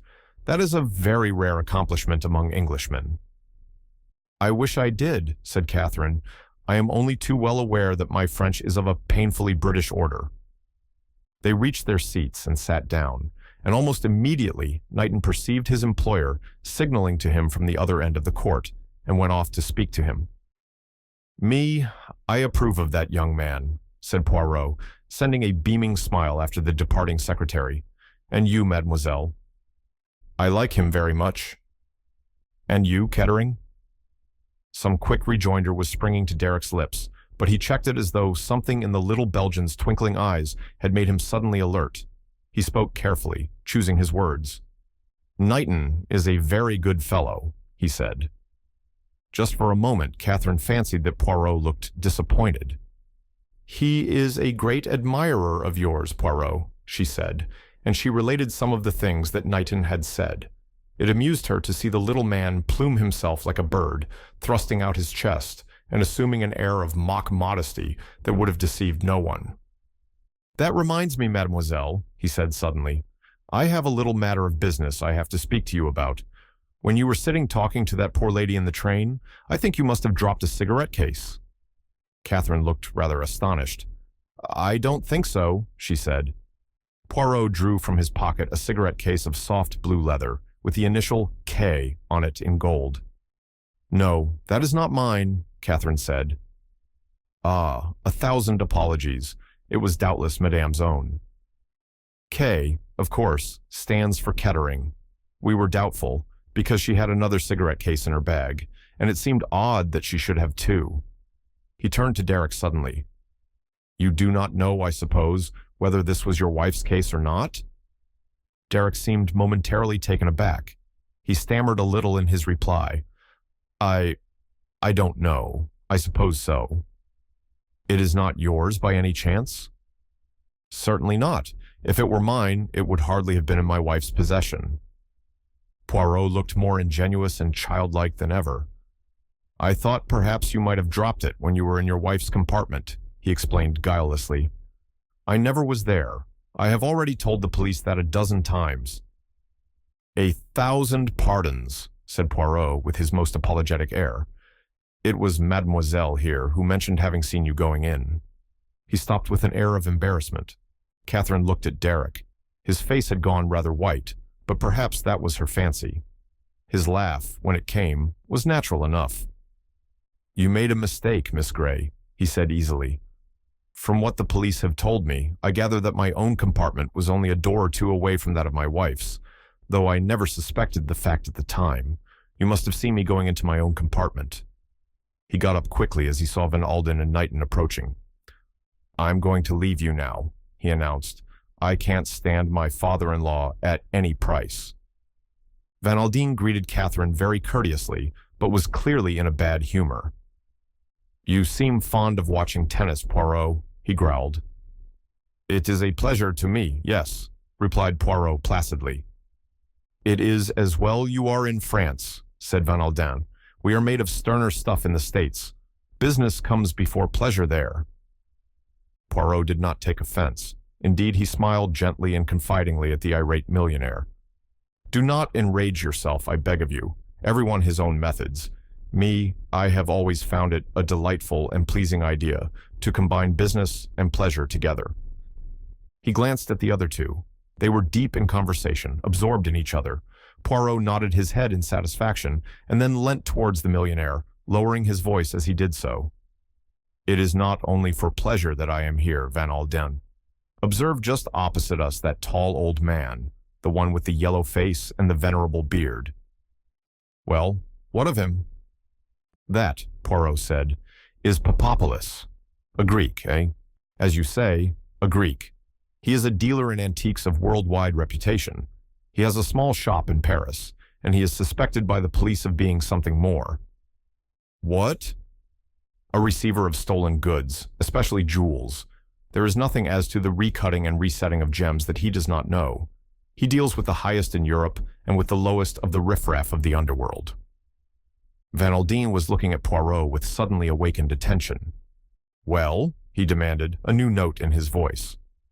"I ask myself," said Poirot, "I, Hercule Poirot," he thumped himself dramatically on the chest, "ask myself, why has Papopolis suddenly come to Nice?" Van Aldine was impressed. For a moment he had doubted Poirot and suspected the little man of being past his job, a poseur only. Now, in a moment, he switched back to his original opinion. He looked straight at the little detective. "I must apologize to you, Poirot." Poirot waved the apology aside with an extravagant gesture. "Bah!" he cried. "All that is of no importance. Now listen, Van Aldine, I have news for you." The millionaire looked sharply at him, all his interest aroused. Poirot nodded. "It is as I say. You will be interested. As you know, Van Aldine, the Comte de la Roche has been under surveillance ever since his interview with the juge d'instruction. The day after that, during his absence, the Villa Marina was searched by the police." "Well," said Van Aldine, "did they find anything? I bet they didn't." Poirot made him a little bow. "Your acumen is not at fault, Van Aldine. They found nothing of an incriminating nature. It was not to be expected that they would. The Comte de la Roche, as your expressive idiom has it, was not born on the preceding day. He is an astute gentleman with great experience." "Well, go on," growled Van Aldine. "It may be, of course, that the Comte had nothing of a compromising nature to conceal, but we must not neglect the possibility. If, then, he has something to conceal, where is it? Not in his house. The police searched thoroughly. Not on his person, for he knows that he is liable to arrest at any minute. There remains his car. As I say, he was under surveillance. He was followed on that day to Monte Carlo. From there he went by road to Mentone, driving himself. His car is a very powerful one. It outdistanced his pursuers, and for about a quarter of an hour, they completely lost sight of him." "And during that time, you think he concealed something by the roadside?" asked Van Aldine, keenly interested. "By the roadside, no. Ce n'est pas pratique. But listen now. I have made a little suggestion to Carrege. He is graciously pleased to approve of it. In each bureau de poste in the neighborhood, it has been seen to that there is someone who knows the Comte de la Roche by sight. Because, you see, monsieur, the best way of hiding a thing is by sending it away by the post." "Well?" demanded Van Aldine. His face was keenly alight with interest and expectation. "Well, voilà." With a dramatic flourish, Poirot drew out from his pocket a loosely wrapped brown paper package from which the string had been removed. "During that quarter of an hour's interval, our good gentleman mailed this." "The address?" asked the other sharply. Poirot nodded his head. "Might have told us something, but unfortunately it does not. The package was addressed to one of these little newspaper shops in Paris, where letters and parcels are kept until called for on payment of a small commission." "Yes, but what is inside?" demanded Van Aldine impatiently. Poirot unwrapped the brown paper and disclosed a square cardboard box. He looked round him. "It is a good moment," he said quietly. "All eyes are on the tennis. Look, monsieur." He lifted the lid of the box for the fraction of a second. An exclamation of utter astonishment came from the millionaire. His face turned as white as chalk. "My God," he breathed, "the rubies." He sat for a minute as though dazed. Poirot restored the box to his pocket and beamed placidly. Then suddenly, the millionaire seemed to come out of his trance. He leaned across to Poirot and wrung his hand so heartily that the little man winced with pain. "This is great," said Van Aldine. "Great. You are the goods, Poirot. Once and for all, you are the goods." "It is nothing," said Poirot modestly. "Order, method, being prepared for eventualities beforehand, that is all there is to it." "And now I suppose the Comte de la Roche has been arrested?"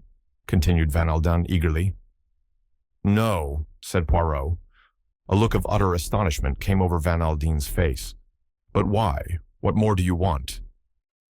"The Comte's alibi is still unshaken." "But that is nonsense." "Yes," said Poirot. "I rather think it is nonsense. but unfortunately we have to prove it so. In the meantime, he will slip through your fingers."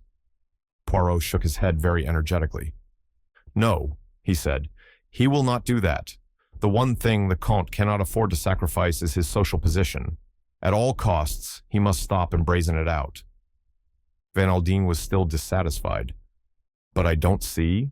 Poirot raised a hand. "Grant me a little moment, monsieur. I have a little idea. Many people have mocked themselves at the little ideas of Hercule Poirot, and they have been wrong." "Well," said Van Aldine, "go ahead." "What is this little idea?" Poirot paused for a moment, and then he said, "I will call upon you at your hotel at 11 o'clock tomorrow morning. Until then, say nothing to anyone." Papopoulos was at breakfast. Opposite him sat his daughter, Zia. There was a knock at the sitting-room door, and a chasseur entered with a card which he brought to Papopoulos. The latter scrutinized it, raised his eyebrows, and passed it over to his daughter. "Ah," said Papopoulos, scratching his left ear thoughtfully, "Hercule Poirot. I wonder now." Father and daughter looked at each other. "I saw him yesterday at the tennis," said Papopoulos. "Zia, I hardly like this." "He was very useful to you once," his daughter reminded him. "That is true," acknowledged Papopoulos. "Also, he has retired from active work, so I hear." These interchanges between father and daughter had passed in their own language. Now Papopoulos turned to the chasseur and said in French, "Faites monter ce monsieur." A few minutes later, Hercule Poirot, exquisitely attired and swinging a cane with a jaunty air, entered the room. "My dear Papopoulos." "My dear Poirot." "And Mademoiselle Zia." Poirot swept her a low bow. "You will excuse us going on with our breakfast," said Papopoulos, pouring himself out another cup of coffee. "Your call is, a little early." "It is scandalous," said Poirot, "but you see, I am pressed." "Ah," murmured Papopoulos, "you are on an affair, then?" "A very serious affair," said Poirot, "the death of Madame Kettering." "Let me see." Papopoulos looked innocently up at the ceiling. "That was the lady who died on the blue train, was it not? I saw a mention of it in the papers, but there was no suggestion of foul play." "In the interests of justice," said Poirot, "it was thought best to suppress that fact." There was a pause. "And in what way can I assist you, Poirot?" asked the dealer politely. "Voilà," said Poirot. "I shall come to the point." He took from his pocket the same box that he had displayed at Cannes, and opening it, he took out the rubies and pushed them across the table to Papopoulos. Although Poirot was watching him narrowly, not a muscle of the old man's face moved. He took up the jewels and examined them with a kind of detached interest. Then he looked across at the detective inquiringly. "Superb, are they not?" asked Poirot. "Quite excellent," said Papopoulos. "How much should you say they are worth?" The Greek's face quivered a little. "Is it really necessary to tell you, Poirot?" he asked. "You are shrewd, Papopoulos. No, it is not. They are not, for instance, worth $500,000. Papopoulos laughed, and Poirot joined with him. "As an imitation," said Papopoulos, handing them back to Poirot. "They are, as I said, quite excellent. Would it be indiscreet to ask, Poirot, where you came across them?" "Not at all," said Poirot. "I have no objection to telling an old friend like yourself. They were in the possession of the Comte de la Roche." Papopoulos' eyebrows lifted themselves eloquently. "Indeed," he murmured. Poirot leaned forward and assumed his most innocent and beguiling air. "Papopoulos," he said, "I am going to lay my cards upon the table. The original of these jewels was stolen from Madame Kettering on the blue train. Now, I will say to you first this. I am not concerned with the recovery of these jewels. That is the affair of the police. I am working not for the police, but for Van Aldine. I want to lay hands on the man who killed Madame Kettering. I am interested in the jewels only insofar as they may lead me to the man. You understand?" The last two words were uttered with great significance. Papopoulos, his face quite unmoved, said quietly, "Go on." "It seems to me probable, monsieur, that the jewels will change hands in Nice, may already have done so." "Ah," said Papopoulos. He sipped his coffee reflectively and looked a shade more noble and patriarchal than usual. I say to myself, continued Poirot with animation, what good fortune! My old friend, Papadopoulos, is in Nice. He will aid me. And how do you think I can aid you? Inquired Papadopoulos coldly. I said to myself, without doubt, Papadopoulos is in Nice on business. Not at all, said Papadopoulos. I am here for my health, by the doctor's orders. He coughed hollowly. I am desolated to hear it, replied Poirot with somewhat insincere sympathy. But, to continue, when a Russian Grand Duke, an Austrian Archduchess, or an Italian prince wish to dispose of their family jewels, to whom do they go? To Papadopoulos, is it not? He who is famous all over the world for the discretion with which he arranges these things. The other bowed. You flatter me.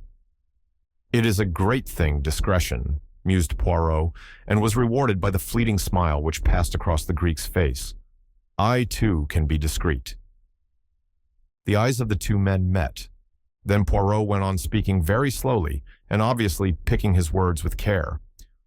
I say to myself this, if these jewels have changed hands in Nice, Papadopoulos would have heard of it.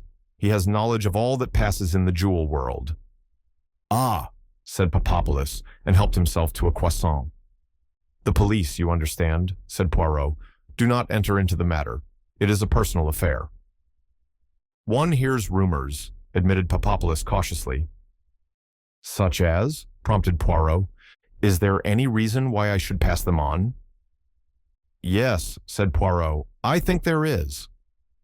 You may remember, Papadopoulos, that 17 years ago there was a certain article in your hands, left there as security by a very, prominent person. It was in your keeping and it unaccountably disappeared. You were, if I may use the English expression, in the soup. His eyes came gently round to the girl. She had pushed her cup and plate aside, and with both elbows on the table and her chin resting on her hands was listening eagerly. Still keeping an eye on her, he went on, I am in Paris at the time. You send for me. You place yourself in my hands. If I restore to you that article, you say I shall earn your undying gratitude. Eh bien, I did restore it to you. A long sigh came from Papadopoulos. It was the most unpleasant moment of my career, he murmured. 17 years is a long time, said Poirot thoughtfully, but I believe that I am right in saying, monsieur, that your race does not forget. A Greek? Murmured Papadopoulos with an ironical smile. It was not as a Greek I meant, said Poirot. There was a silence, and then the old man drew himself up proudly. You are right, Poirot, he said quietly. I am a Jew, and as you say, our race does not forget. You will aid me then? As regards the jewels, monsieur, I can do nothing. The old man, as Poirot had done just now, picked his words carefully. I know nothing. I have heard nothing. But I can perhaps do you a good turn. That is, if you are interested in racing. Under certain circumstances I might be, said Poirot, eyeing him steadily. There is a horse running at Longchamp that would, I think, repay attention. I cannot say for certain, you understand. This news passed through so many hands. He stopped, fixing Poirot with his eye, as though to make sure that the latter was comprehending him. Perfectly, perfectly, said Poirot, nodding. The name of the horse, said Papadopoulos, leaning back and joining the tips of his fingers together, is the Marquis. I think, but I am not sure, that it is an English horse, Zia? I think so too, said the girl. Poirot got up briskly. I thank you, monsieur, he said. It is a great thing to have what the English call a tip from the stable. Au revoir, monsieur, and many thanks. He turned to the girl. Au revoir, Mademoiselle Zia. It seems to me but yesterday that I saw you in Paris. One would say that 2 years had passed at most. There is a difference between 16 and 33, said Zia ruefully. Not in your case, declared Poirot gallantly. You and your father will perhaps dine with me one night. We shall be delighted, replied Zia. Then we will arrange it, declared Poirot. And now, je m'y sauve. Poirot walked along the street, humming a little tune to himself. He twirled his stick with a jaunty air. Once or twice, he smiled to himself quietly. He turned into the first bureau de poste he came to and sent off a telegram. He took some time in wording it, but it was in code and he had to call upon his memory. It purported to deal with a missing scarf pin and was addressed to Inspector Japp, Scotland Yard. Decoded, it was short and to the point. Wire me everything known about man whose sobriquet is the Marquise. It was exactly 11 o'clock when Poirot presented himself at Van Alden's hotel. He found the millionaire alone. "You are punctual, Poirot," he said with a smile as he rose to greet the detective. "I am always punctual," said Poirot. "The exactitude. Always do I observe it. Without order and method—" He broke off. "Ah, but it is possible that I have said these things to you before. Let us come at once to the object of my visit." "Your little idea?" "Yes, my little idea." Poirot smiled. "First of all, monsieur, I should like to interview once more the maid, Ada Mason. She is here?" "Yes, she's here." "Ah!" Van Alden looked at him curiously. He rang the bell, and a messenger was dispatched to find Mason. Poirot greeted her with his usual politeness, which was never without effect on that particular class. "Good afternoon, mademoiselle," he said cheerfully. "Be seated, will you not, if monsieur permits?" "Yes, yes, sit down, my girl," said Van Alden. "Thank you, sir," said Mason primly, and she sat down on the extreme edge of a chair. She looked bonier and more acid than ever. "I have come to ask you yet more questions," said Poirot. "We must get to the bottom of this affair. Always I return to the question of the man in the train. You have been shown the Comte de la Roche. You say that it is possible he was the man, but you are not sure." "As I told you, sir, I never saw the gentleman's face. That is what makes it so difficult." Poirot beamed and nodded. "Precisely, exactly. I comprehend well the difficulty. Now, mademoiselle, you have been in the service of Madame Kettering 2 months, you say. During that time, how often did you see your master?" Mason reflected a minute or two and then said, "Only twice, sir." "And was that near to or far away?" "Well, once, sir, he came to Curzon Street. I was upstairs and I looked over the banisters and saw him in the hall below. I was a bit curious, like, you understand, knowing the way things, were." Mason finished up with her discreet cough. "And the other time?" "I was in the park, sir, with Annie, one of the housemaids, sir, and she pointed out the master to me walking with a foreign lady." Again, Poirot nodded. "Now listen, Mason. This man whom you saw in the carriage talking to your mistress at the Gare de Lyon, how do you know it was not your master?" "The master, sir? Oh, I don't think it could have been." "But you are not sure?" Poirot persisted. "Well, I never thought of it, sir." Mason was clearly upset at the idea. "You have heard that your master was also on the train. What more natural than that it should be he who came along the corridor?" "But the gentleman who was talking to the mistress must have come from outside, sir. He was dressed for the street, in an overcoat and soft hat." "Just so, mademoiselle, but reflect a minute. The train has just arrived at the Gare de Lyon. Many of the passengers promenade themselves upon the quay. Your mistress was about to do so, and for that purpose had doubtless put on her fur coat, eh?" "Yes, sir," agreed Mason. "Your master then does the same. The train is heated, but outside in the station it is cold. He puts on his overcoat and his hat, and he walks along beside the train, and looking up at the lighted windows, he suddenly sees Madame Kettering. Until then, he has had no idea that she was on the train. Naturally, he mounts the carriage and goes to her compartment. She gives an exclamation of surprise at seeing him and quickly shuts the door between the two compartments, since it is possible that their conversation may be of a private nature." He leaned back in his chair and watched the suggestion slowly take effect. No one knew better than Hercule Poirot that the class to which Mason belongs cannot be hurried. He must give her time to get rid of her own preconceived ideas. At the end of 3 minutes, she spoke. "Well, of course, sir, it might be so. I never thought of it that way. The master is tall and dark, and just about that build. It was seeing the hat and coat that made me say it was a gentleman from outside. Yes, it might have been the master. I would not like to say either way, I'm sure." "Thank you very much, mademoiselle. I shall not require you any further. Ah, just one thing more." He took from his pocket the cigarette case he had already shown to Catherine. "Is that your mistress's case?" he said to Mason. "No, sir. It is not the mistress's. At least—" She looked suddenly startled. An idea was clearly working its way to the forefront of her mind. "Yes," said Poirot encouragingly. "I think, sir, I can't be sure, but I think it is a case that the mistress bought to give to the master." "Ah," said Poirot in a non-committal manner, "but whether she ever did give it to him or not, I can't say, of course." "Precisely," said Poirot, "precisely." "That is all I think, mademoiselle. I wish you good afternoon." Ada Mason retired discreetly, closing the door noiselessly behind her. Poirot looked across at Van Alden, a faint smile upon his face. The millionaire looked thunderstruck. You think it was Derek?" he queried. "But everything points the other way. Why, the Count has actually been caught red-handed with the jewels on him." "No." "But you told me—" "What did I tell you?" "That story about the jewels. You showed them to me." "No." Van Alden stared at him. "You mean to say you didn't show them to me?" "No." "Yesterday, at the tennis?" "No." "Are you crazy, Poirot, or am I?" "Neither of us is crazy," said the detective. "You ask me a question, I answer it. You say, have I not shown you the jewels yesterday? I reply, no. What I showed you, Van Alden, was a first-class imitation, hardly to be distinguished except by an expert from the real ones."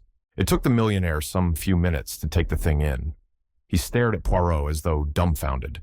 The little Belgian nodded at him gently. "Yes," he said, "it alters the position, does it not?" "Imitation." He leaned forward. "All along, Poirot, you have had this idea? All along this is what you have been driving at? You never believed that the Comte de la Roche was the murderer?" "I have had doubts," said Poirot quietly. "I said as much to you. Robbery with violence and murder." He shook his head energetically.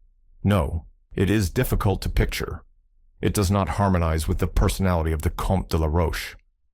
"But you believe that he meant to steal the rubies?" "Certainly, there is no doubt as to that. See, I will recount to you the affair as I see it. The Comte knew of the rubies, and he laid his plans accordingly. He made up a romantic story of a book he was writing, so as to induce your daughter to bring them with her. He provided himself with an exact duplicate. It is clear, is it not, that substitution is what he was after. Madame, your daughter, was not an expert on jewels. It would probably be a long time before she discovered what had occurred. When she did so, well, I do not think she would prosecute the Comte. Too much would come out. He would have in his possession various letters of hers. Oh yes, a very safe scheme from the Comte's point of view, one that he has probably carried out before." "It seems clear enough, yes," said Van Alden musingly. "It accords with the personality of the Comte de la Roche," said Poirot. "Yes, but now—" Van Alden looked searchingly at the other. "What actually happened?" "Tell me that, Poirot." Poirot shrugged his shoulders. "It is quite simple," he said. "Someone stepped in ahead of the Comte." There was a long pause. Van Alden seemed to be turning things over in his mind. When he spoke, it was without beating about the bush. "How long have you suspected my son-in-law, Poirot?" "From the very first. He had the motive and the opportunity. Everyone took for granted that the man in Madame's compartment in Paris was the Comte de la Roche. I thought so too. Then you happened to mention that you had once mistaken the Comte for your son-in-law. That told me that they were of the same height and build and alike in coloring. It put some curious ideas in my head. The maid had only been with your daughter a short time. It was unlikely that she would know Kettering well by sight, since he had not been living in Curzon Street. Also, the man was careful to keep his face turned away." "You believe he murdered her?" said Van Alden hoarsely. Poirot raised a hand quickly. No, I did not say that, but it is a possibility, a very strong possibility. He was in a tight corner, a very tight corner, threatened with ruin. This was the one way out. But why take the jewels? To make the crime appear an ordinary one committed by train robbers, otherwise suspicion might have fallen on him straight away. If that is so, what has he done with the rubies? That remains to be seen. There are several possibilities. There is a man in Nice who may be able to help, the man I pointed out at the tennis." He rose to his feet, and Van Alden rose also, and laid his hand on the little man's shoulder. His voice when he spoke was harsh with emotion. "Find Ruth's murderer for me," he said. "That is all I ask." Poirot drew himself up. "Leave it in the hands of Hercule Poirot," he said superbly. "Have no fears. I will discover the truth." He brushed a speck of fluff from his hat, smiled reassuringly at the millionaire, and left the room. Nevertheless, as he went down the stairs, some of the confidence faded from his face. "It is all very well," he murmured to himself, "but there are difficulties. Yes, there are great difficulties." As he was passing out of the hotel, he came to a sudden halt.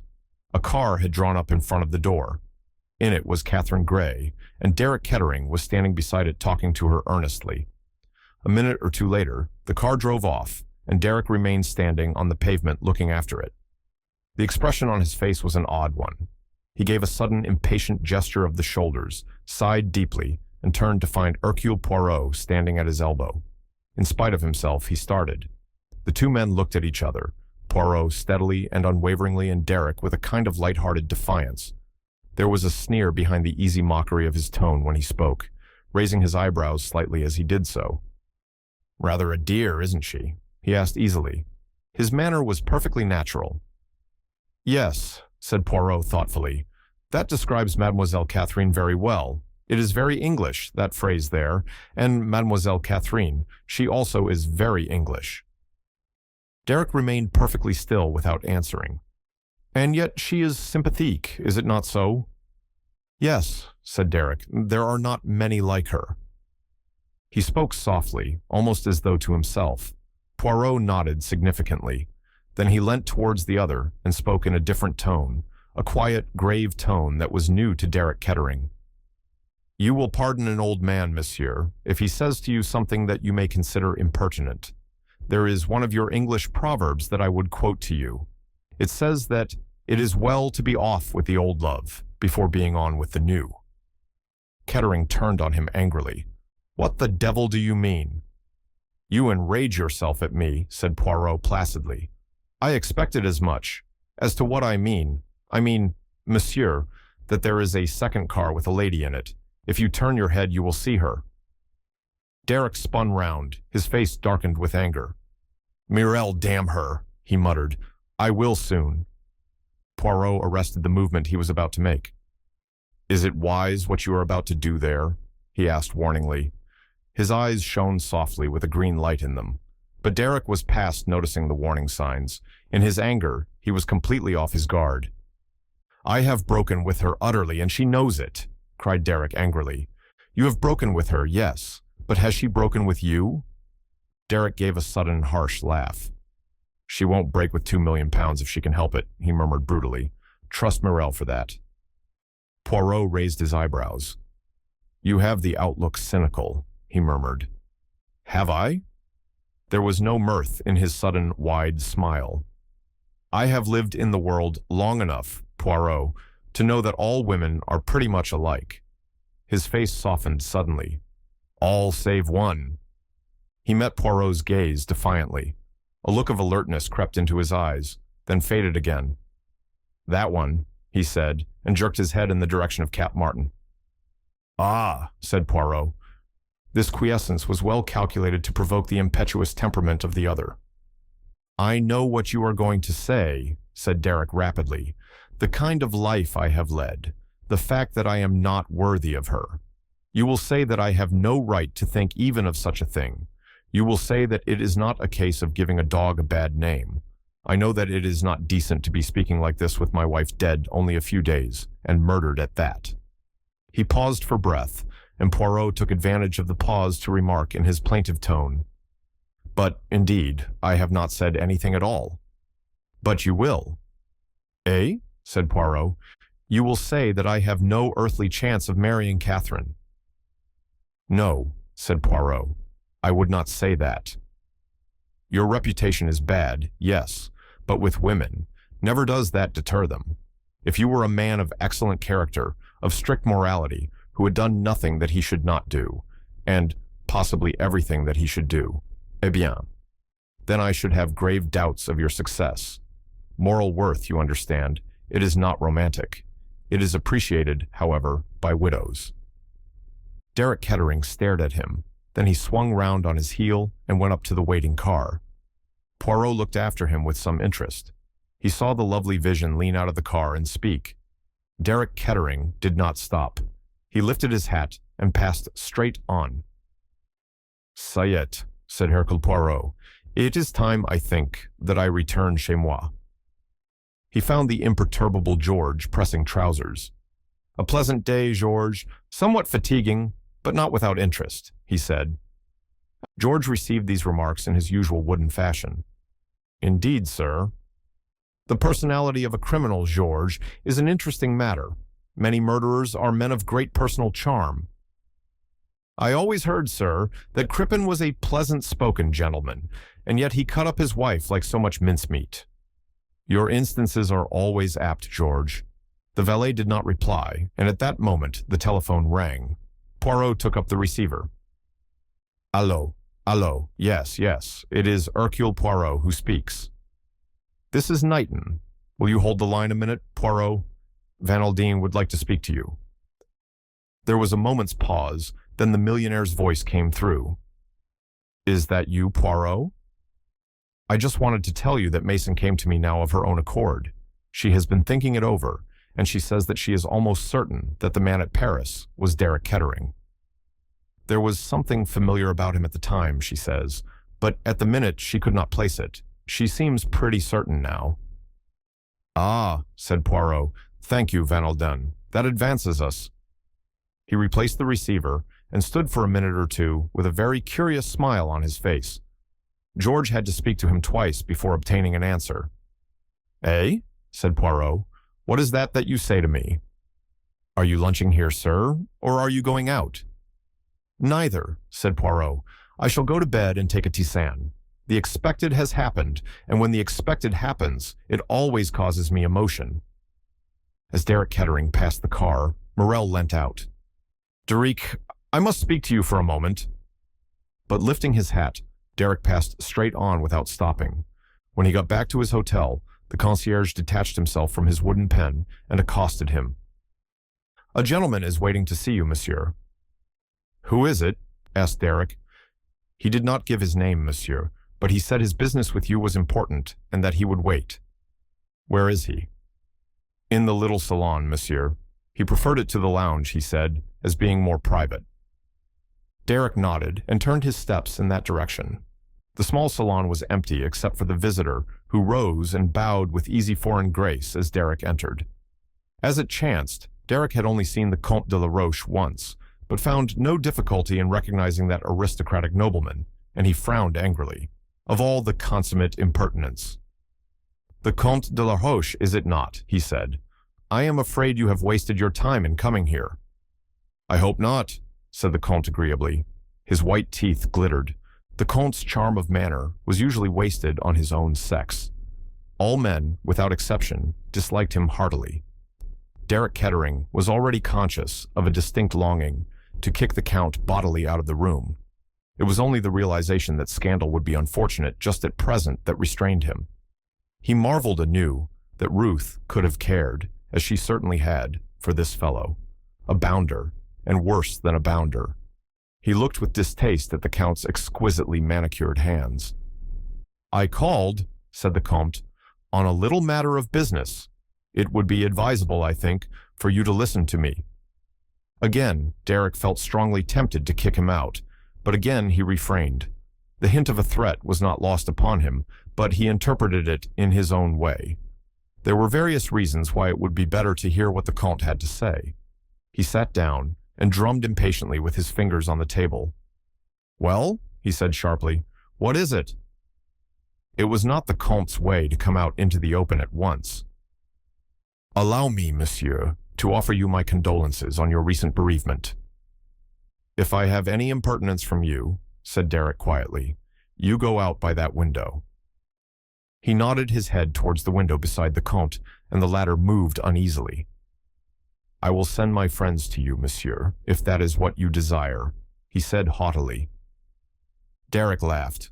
A duel, eh? My dear Count, I don't take you seriously enough for that, but I should take a good deal of pleasure in kicking you down the Promenade des Anglais. The Comte was not at all anxious to take offense. He merely raised his eyebrows and murmured, "The English are barbarians." "Well," said Derek, "what is it you have to say to me?" "I will be frank," said the Comte. "I will come immediately to the point. That will suit us both, will it not?" Again he smiled in his agreeable fashion. "Go on," said Derek curtly. The Comte looked at the ceiling, joined the tips of his fingers together, and murmured softly, "You have come into a lot of money, monsieur." "What the devil has that got to do with you?" The Comte drew himself up. "Monsieur, my name is tarnished. I am suspected, accused of foul crime." "The accusation does not come from me," said Derek coldly. "As an interested party, I have not expressed any opinion." "I am innocent," said the Comte.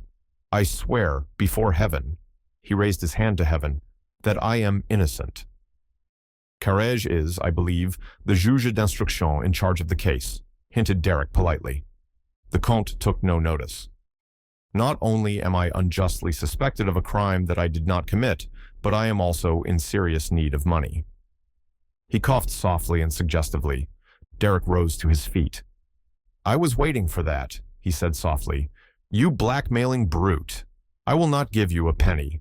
My wife is dead, and no scandal that you can make can touch her now. She wrote you foolish letters, I dare say.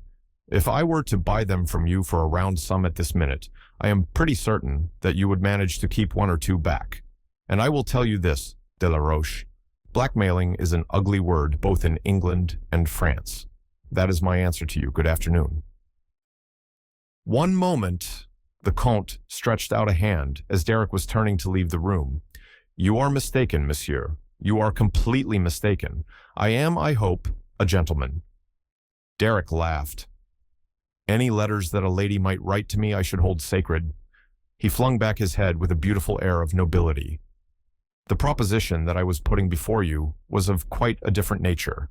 I am, as I said, extremely short of money, and my conscience might impel me to go to the police with certain information." Derek came slowly back into the room. "What do you mean?" The Comte's agreeable smile flashed forth once more. "Surely it is not necessary to go into details," he purred. "Seek whom the crime benefits, they say, don't they? As I said just now, you have come into a lot of money lately." Derek laughed. "If that is all," he said contemptuously. But the Comte was shaking his head. "But it is not all, my dear sir. I should not come to you unless I had much more precise and detailed information than that. It is not agreeable, monsieur, to be arrested and tried for murder." Derek came close up to him. His face expressed such furious anger that involuntarily the Comte drew back a pace or two. "Are you threatening me?" the young man demanded angrily. "You shall hear nothing more of the matter," the Comte assured him. "Of all the colossal bluffs that I have ever struck—" The Comte raised a white hand. "You are wrong. It is not a bluff. To convince you, I will tell you this. My information was obtained from a certain lady. It is she who holds the irrefutable proof that you committed the murder." "She? Who?" "Mademoiselle Mirel." Derek drew back as though struck. "Mirel," he muttered. The Comte was quick to press what he took to be his advantage. "A bagatelle of 100,000 francs, he said. "I ask no more." "Eh?" said Derek absently. "I was saying, monsieur, that a bagatelle of 100,000 francs would satisfy my conscience." Derek seemed to recollect himself. He looked earnestly at the Comte. "You would like my answer now?" "If you please, monsieur." "Then here it is. You can go to the devil, see?" Leaving the Comte too astonished to speak, Derek turned on his heel and swung out of the room. Once out of the hotel, he hailed a taxi and drove to Morel's hotel. On inquiring, he learned that the dancer had just come in. Derek gave the concierge his card. "Take this up to mademoiselle and ask if she will see me." A very brief interval elapsed, and then Derek was bidden to follow a chasseur. A wave of exotic perfume assailed Derek's nostrils as he stepped over the threshold of the dancer's apartments. The room was filled with carnations, orchids, and mimosa. Morel was standing by the window in a peignoir of foamy lace. She came towards him, her hands outstretched. "Derek, you have come to me. I knew you would." He put aside the clinging arms and looked down on her sternly. "Why did you send the Comte de la Roche to me?" She looked at him in astonishment, which he took to be genuine. "I send the Comte de la Roche to you? But for what?" "Apparently, for blackmail," said Derek grimly. Again she stared. Then suddenly she smiled and nodded her head. Of course, it was to be expected. It is what he would do. C-type law. I might have known it. "No, indeed, Derek, I did not send him." He looked at her piercingly, as though seeking to read her mind. "I will tell you," said Morel. "I am ashamed, but I will tell you. The other day, you comprehend, I was mad with rage, quite mad." She made an eloquent gesture. "My temperament, it is not a patient one. I want to be revenged on you, and so I go to the Comte de la Roche, and I tell him to go to the police and say so-and-so and so-and-so. But have no fear, Derek. Not completely did I lose my head. The proof rests with me alone. The police can do nothing without my word, you understand? And now. She nestled up close to him, looking at him with melting eyes. He thrust her roughly away from him. She stood there, her breast heaving, her eyes narrowing to cat-like slits. "Be careful, Derek. Be very careful. You have come back to me, have you not?" "I shall never come back to you," said Derek steadily. "Ah." More than ever, the dancer looked like a cat. Her eyelids flickered. "So there is another woman? The one with whom you lunched that day, eh? Am I right?" "I intend to ask that lady to marry me. You might as well know." "That prim English woman. Do you think that I will support that for one moment?" "Ah, no." Her beautiful, lithe body quivered. "Listen, Derek, do you remember that conversation we had in London? You said the only thing that could save you was the death of your wife. You regretted that she was so healthy. Then the idea of an accident came to your brain. And more than an accident." "I suppose," said Derek contemptuously, "that it was this conversation that you repeated to the Comte de la Roche." Morel laughed. "Am I a fool? Could the police do anything with a vague story like that? See, I will give you a last chance. You shall give up this Englishwoman. You shall return to me. And then, chérie, never will I breathe." "Breathe what?" She laughed softly. "You thought no one saw you." "What do you mean?" "As I say, you thought no one saw you, but I saw you, Derek, mon ami. I saw you coming out of the compartment of Madame your wife, just before the train got into Lyons that night. And I know more than that. I know that when you came out of her compartment, she was dead." He stared at her.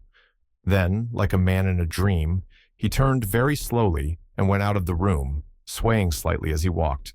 "And so it is," said Poirot, "that we are the good friends and have no secrets from each other." Catherine turned her head to look at him. There was something in his voice, some undercurrent of seriousness, which she had not heard before. They were sitting in the gardens of Monte Carlo. Catherine had come over with her friends, and they had run into Knighton and Poirot almost immediately on arrival. Lady Tamplin had seized upon Knighton and had overwhelmed him with reminiscences, most of which Catherine had a faint suspicion were invented. They had moved away together, Lady Tamplin with her hand on the young man's arm. Knighton had thrown a couple of glances back over his shoulder, and Poirot's eyes twinkled a little as he saw them. "Of course we are friends," said Catherine. "From the beginning, we have been sympathetic to each other," mused Poirot. "When you told me that a Roman policier occurs in real life." "And I was right, was I not?" he challenged her with an emphatic forefinger. "Here we are, plunged in the middle of one. That is natural for me. It is my métier. But for you, it is different." "Yes," he added in a reflective tone, "for you, it is different." She looked sharply at him. It was as though he were warning her, pointing out to her some menace that she had not seen. "Why do you say that I am in the middle of it? It is true that I had that conversation with Kettering just before she died, but now Now all that is over. I am not connected with the case anymore. Ah, mademoiselle, can we ever say, I have finished with this or that? Catherine turned defiantly round to face him. What is it? She asked. You are trying to tell me something, to convey it to me rather. But I am not clever at taking hints. I would much rather that you said anything you have to say straight out. Poirot looked at her sadly. Ah, mais c'est anglais, ça, he murmured. Everything in black and white, everything clear-cut and well-defined. But life, it is not like that, mademoiselle. There are the things that are not yet, but which cast their shadow before. He dabbed his brow with a very large silk pocket handkerchief and murmured, Ah, but it is that I become poetical. Let us, as you say, speak only of facts. And, speaking of facts, tell me what you think of Major Knighton. I like him very much indeed, said Catherine warmly. He is quite delightful. Poirot sighed. What is the matter? Asked Catherine. You reply so heartily, said Poirot. If you had said in an indifferent voice, Oh, quite nice. Eh bien, do you know I should have been better pleased? Catherine did not answer. She felt slightly uncomfortable. Poirot went on dreamily. And yet, who knows? With les femmes, they have so many ways of concealing what they feel, and heartiness is perhaps as good a way as any other. He sighed. I don't see, began Catherine. He interrupted her. You do not see why I am being so impertinent, mademoiselle? I am an old man, and now and then, not very often, I come across someone whose welfare is dear to me. We are friends, mademoiselle. You have said so yourself. And it is just this. I should like to see you happy. Catherine stared very straight in front of her. She had a cretonne sunshade with her, and with its point she traced little designs in the gravel at her feet. I have asked you a question about Major Knighton. Now I will ask you another. Do you like Derek Kettering? I hardly know him, said Catherine. That is not an answer, that. I think it is. He looked at her, struck by something in her tone. Then he nodded his head gravely and slowly. Perhaps you are right, mademoiselle. See you, I who speak to you have seen much of the world, and I know that there are two things which are true. A good man may be ruined by his love for a bad woman, but the other way holds good also. A bad man may equally be ruined by his love for a good woman. Catherine looked up sharply. When you say ruined, I mean from his point of view. One must be wholehearted in crime as in everything else. You are trying to warn me, said Catherine in a low voice. Against whom? I cannot look into your heart, mademoiselle. I do not think you would let me if I could. I will just say this. There are men who have a strange fascination for women. The Comte de la Roche, said Catherine with a smile. There are others, more dangerous than the Comte de la Roche. They have qualities that appeal, recklessness, daring, audacity. You are fascinated, mademoiselle. I see that, but I think that it is no more than that. I hope so. This man of whom I speak, the emotion he feels is genuine enough, but all the same. Yes? He got up and stood looking down at her. Then he spoke in a low, distinct voice. You could, perhaps, love a thief, mademoiselle, but not a murderer. He wheeled sharply away on that and left her sitting there. He heard the little gasp she gave and paid no attention. He had said what he meant to say. He left her there to digest that last unmistakable phrase. Derek Kettering, coming out of the casino into the sunshine, saw her sitting alone on the bench and joined her. I have been gambling, he said with a light laugh, gambling unsuccessfully. I have lost everything, that is, that I have with me. Catherine looked at him with a troubled face. She was aware at once of something new in his manner, some hidden excitement that betrayed itself in 100 different infinitesimal signs. I should think you were always a gambler. The spirit of gambling appeals to you. Every day and in every way a gambler? You are about right. Don't you find something stimulating in it? To risk all on one throw, there is nothing like it. Calm and stolid as she believed herself to be, Catherine felt a faint answering thrill. I want to talk to you, went on Derek, and who knows when I may have another opportunity. There is an idea going about that I murdered my wife. No, please don't interrupt. It is absurd, of course." He paused for a minute or two, then went on, speaking more deliberately. "In dealing with the police and local authorities here, I have had to pretend to, well, a certain decency. I prefer not to pretend with you. I meant to marry money. I was on the lookout for money when I first met Ruth Van Alden. She had the look of a slim Madonna about her, and well, I made all sorts of good resolutions and was bitterly disillusioned. My wife was in love with another man when she married me. She never cared for me in the least. Oh, I am not complaining. The thing was a perfectly respectable bargain. She wanted Lecanberry and I wanted money. The trouble arose simply through Ruth's American blood. Without caring a pin for me, she would have liked me to be continually dancing attendance. Time and again, she as good as told me that she had bought me and that I belonged to her. The result was that I behaved abominably to her.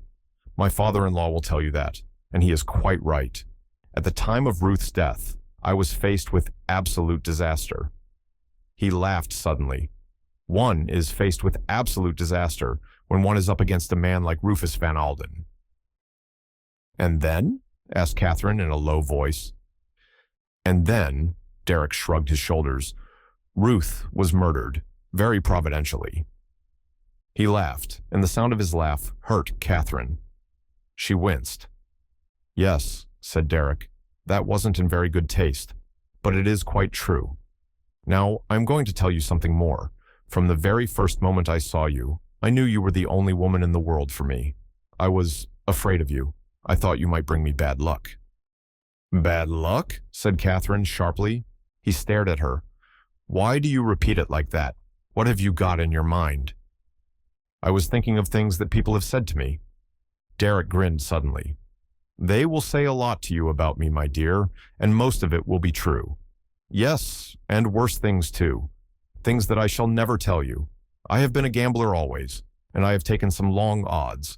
I shan't confess to you now, or at any other time. The past is done with. There is one thing I do wish you to believe. I swear to you solemnly that I did not kill my wife."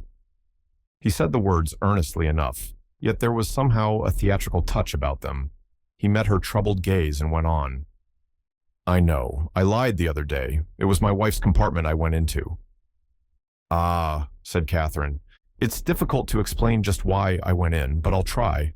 I did it on an impulse. You see, I was more or less spying on my wife. I kept out of sight on the train. Mireille had told me that my wife was meeting the Comte de la Roche in Paris. Well, as far as I had seen, that was not so. I felt ashamed, and I thought suddenly that it would be a good thing to have it out with her once and for all, so I pushed open the door and went in." He paused. "Yes," said Catherine gently. "Ruth was lying on the bunk asleep. Her face was turned away from me. I could only see the back of her head. I could have woken her up, of course, but suddenly I felt a reaction. What, after all, was there to say that we hadn't both of us said 100 times before? She looked so peaceful lying there. I left the compartment as quietly as I could."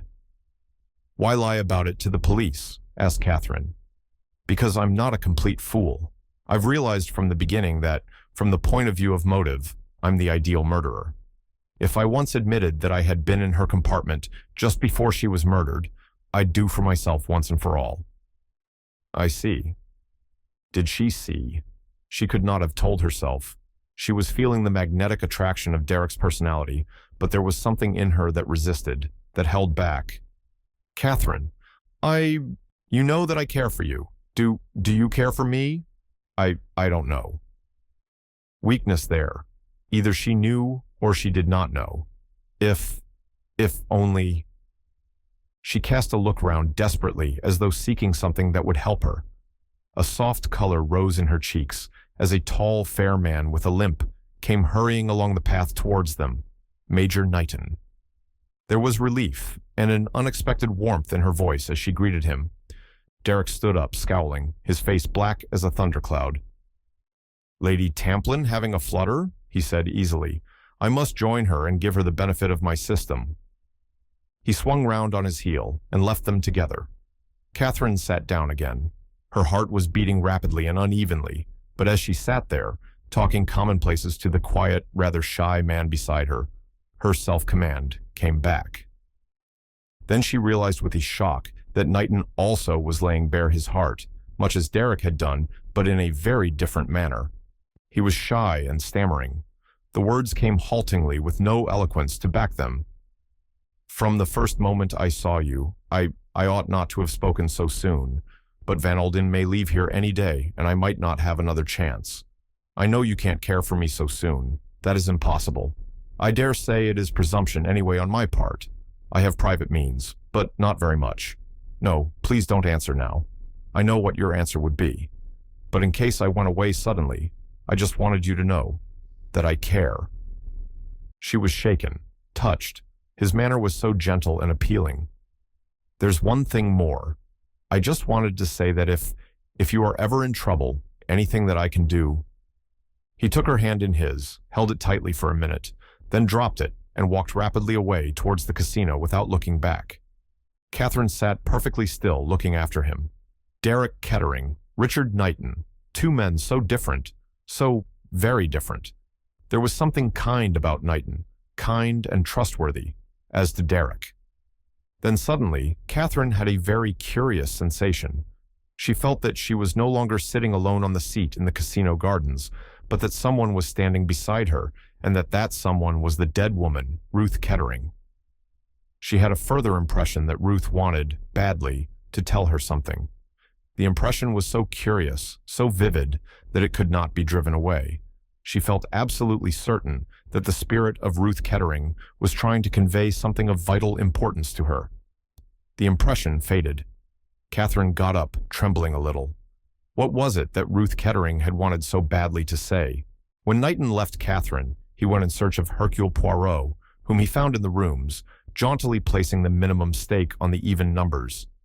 As Knighton joined him, the number 33 turned up, and Poirot's stake was swept away.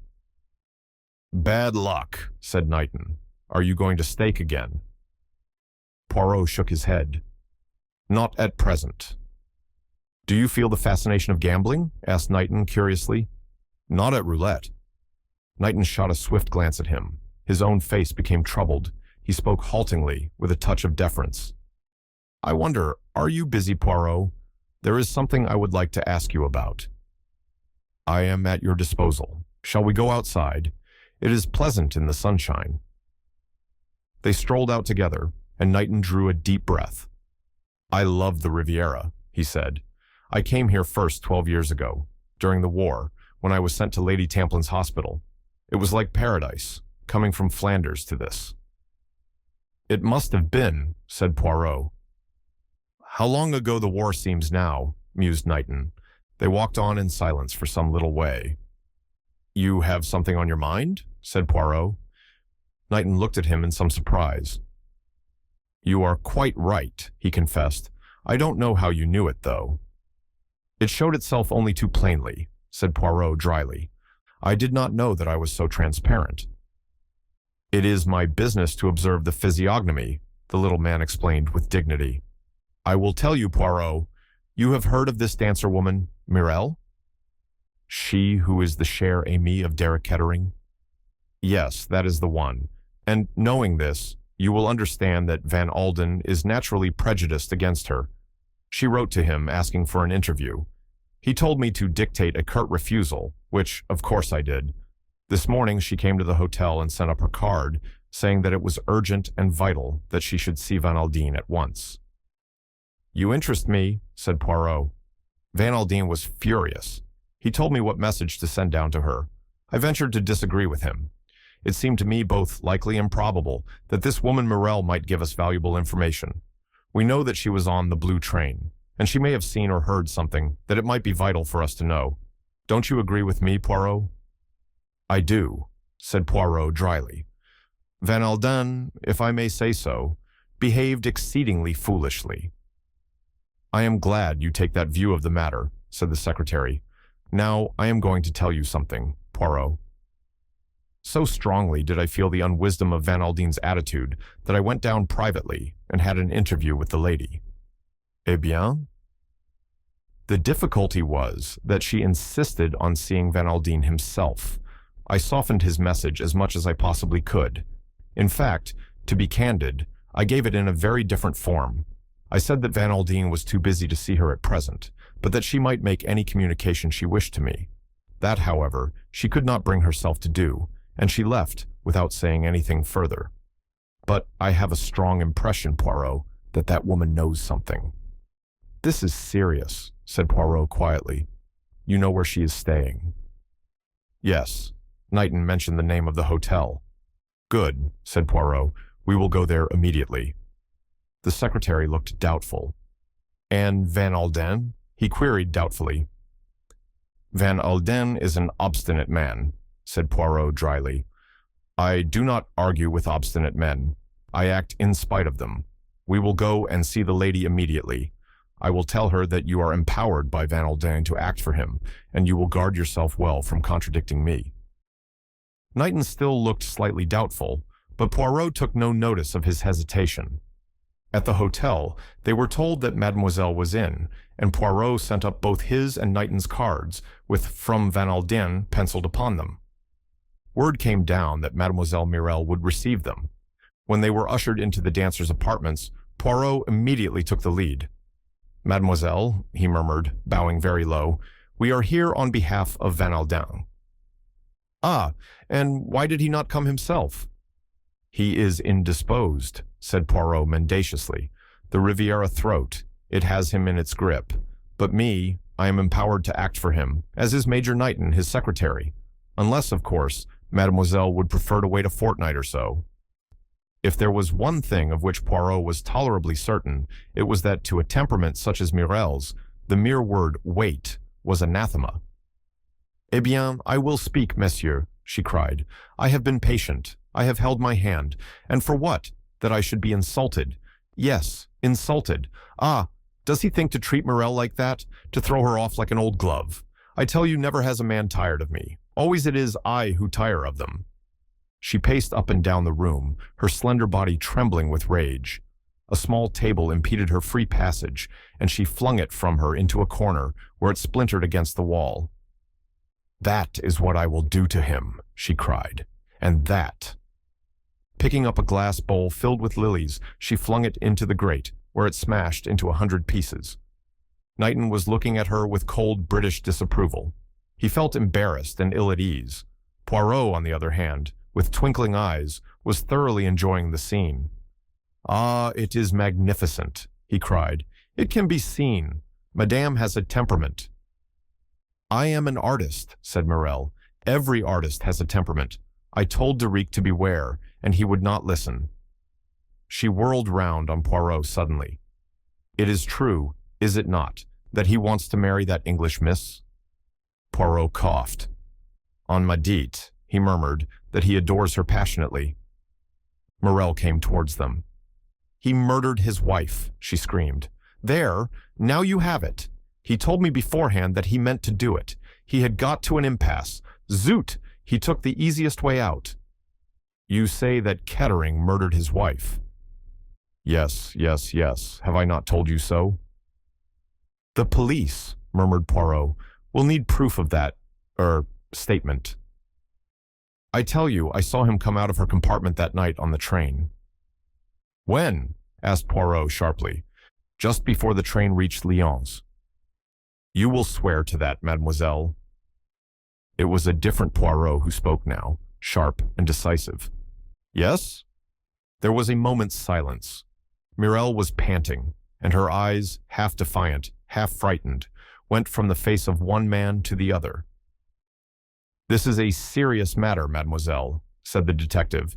You realize how serious? Certainly I do.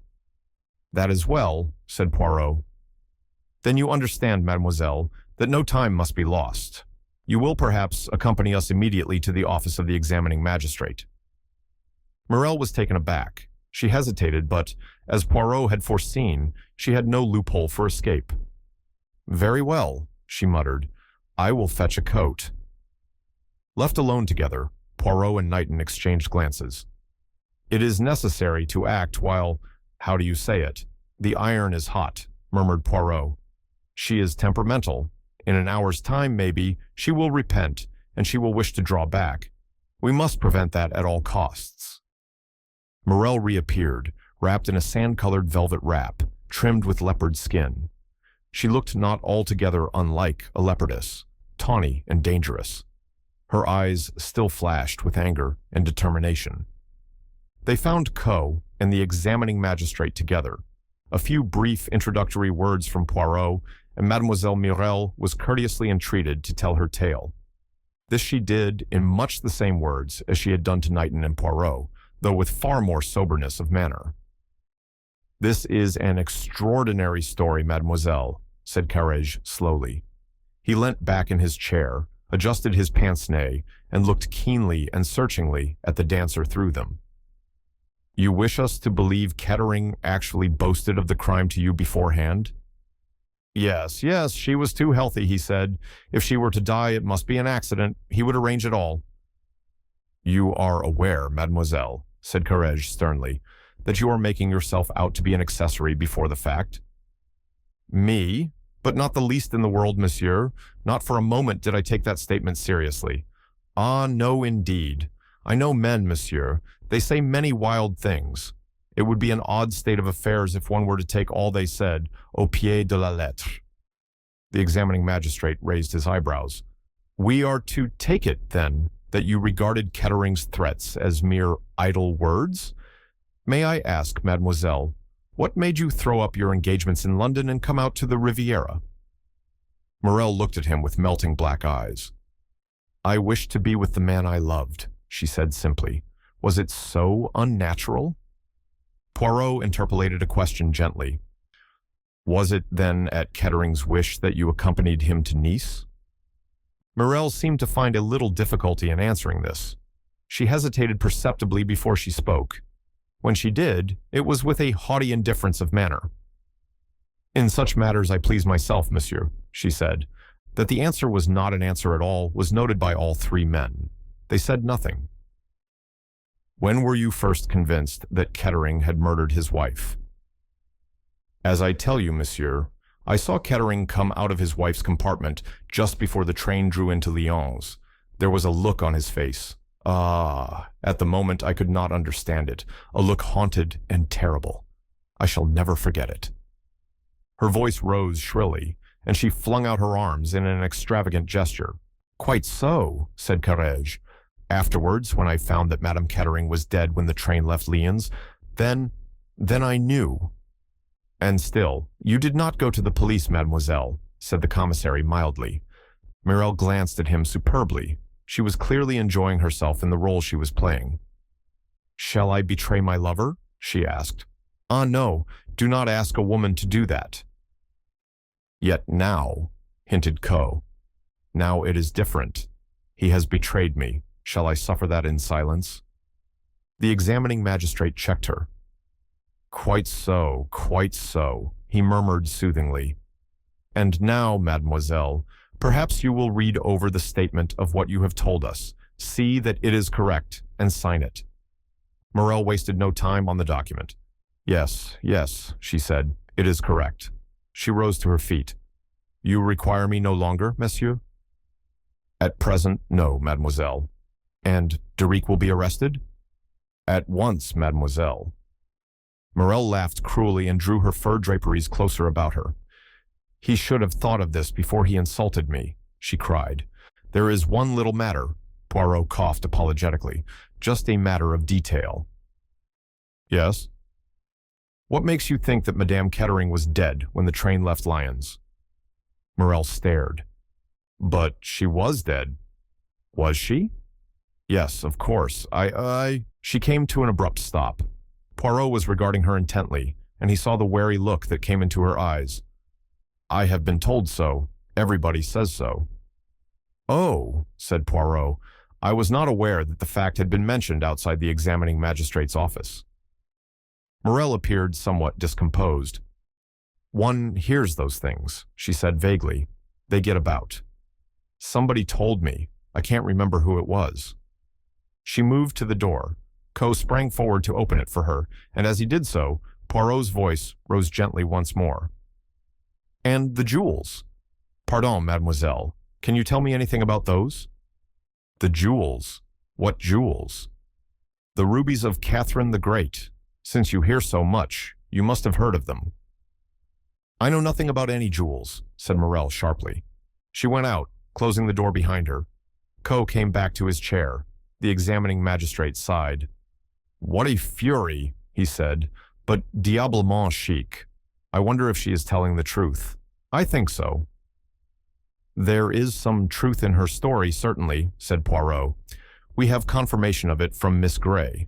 She was looking down the corridor a short time before the train reached Lyons, and she saw Kettering go into his wife's compartment. The case against him seems quite clear, said the commissary, sighing. It is 1,000 pities, he murmured. How do you mean? Asked Poirot. It has been the ambition of my life to lay the Comte de la Roche by the heels. This time, ma foi, I thought we had got him. This other, it is not nearly so satisfactory. Courage rubbed his nose. If anything goes wrong, he observed cautiously, it will be most awkward. Kettering is of the aristocracy. It will get into the newspapers. If we have made a mistake... He shrugged his shoulders forebodingly. The jewels now, said the commissary. What do you think he has done with them? He took them for a plant, of course, said Courage. They must have been a great inconvenience to him and very awkward to dispose of. Poirot smiled.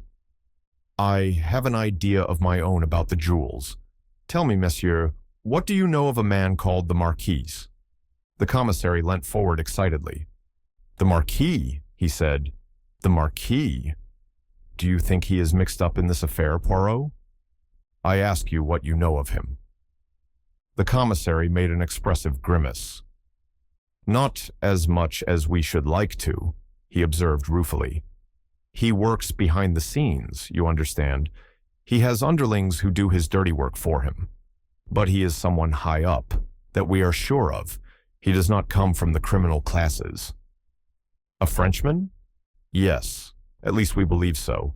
But we are not sure. He has worked in France, in England, in America. There was a series of robberies in Switzerland last autumn which were laid at his door. By all accounts, he is a grand seigneur, speaking French and English with equal perfection, and his origin is a mystery. Poirot nodded and rose to take his departure.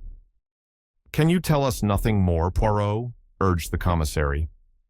At present, no, said Poirot, but I may have news awaiting me at my hotel. Courage looked uncomfortable. If the Marquis is concerned in this, he began, and then stopped. It upsets our ideas, complained Coe. It does not upset mine, said Poirot. On the contrary, I think it agrees with them very well. Au revoir, monsieur. If news of any importance comes to me, I will communicate it to you immediately. He walked back to his hotel with a grave face. In his absence, a telegram had come for him. Taking a paper cutter from his pocket, he slit it open. It was a long telegram, and he read it over twice before slowly putting it in his pocket. Upstairs, George was awaiting his master. I am fatigued, George, much fatigued. Will you order for me a small pot of chocolate? The chocolate was duly ordered and brought, and George set it at the little table at his master's elbow. As he was preparing to retire, Poirot spoke. I believe, George, that you have a good knowledge of the English aristocracy, murmured Poirot. George smiled apologetically. I think that I might say that I have, sir, he replied. I suppose that it is your opinion, George, that criminals are invariably drawn from the lower orders? Not always, sir. There was great trouble with one of the Duke of Devise's younger sons. He left Eton under a cloud, and after that he caused great anxiety on several occasions. The police would not accept the view that it was kleptomania. A very clever young gentleman, sir, but vicious through and through, if you take my meaning. His Grace shipped him to Australia, and I hear he was convicted out there under another name. Very odd, sir, but there it is. The young gentleman, I need hardly say, was not in want financially. Poirot nodded his head slowly. Love of excitement, he murmured, and a little kink in the brain somewhere. I wonder now. He drew out the telegram from his pocket and read it again. Then there was Lady Mary Fox's daughter, continued the valet in a mood of reminiscence. Swindled tradespeople, something shocking she did. Very worrying to the best families, if I may say so. And there are many other queer cases I could mention. You have a wide experience, George, murmured Poirot. I often wonder, having lived so exclusively with titled families, that you demean yourself by coming as a valet to me. I put it down to love of excitement on your part. Not exactly, sir, said George. I happened to see in society snippets that you had been received at Buckingham Palace. That was just when I was looking for a new situation. His Majesty, so it said, had been most gracious and friendly, and thought very highly of your abilities.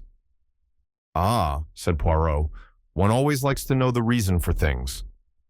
He remained in thought for a few moments and then said, You rang up Mademoiselle Papopoulos? Yes, sir. She and her father will be pleased to dine with you tonight. Ah, said Poirot thoughtfully. He drank off his chocolate, set the cup and saucer neatly in the middle of the tray, and spoke gently, more to himself than to the valet. The squirrel, my good George, collects nuts. He stores them up in the autumn so that they may be of advantage to him later. To make a success of humanity, George, we must profit by the lessons of those below us in the animal kingdom. I have always done so. I have been the cat, watching the mouse hole. I have been the good dog, following up the scent, and not taking my nose from the trail. And also, my good George, I have been the squirrel. I have stored away the little fact here, the little fact there. I go now to my store, and I take out one particular nut, a nut that I stored away. Let me see, 17 years ago. You follow me, George? I should hardly have thought, sir, said George, that nuts would have kept so long as that, though I know one can do wonders with preserving bottles. Poirot looked at him and smiled. Poirot started to keep his dinner appointment with a margin of 3/4 of an hour to spare. He had an object in this. The car took him, not straight to Monte Carlo, but to Lady Tamplin's house at Cap Martin, where he asked for Miss Grey. The ladies were dressing, and Poirot was shown into a small salon to wait. And here, after a lapse of 3 or 4 minutes, Lennox Tamplin came to him. Catherine is not quite ready yet, she said. Can I give her a message, or would you rather wait until she comes down? Poirot looked at her thoughtfully. He was a minute or two in replying, as though something of great weight hung upon his decision. Apparently, the answer to such a simple question mattered. No, he said at last. No, I do not think it is necessary that I should wait to see Mademoiselle Catherine. I think, perhaps, that it is better that I should not. These things are sometimes difficult. Lennox waited politely, her eyebrows slightly raised.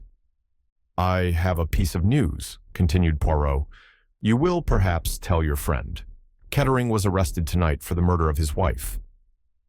You want me to tell Catherine that? Asked Lennox. She breathed rather hard, as though she had been running. Her face, Poirot thought, looked white and strained, rather noticeably so. If you please, mademoiselle. Why? Said Lennox. Do you think Catherine will be upset? Do you think she cares? I don't know, mademoiselle, said Poirot. See, I admit it frankly. As a rule, I know everything. But in this case, I do not. You, perhaps, know better than I do. Yes, said Lennox. I know, but I am not going to tell you all the same. She paused for a minute or two, her dark brows drawn together in a frown. You believe he did it? She said abruptly. Poirot shrugged his shoulders. The police say so. Ah, said Lennox. Hedging, are you? So there is something to hedge about. Again she was silent, frowning. Poirot said gently, You have known Derek Kettering a long time, have you not? Off and on ever since I was a kid, said Lennox gruffly. Poirot nodded his head several times without speaking. With one of her brusque movements, Lennox drew forward a chair and sat down on it, her elbows on the table and her face supported by her hands. Sitting thus, she looked directly across the table at Poirot. What have they got to go on? She demanded. Motive, I suppose. Probably came into money at her death. He came into 2 million. And if she had not died, he would have been ruined? Yes. But there must have been more than that, persisted Lennox. He traveled by the same train, I know, but that would not be enough to go on by itself. A cigarette case with the letter K on it, which did not belong to Kettering, was found in her carriage, and he was seen by 2 people entering and leaving the compartment just before the train got into Lyons. What two people? Your friend Miss Gray was one of them. The other was Mademoiselle Mirelle, the dancer. And he, Derek, what has he got to say about it? Demanded Lennox sharply. He denies having entered his wife's compartment at all, said Poirot. Fool, said Lennox crisply, frowning. Just before Lyons, you say. Does nobody know when she died? The doctor's evidence necessarily cannot be very definite, said Poirot.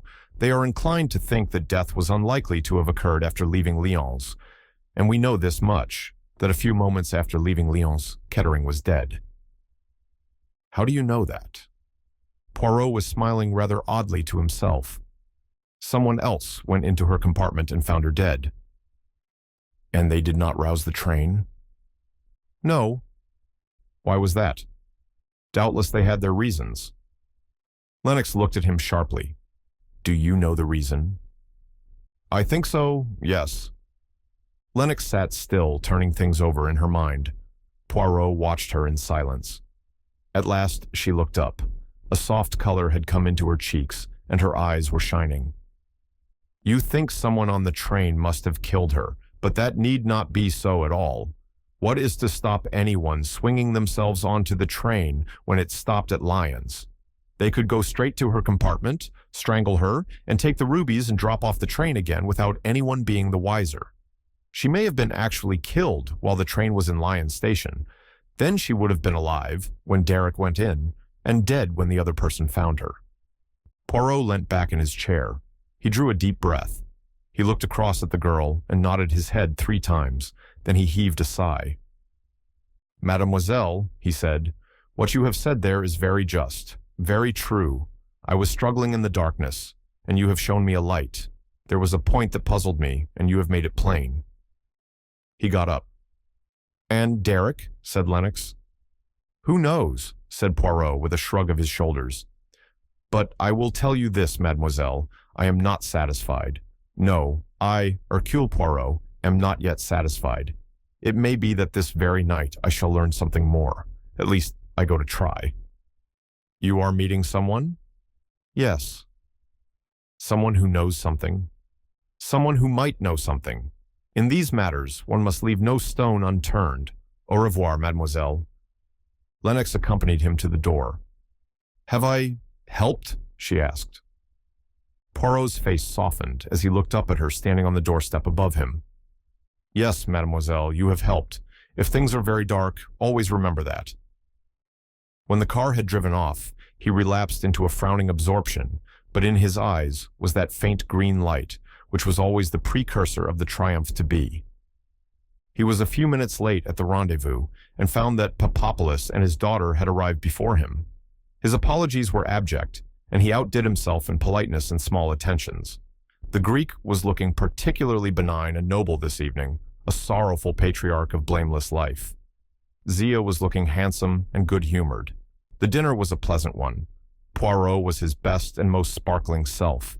He told anecdotes, he made jokes, he paid graceful compliments to Zia Papopoulos, and he told many interesting incidents of his career. The menu was a carefully selected one, and the wine was excellent. At the close of dinner, Papopoulos inquired politely, "And the tip I gave you? You have had your little flutter on the horse?" "I am in communication with, my bookmaker," replied Poirot. The eyes of the two men met. "A well-known horse, eh?" "No," said Poirot. "It is what our friends, the English, call a dark horse." "Ah," said Papopoulos thoughtfully.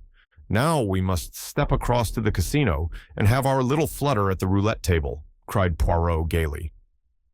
At the casino, the party separated, Poirot devoting himself solely to Zia, whilst Papopoulos himself drifted away.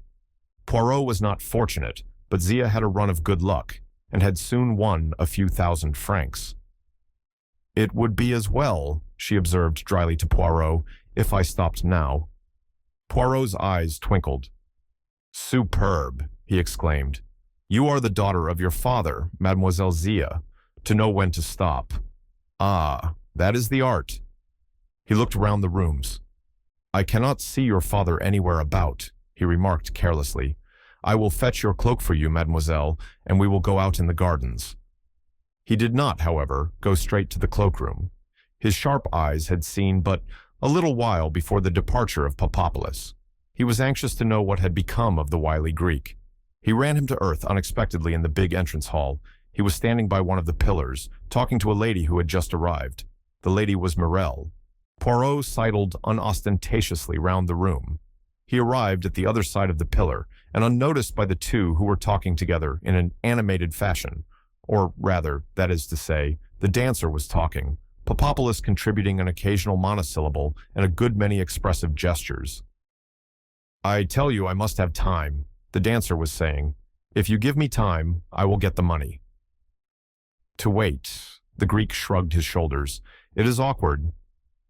"Only a very little while," pleaded the other. "Ah, but you must. A week, 10 days. That is all I ask. You can be sure of your affair. The money will be forthcoming." Papadopoulos shifted a little and looked round him uneasily, to find Poirot almost at his elbow with a beaming, innocent face. "Ah, vous voilà, Papadopoulos. I have been looking for you. It is permitted that I take Mademoiselle Zia for a little turn in the gardens. Good evening, mademoiselle." He bowed very low to Morel. "1,000 pardons that I did not see you immediately." The dancer accepted his greetings rather impatiently. She was clearly annoyed at the interruption of her tête-à-tête. Poirot was quick to take the hint. Papadopoulos had already murmured, "Certainly, but certainly," and Poirot withdrew forthwith. He fetched Zia's cloak, and together they strolled out into the gardens. "This is where the suicides take place," said Zia. Poirot shrugged his shoulders. "So it is said. Men are foolish, are they not, mademoiselle? To eat, to drink, to breathe the good air. It is a very pleasant thing, mademoiselle. One is foolish to leave all that, simply because one has no money, or because the heart aches. L'amour, it causes many fatalities, does it not?" Zia laughed. "You should not laugh at love, mademoiselle," said Poirot, shaking an energetic forefinger at her. "You who are young and beautiful." "Hardly that," said Zia. "You forget that I am 33, Poirot. I am frank with you, because it is no good being otherwise. As you told my father, it is exactly 17 years since you aided us in Paris that time." "When I look at you, it seems much less," said Poirot gallantly. "You were then very much as you are now, mademoiselle, a little thinner, a little paler, a little more serious. 16 years old and fresh from your pension. Not quite the petite pensionnaire, not quite a woman. You were very delicious, very charming, Mademoiselle Zia. Others thought so too, without doubt." "At 16, said Zia, "one is simple and a little fool." "That may be," said Poirot. "Yes, that well may be. At 16 one is credulous, is one not? One believes what one is told." If he saw the quick sideways glance that the girl shot at him, he pretended not to have done so. He continued dreamily. "It was a curious affair that, altogether, your father, mademoiselle, has never understood the true inwardness of it." "No?" "When he asked me for details, for explanations, I said to him thus, 'Without scandal, I have got back for you that which was lost. You must ask no questions.' Do you know, mademoiselle, why I said these things?" "I have no idea," said the girl coldly. "It was because I had a soft spot in my heart for a little pensionaire, so pale, so thin, so serious." "I don't understand what you are talking about," cried Zia angrily. "Do you not, mademoiselle? Have you forgotten Antonio Perezio?" He heard the quick intake of her breath, almost a gasp. "He came to work as an assistant in the shop, but not thus could he have got hold of what he wanted. An assistant can lift his eyes to his master's daughter, can he not? If he is young and handsome with a glib tongue. And since they cannot make love all the time, they must occasionally talk of things that interest them both, such as that very interesting thing which was temporarily in Papadopoulos' possession. And since, as you say, mademoiselle, the young are foolish and credulous, it was easy to believe him, and to give him a sight of that particular thing, to show him where it was kept. And afterwards, when it is gone, when the unbelievable catastrophe has happened, alas, the poor little pensionaire, what a terrible position she is in. She is frightened, the poor little one, to speak or not to speak. And then there comes along that excellent fellow, Hercule Poirot. Almost a miracle it must have been, the way things arrange themselves. The priceless heirlooms are restored, and there are no awkward questions. Zia turned on him fiercely. You have known all the time? Who told you? Was it Antonio? Poirot shook his head. No one told me, he said quietly. I guessed. It was a good guess, was it not, mademoiselle? You see, unless you are good at guessing, it is not much use being a detective. The girl walked along beside him for some minutes in silence. Then she said in a hard voice, Well, what are you going to do about it? Are you going to tell my father? No, said Poirot sharply. Certainly not. She looked at him curiously. You want something from me? I want your help, mademoiselle. What makes you think that I can help you? I do not think so. I only hope so. And if I do not help you, then you will tell my father? But no. Debarrass yourself of that idea, mademoiselle. I am not a blackmailer. I do not hold your secret over your head and threaten you with it. If I refuse to help you, began the girl slowly, then you refuse, and that is that. Then why? She stopped. Listen, and I will tell you why.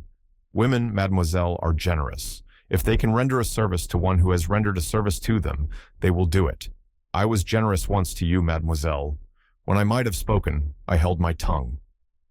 There was another silence. Then the girl said, My father gave you a hint the other day. It was very kind of him. I do not think, said Zia slowly, that there is anything that I can add to that.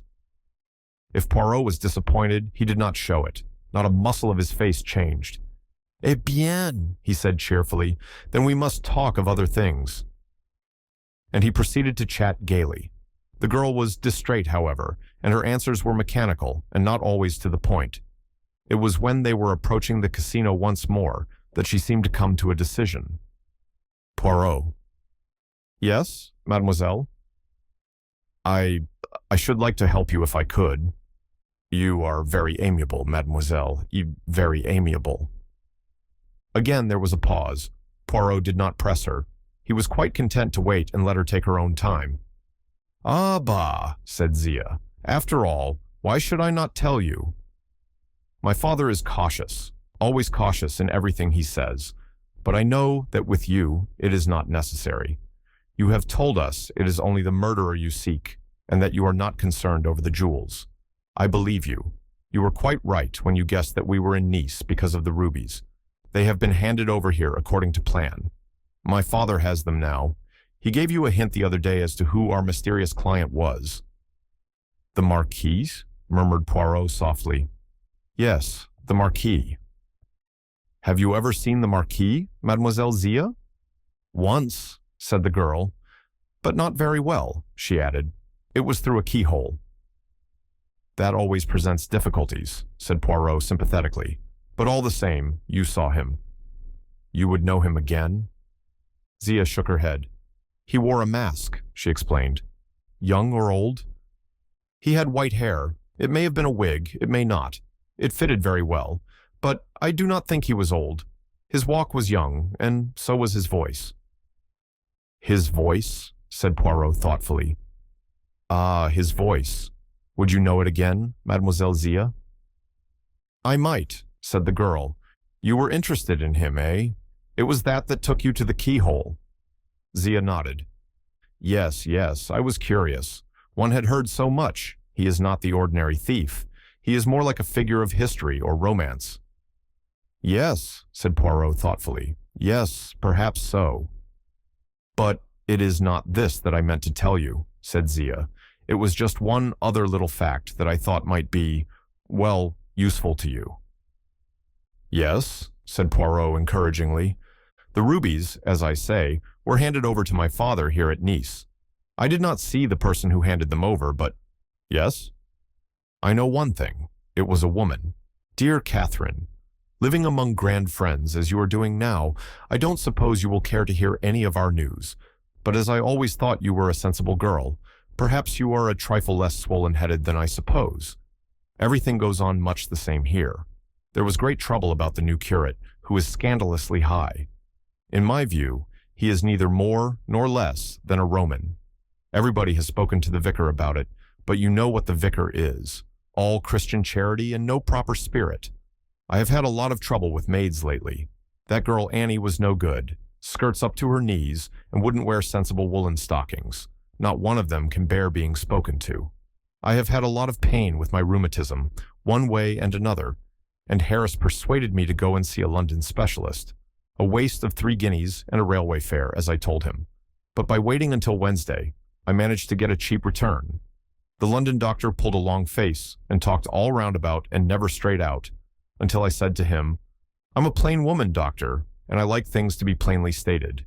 Is it cancer, or is it not?"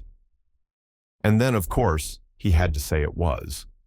They say a year with care, and not too much pain, though I'm sure I can bear pain as well as any other Christian woman. Life seems rather lonely at times, with most of my friends dead or gone before. I wish you were in merry mead, my dear, and that is a fact. If you hadn't come into this money and gone off into grand society, I would have offered you double the salary poor Jane gave you to come and look after me. But there's no good wanting what we can't get. However, if things should go ill with you, and that is always possible, I have heard no end of tales of bogus noblemen marrying girls and getting hold of their money, and then leaving them at the church door. I dare say you are too sensible for anything of the kind to happen to you, but one never knows, and never having had much attention of any kind, it might easily go to your head now. So, just in case, my dear, remember there is always a home for you here, and though a plain-spoken woman, I am a warm-hearted one too. Your affectionate old friend, Amelia Viner. I saw a mention of you in the paper with your cousin, Viscountess Tamplin, and I cut it out and put it with my cuttings. I prayed for you on Sunday that you might be kept from pride and vainglory. Catherine read this characteristic epistle through twice. Then she laid it down and stared out of her bedroom window across the blue waters of the Mediterranean. She felt a curious lump in her throat. A sudden wave of longing for merry mead swept over her, so full of familiar, everyday, stupid little things, and yet home. She felt very inclined to lay her head down on her arms and indulge in a real good cry. Lennox, coming in at the moment, saved her. "Hello, Catherine," said Lennox. "I say, what is the matter?" "Nothing," said Catherine, grabbing up Miss Viner's letter and thrusting it into her handbag. "You looked rather queer," said Lennox. "I say, I hope you don't mind. I rang up your detective friend, Poirot, and asked him to lunch with us in Nice. I said you wanted to see him, as I thought he might not come for me." "Did you want to see him then?" asked Catherine. "Yes," said Lennox. "I have rather lost my heart to him. I never met a man before whose eyes were really green like a cat's." "All right," said Catherine. She spoke listlessly. The last few days had been trying. Derek Kettering's arrest had been the topic of the hour, and the blue train mystery had been thrashed out from every conceivable standpoint. "I have ordered the car," said Lennox, "and I have told Mother some lie or other. Unfortunately, I can't remember exactly what, but it won't matter, as she never remembers. If she knew where we were going, she would want to come too, to pump Poirot." The two girls arrived at the Negresco to find Poirot waiting. He was full of Gallic politeness, and showered so many compliments upon the two girls that they were soon helpless with laughter. Yet for all that, the meal was not a gay one. Catherine was dreamy and distracted, and Lennox made bursts of conversation, interspersed by silences.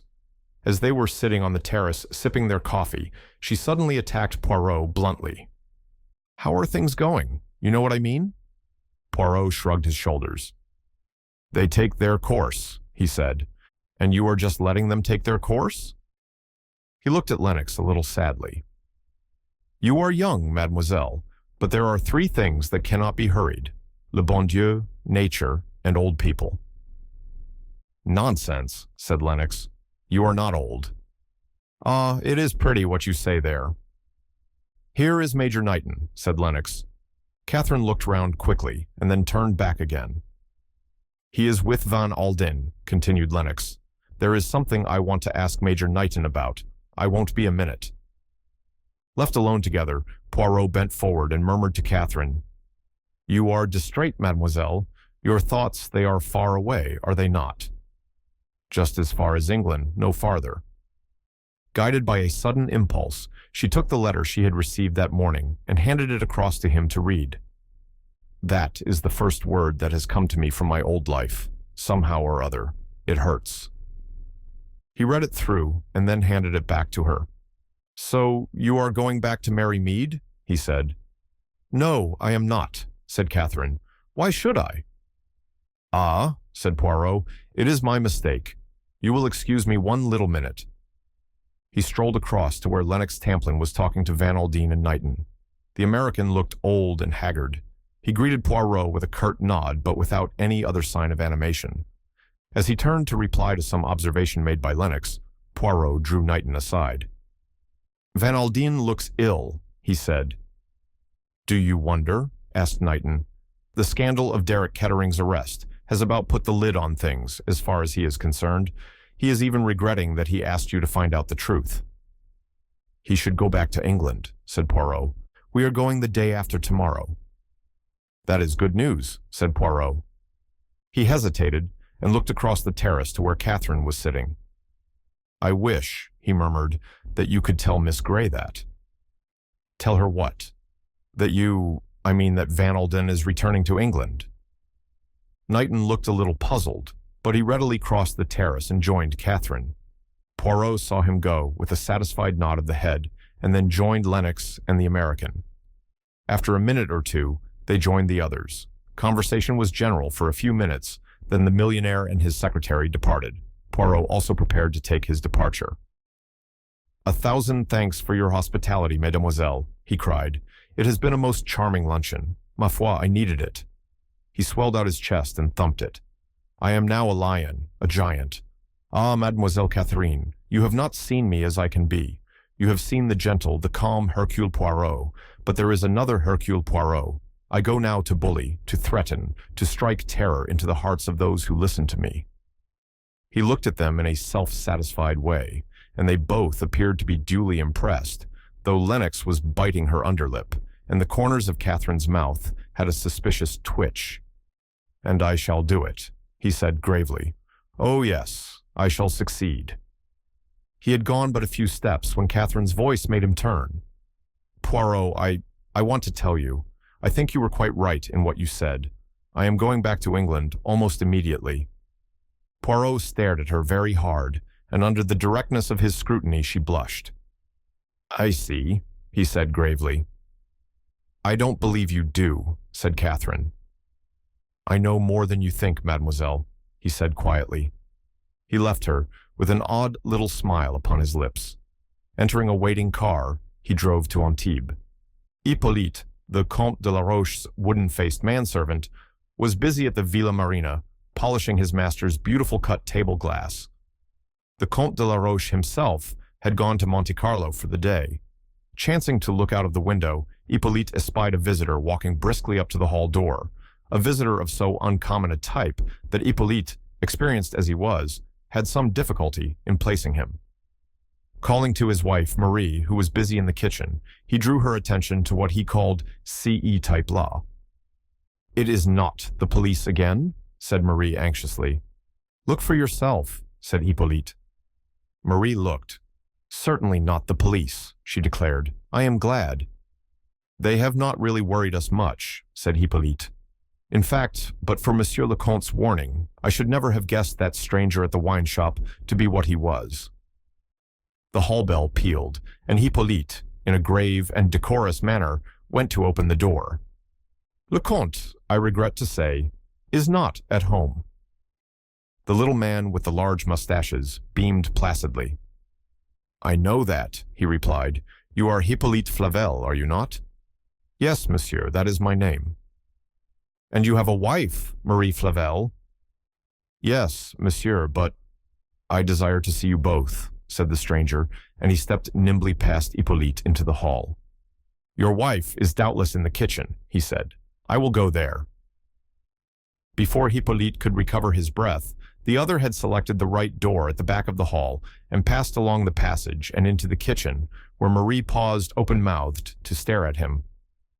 "Voilà," said the stranger, and sank into a wooden armchair. "I am Hercule Poirot." "Yes, monsieur. You do not know the name?"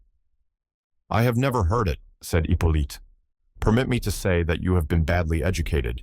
It is the name of one of the great ones of this world. He sighed and folded his hands across his chest. Hippolyte and Marie were staring at him uneasily. They were at a loss what to make of this unexpected and extremely strange visitor. Monsieur Désir, murmured Hippolyte mechanically. I desire to know why you have lied to the police. Monsieur, cried Hippolyte, I lied to the police? Never have I done such a thing. Poirot shook his head. You are wrong, he said. You have done it on several occasions. Let me see.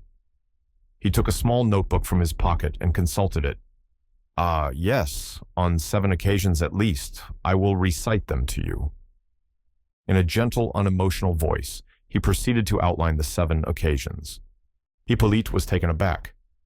But it is not of these past lapses that I wish to speak, continued Poirot. Only, my dear friend, do not get into the habit of thinking yourself too clever. I come now to the particular lie in which I am concerned. Your statement that the Comte de la Roche arrived at this villa on the morning of 14th January. But that was no lie, monsieur. That was the truth. Monsieur le Comte arrived here on the morning of Tuesday the 14th. That is so, Marie, is it not? Marie assented eagerly. Ah, yes, that is quite right. I remember it perfectly. Ah, said Poirot, and what did you give your good master for déjeuner that day? Marie paused, trying to collect herself. Odd, said Poirot, how one remembers some things, and forgets others. He leant forward and struck the table a blow with his fist. His eyes flashed with anger. Yes, it is as I say. You tell your lies, and you think nobody knows. But there are 2 people who know. Yes, 2 people. One is le bon Dieu. He raised a hand to heaven, and then settling himself back in his chair and shutting his eyelids, he murmured comfortably, and the other is Hercule Poirot. I assure you, monsieur, you are completely mistaken. Monsieur le Comte left Paris on Monday night. True, said Poirot, by the rapide. I do not know where he broke his journey. Perhaps you do not know that. What I do know is that he arrived here on Wednesday morning and not on Tuesday morning. Monsieur is mistaken, said Marie stolidly. Poirot rose to his feet. Then the law must take its course, he murmured.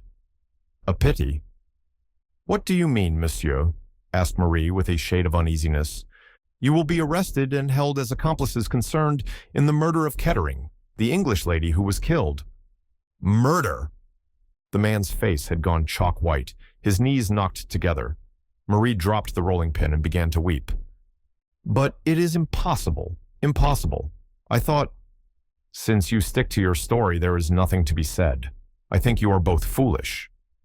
He was turning towards the door when an agitated voice arrested him. Monsieur, just a little moment.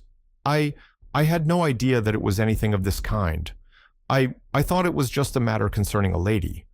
There have been little awkwardnesses with the police over ladies before, but murder, that is very different. I have no patience with you, cried Poirot. He turned round on them and angrily shook his fist in Hippolyte's face. Am I to stop here all day, arguing with a couple of imbeciles thus? It is the truth I want. If you will not give it to me, that is your lookout. For the last time, when did Monsieur le Comte arrive at the Villa Marina? Tuesday morning or Wednesday morning? Wednesday, gasped the man, and behind him Marie nodded confirmation. Poirot regarded them for a minute or two, then inclined his head gravely. You are wise, my children, he said quietly. Very nearly, you were in serious trouble. He left the Villa Marina smiling to himself. One guess confirmed, he murmured to himself. Shall I take a chance on the other? It was 6 o'clock when the card of Monsieur Hercule Poirot was brought up to Mireille. She stared at it for a moment or two, and then nodded. When Poirot entered, he found her walking up and down the room feverishly. She turned on him furiously. Well, she cried. Well, what is it now? Have you not tortured me enough, all of you? Have you not made me betray my poor Derique? What more do you want? Just one little question, mademoiselle. After the train left Lyon, when you entered Kettering's compartment. What is that? Poirot looked at her with an air of mild reproach and began again. "I say when you entered Kettering's compartment." "I never did." "And found her?" "I never did." "Ah, sacré." He turned on her in a rage and shouted at her so that she cowered back before him. "Will you lie to me? I tell you I know what happened as well as though I had been there. You went into her compartment and you found her dead. I tell you I know it. To lie to me is dangerous. Be careful, Mademoiselle Mirel." Her eyes wavered beneath his gaze and fell. I didn't," she began uncertainly, and stopped. "There is only one thing about which I wonder," said Poirot. "I wonder, mademoiselle, if you found what you were looking for, or whether—" "Whether what?"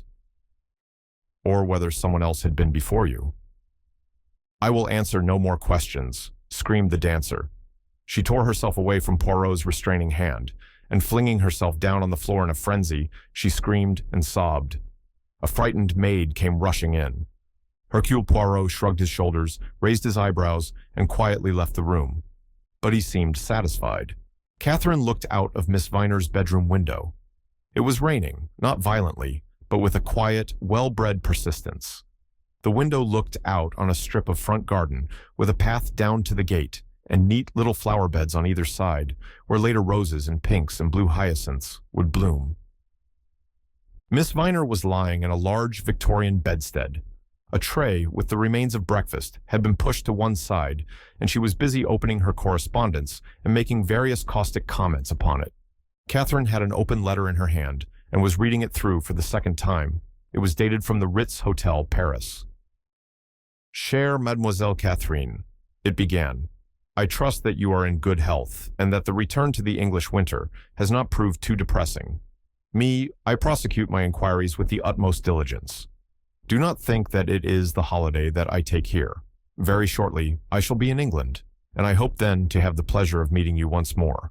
It shall be so, shall it not? On arrival in London, I shall write to you. You remember that we are the colleagues in this affair? But indeed, I think you know that very well. Be assured, mademoiselle, of my most respectful and devoted sentiments. Hercule Poirot." Catherine frowned slightly. It was as though something in the letter puzzled and intrigued her. "A choir boys' picnic indeed," came from Miss Viner. "Tommy Saunders and Albert Dykes ought to be left behind, and I shan't subscribe to it unless they are. What those two boys think they are doing in church on Sundays, I don't know." Tommy sang, "O God, make speed to save us," and never opened his lips again. And if Albert Dykes wasn't sucking a mint humbug, my nose is not what it is and always has been. "I know, they are awful," agreed Catherine. She opened her second letter, and a sudden flush came to her cheeks. Miss Viner's voice in the room seemed to recede into the far distance. When she came back to a sense of her surroundings, Miss Viner was bringing a long speech to a triumphant termination. And I said to her, "Not at all. As it happens, Miss Grey is Lady Tamplin's own cousin. What do you think of that? Were you fighting my battles for me? That was very sweet of you." "You can put it that way if you like. There is nothing to me in a title. Vicar's wife or no vicar's wife, that woman is a cat, hinting you had bought your way into society." Perhaps she was not so very far wrong. "And look at you," continued Miss Viner. "Have you come back a stuck-up fine lady, as well you might have done? No, there you are, as sensible as ever you were, with a pair of good balbriggan stockings on and sensible shoes. I spoke to Ellen about it only yesterday." "Ellen," I said, "you look at Miss Grey. She has been hobnobbing with some of the greatest in the land, and does she go about as you do, with skirts up to her knees, and silk stockings that ladder when you look at them, and the most ridiculous shoes that ever I set eyes on?" Catherine smiled a little to herself. It had apparently been worthwhile to conform to Miss Viner's prejudices. The old lady went on with increasing gusto. "It has been a great relief to me that you have not had your head turned. Only the other day I was looking for my cuttings. I have several about Lady Tamplin and her war hospital and whatnot, but I cannot lay my hand upon them. I wish you would look, my dear. Your eyesight is better than mine. They are all in a box in the bureau drawer." Catherine glanced down at the letter in her hand and was about to speak, but checked herself, and going over to the bureau found the box of cuttings and began to look over them. Since her return to Mary Mead, her heart had gone out to Miss Viner in admiration of the old woman's stoicism and pluck. She felt that there was little she could do for her old friend, but she knew from experience how much those seemingly small trifles meant to old people. "Here is one," she said presently. "Viscountess Tamplin, who is running her villa at Nice as an officer's hospital, has just been the victim of a sensational robbery, her jewels having been stolen. Amongst them were some very famous emeralds, heirlooms of the Tamplin family." "Probably paste," said Miss Viner. "A lot of these society women's jewels are." "Here is another," said Catherine. "A picture of her. A charming camera study of Viscountess Tamplin with her little daughter Lennox." "Let me look," said Miss Viner. "You can't see much of the child's face, can you? But I dare say that is just as well. Things go by contraries in this world, and beautiful mothers have hideous children. I dare say the photographer realized that to take the back of the child's head was the best thing he could do for her." Catherine laughed. "One of the smartest hostesses on the Riviera this season is Viscountess Tamplin, who has a villa at Cap Martin. Her cousin, Miss Grey, who recently inherited a vast fortune in a most romantic manner, is staying with her there." "That is the one I wanted," said Miss Viner. "I expect there has been a picture of you in one of the papers that I have missed. You know the kind of thing. Somebody or other, Jones Williams, at the something or other point to point, usually carrying a shooting stick and having one foot lifted up in the air. It must be a trial to some of them to see what they look like." Catherine did not answer. She was smoothing out the cutting with her finger, and her face had a puzzled, worried look. Then she drew the second letter out of its envelope and mastered its contents once more. She turned to her friend. "Miss Viner? I wonder, there is a friend of mine, someone I met on the Riviera, who wants very much to come down and see me here." "A man?" said Miss Viner. "Yes." "Who is he?" "He is secretary to Van Alden, the American millionaire." "What is his name?" "Knighton. Major Knighton." Secretary to a millionaire, and wants to come down here. Now, Catherine, I'm going to say something to you for your own good. You are a nice girl and a sensible girl, and though you have your head screwed on the right way about most things, every woman makes a fool of herself once in her life. 10 to 1 what this man is after is your money." With a gesture, she arrested Catherine's reply. "I have been waiting for something of this kind. What is a secretary to a millionaire? 9 times out of 10, it is a young man who likes living soft. A young man with nice manners and a taste for luxury, and no brains and no enterprise. And if there is anything that is a softer job than being secretary to a millionaire, it is marrying a rich woman for her money. I am not saying that you might not be some man's fancy, but you are not young, and though you have a very good complexion, you are not a beauty. And what I say to you is, don't make a fool of yourself, but if you are determined to do so, do see that your money is properly tied up on yourself. There, now I have finished. What have you got to say?" "Nothing," said Catherine, "but would you mind if he did come down to see me?" "I wash my hands of it," said Miss Viner. "I have done my duty, and whatever happens now is on your own head. Would you like him to lunch or to dinner? I dare say Ellen could manage dinner, that is, if she didn't lose her head." "Lunch would be very nice," said Catherine. "It is awfully kind of you, Miss Viner. He asked me to ring him up, so I will do so and say that we shall be pleased if he will lunch with us. He will motor down from town." "Ellen does a steak with grilled tomatoes pretty fairly," said Miss Viner. "She doesn't do it well, but she does it better than anything else. It is no good having a tart because she is heavy-handed with pastry, but her little castle puddings are not bad, and I dare say you could find a nice piece of Stilton at Abbott's. I have always heard that gentlemen like a nice piece of Stilton, and there is a good deal of father's wine left. A bottle of sparkling Moselle, perhaps." "Oh, no, Miss Viner, that is really not necessary." "Nonsense, my child. No gentleman is happy unless he drinks something with his meal. There is some good pre-war whiskey if you think he would prefer that. Now do as I say and don't argue. The key of the wine cellar is in the 3rd drawer down in the dressing table, in the 2nd pair of stockings on the left-hand side." Catherine went obediently to the spot indicated. "The 2nd pair, now mind," said Miss Viner. "The 1st pair has my diamond earrings and my filigree brooch in it."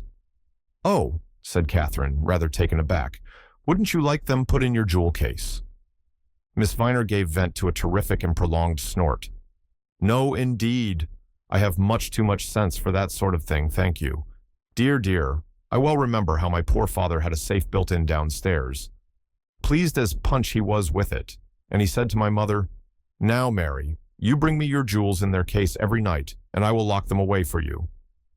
My mother was a very tactful woman, and she knew that gentlemen like having their own way, and she brought him the jewel case, locked up, just as he said.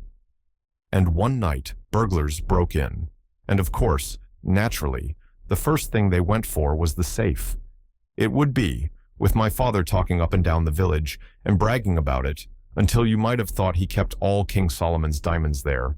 They made a clean sweep, got the tankards, the silver cups, and the presentation gold plate that my father had had presented to him, and the jewel case. She sighed reminiscently. My father was in a great state over my mother's jewels. There was the Venetian set, and some very fine cameos, and some pale pink corals, and 2 diamond rings with quite large stones in them. And then, of course, she had to tell him that, being a sensible woman, she had kept her jewelry rolled up in a pair of corsets, and there it was, still as safe as anything. And the jewel case had been quite empty. "Oh, no, dear," said Miss Viner. "It would have been too light a weight then.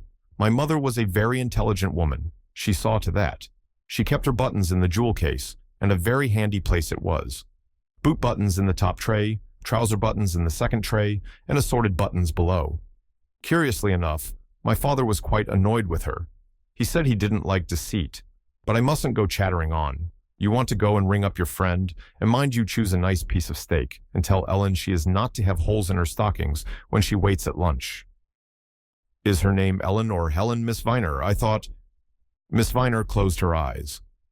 "I can sound my H's, dear, as well as anyone, but Helen is not a suitable name for a servant. I don't know what the mothers in the lower classes are coming to nowadays."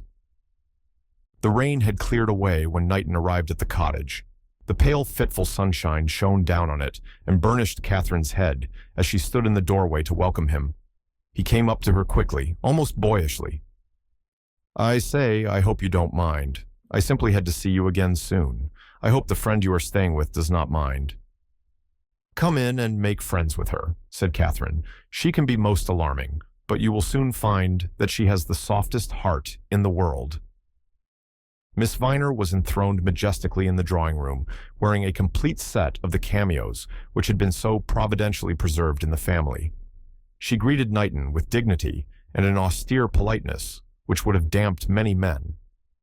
Knighton, however, had a charm of manner which was not easily set aside, and after about 10 minutes, Miss Viner thawed perceptibly.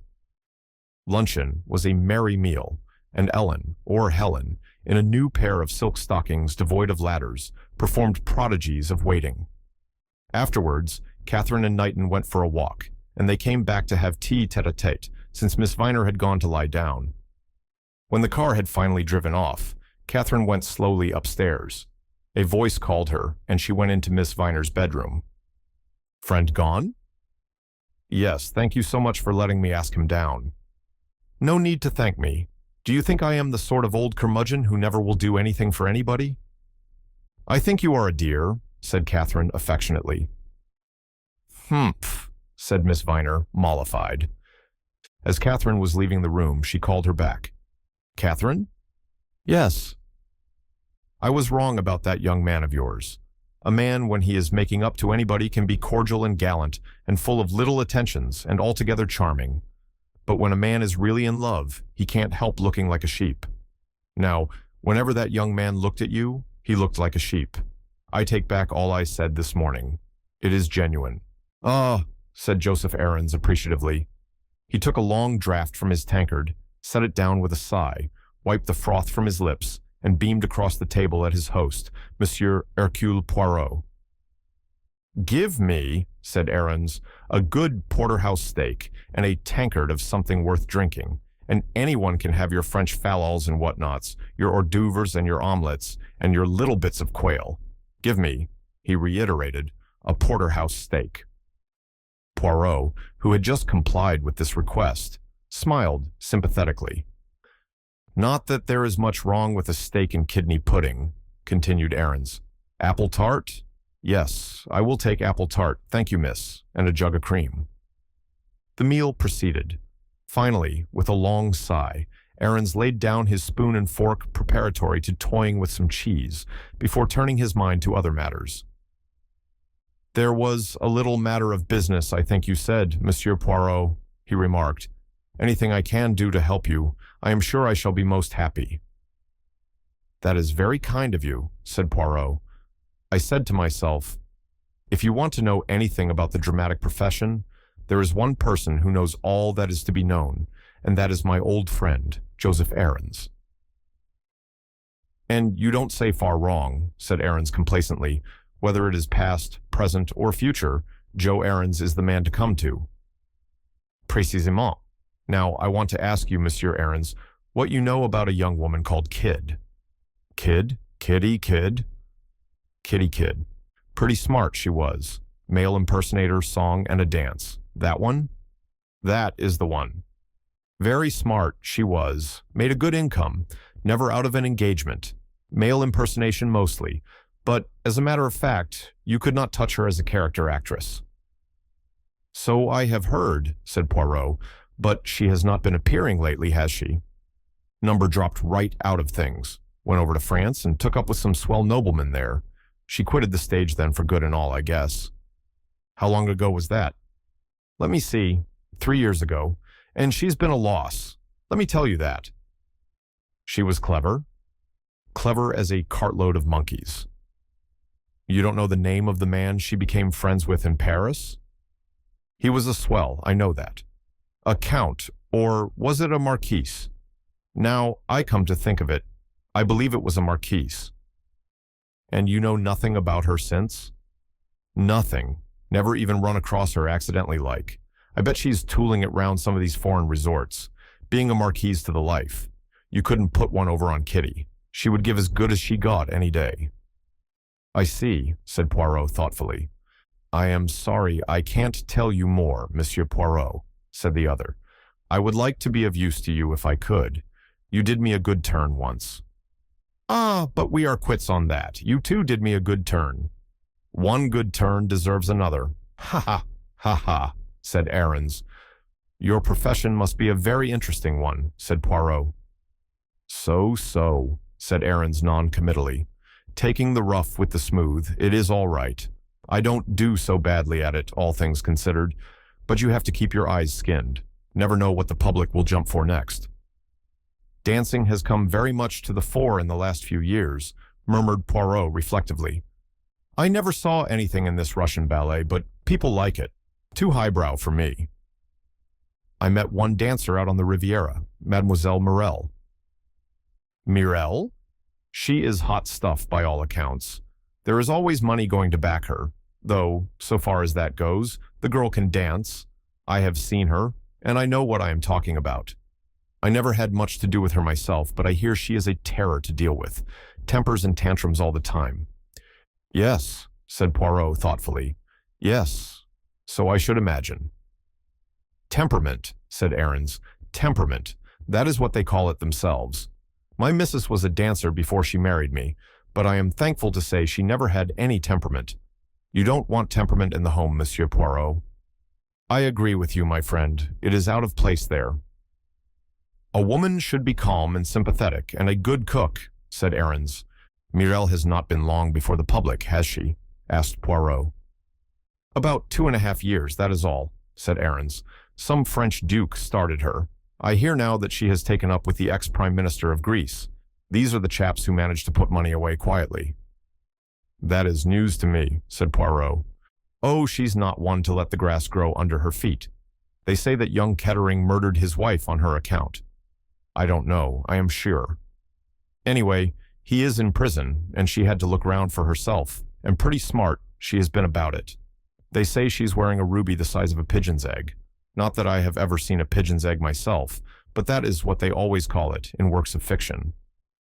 "A ruby the size of a pigeon's egg," said Poirot.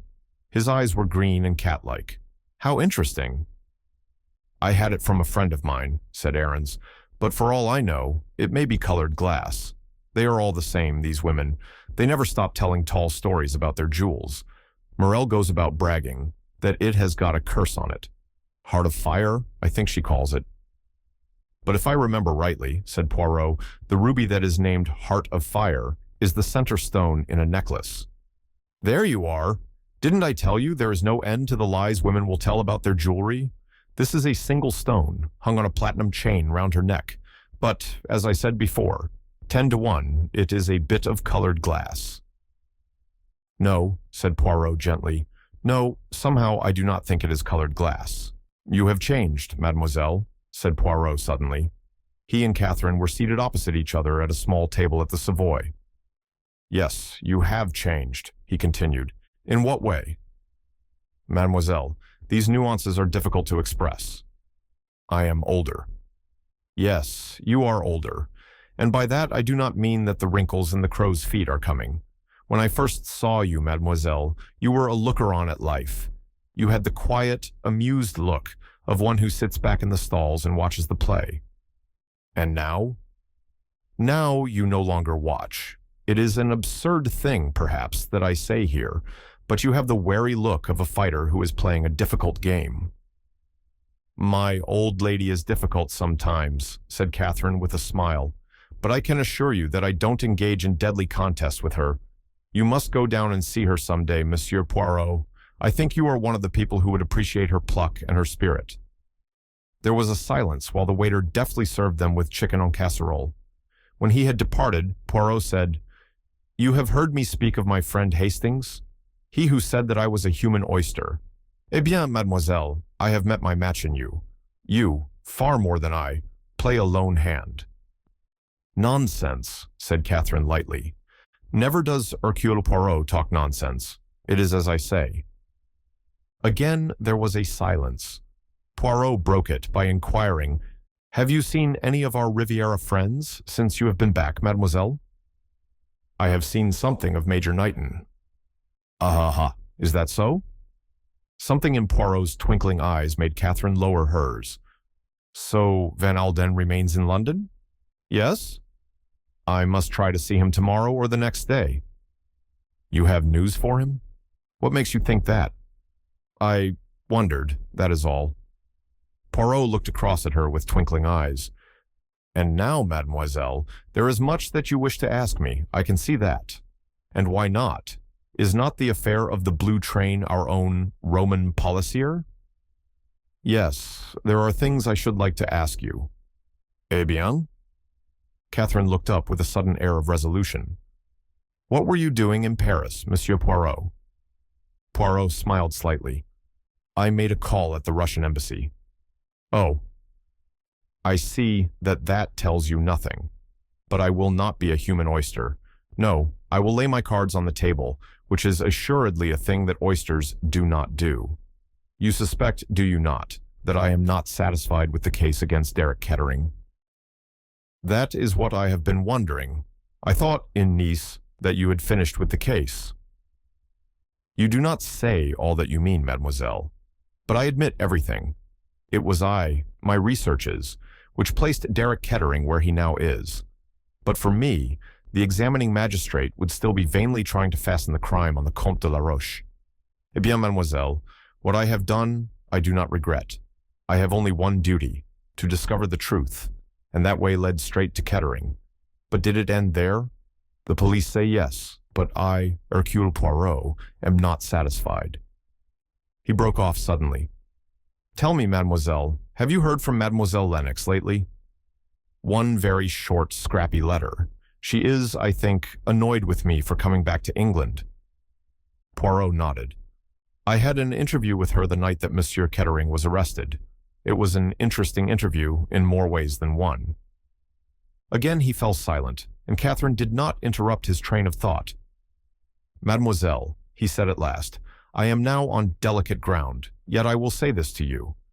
There is, I think, someone who loves Monsieur Kettering, correct me if I'm wrong, and for her sake, I hope that I am right, and the police are wrong.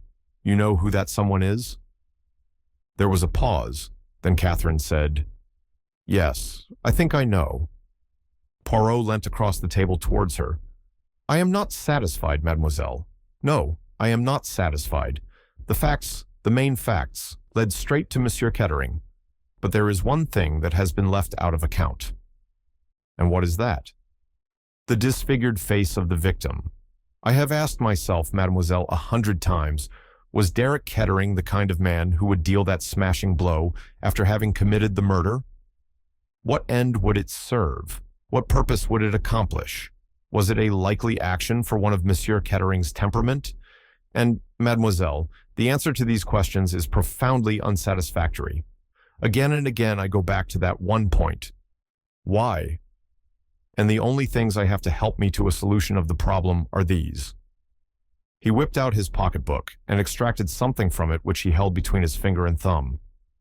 Do you remember, mademoiselle? You saw me take these hairs from the rug in the railway carriage. Catherine leant forward, scrutinizing the hairs keenly. Poirot nodded his head slowly several times.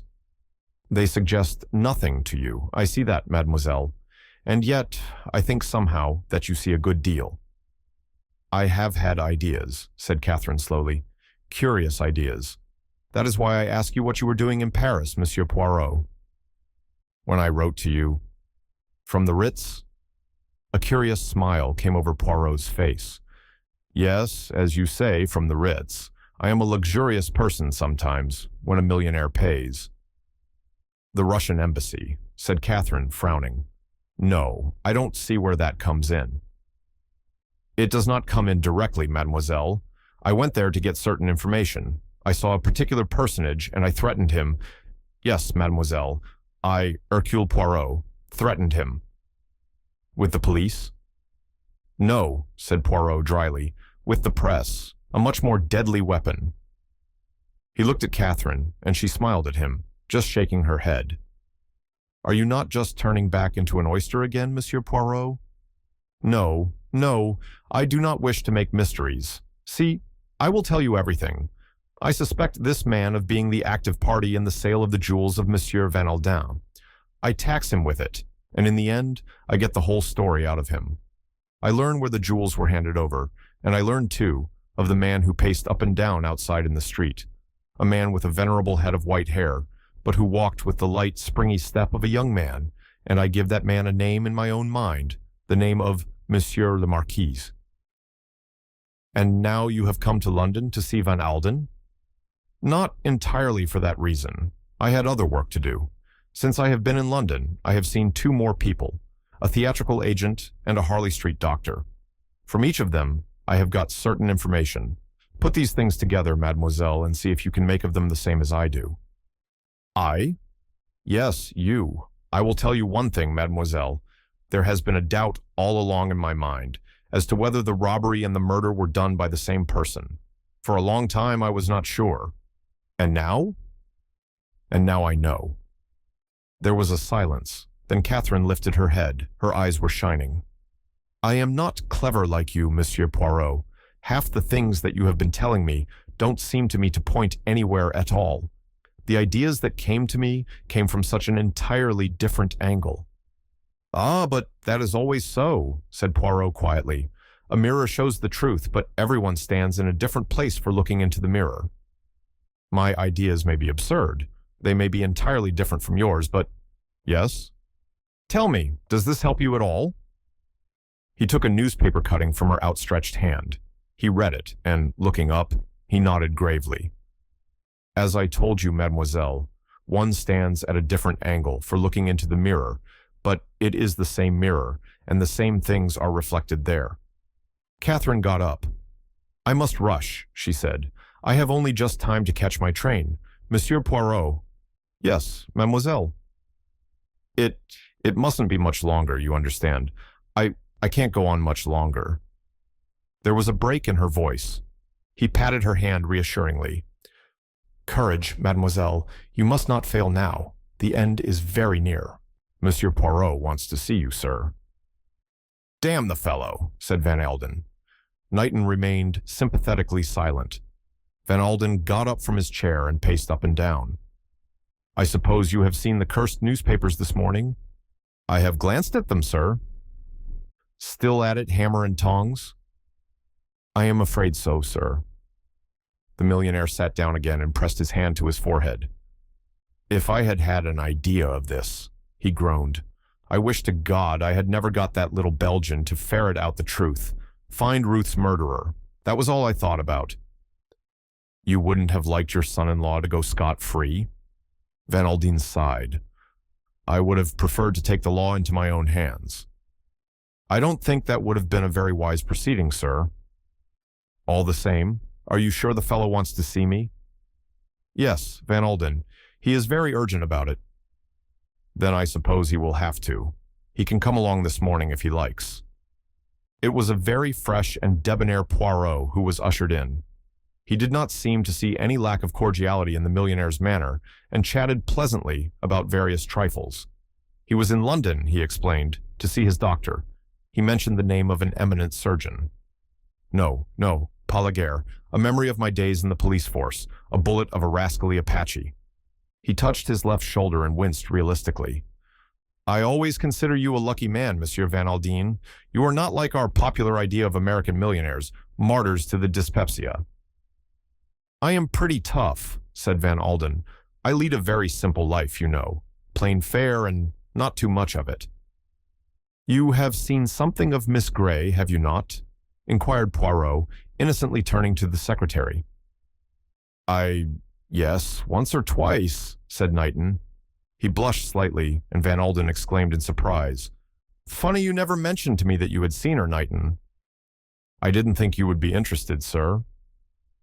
I like that girl very much, said Van Aldine.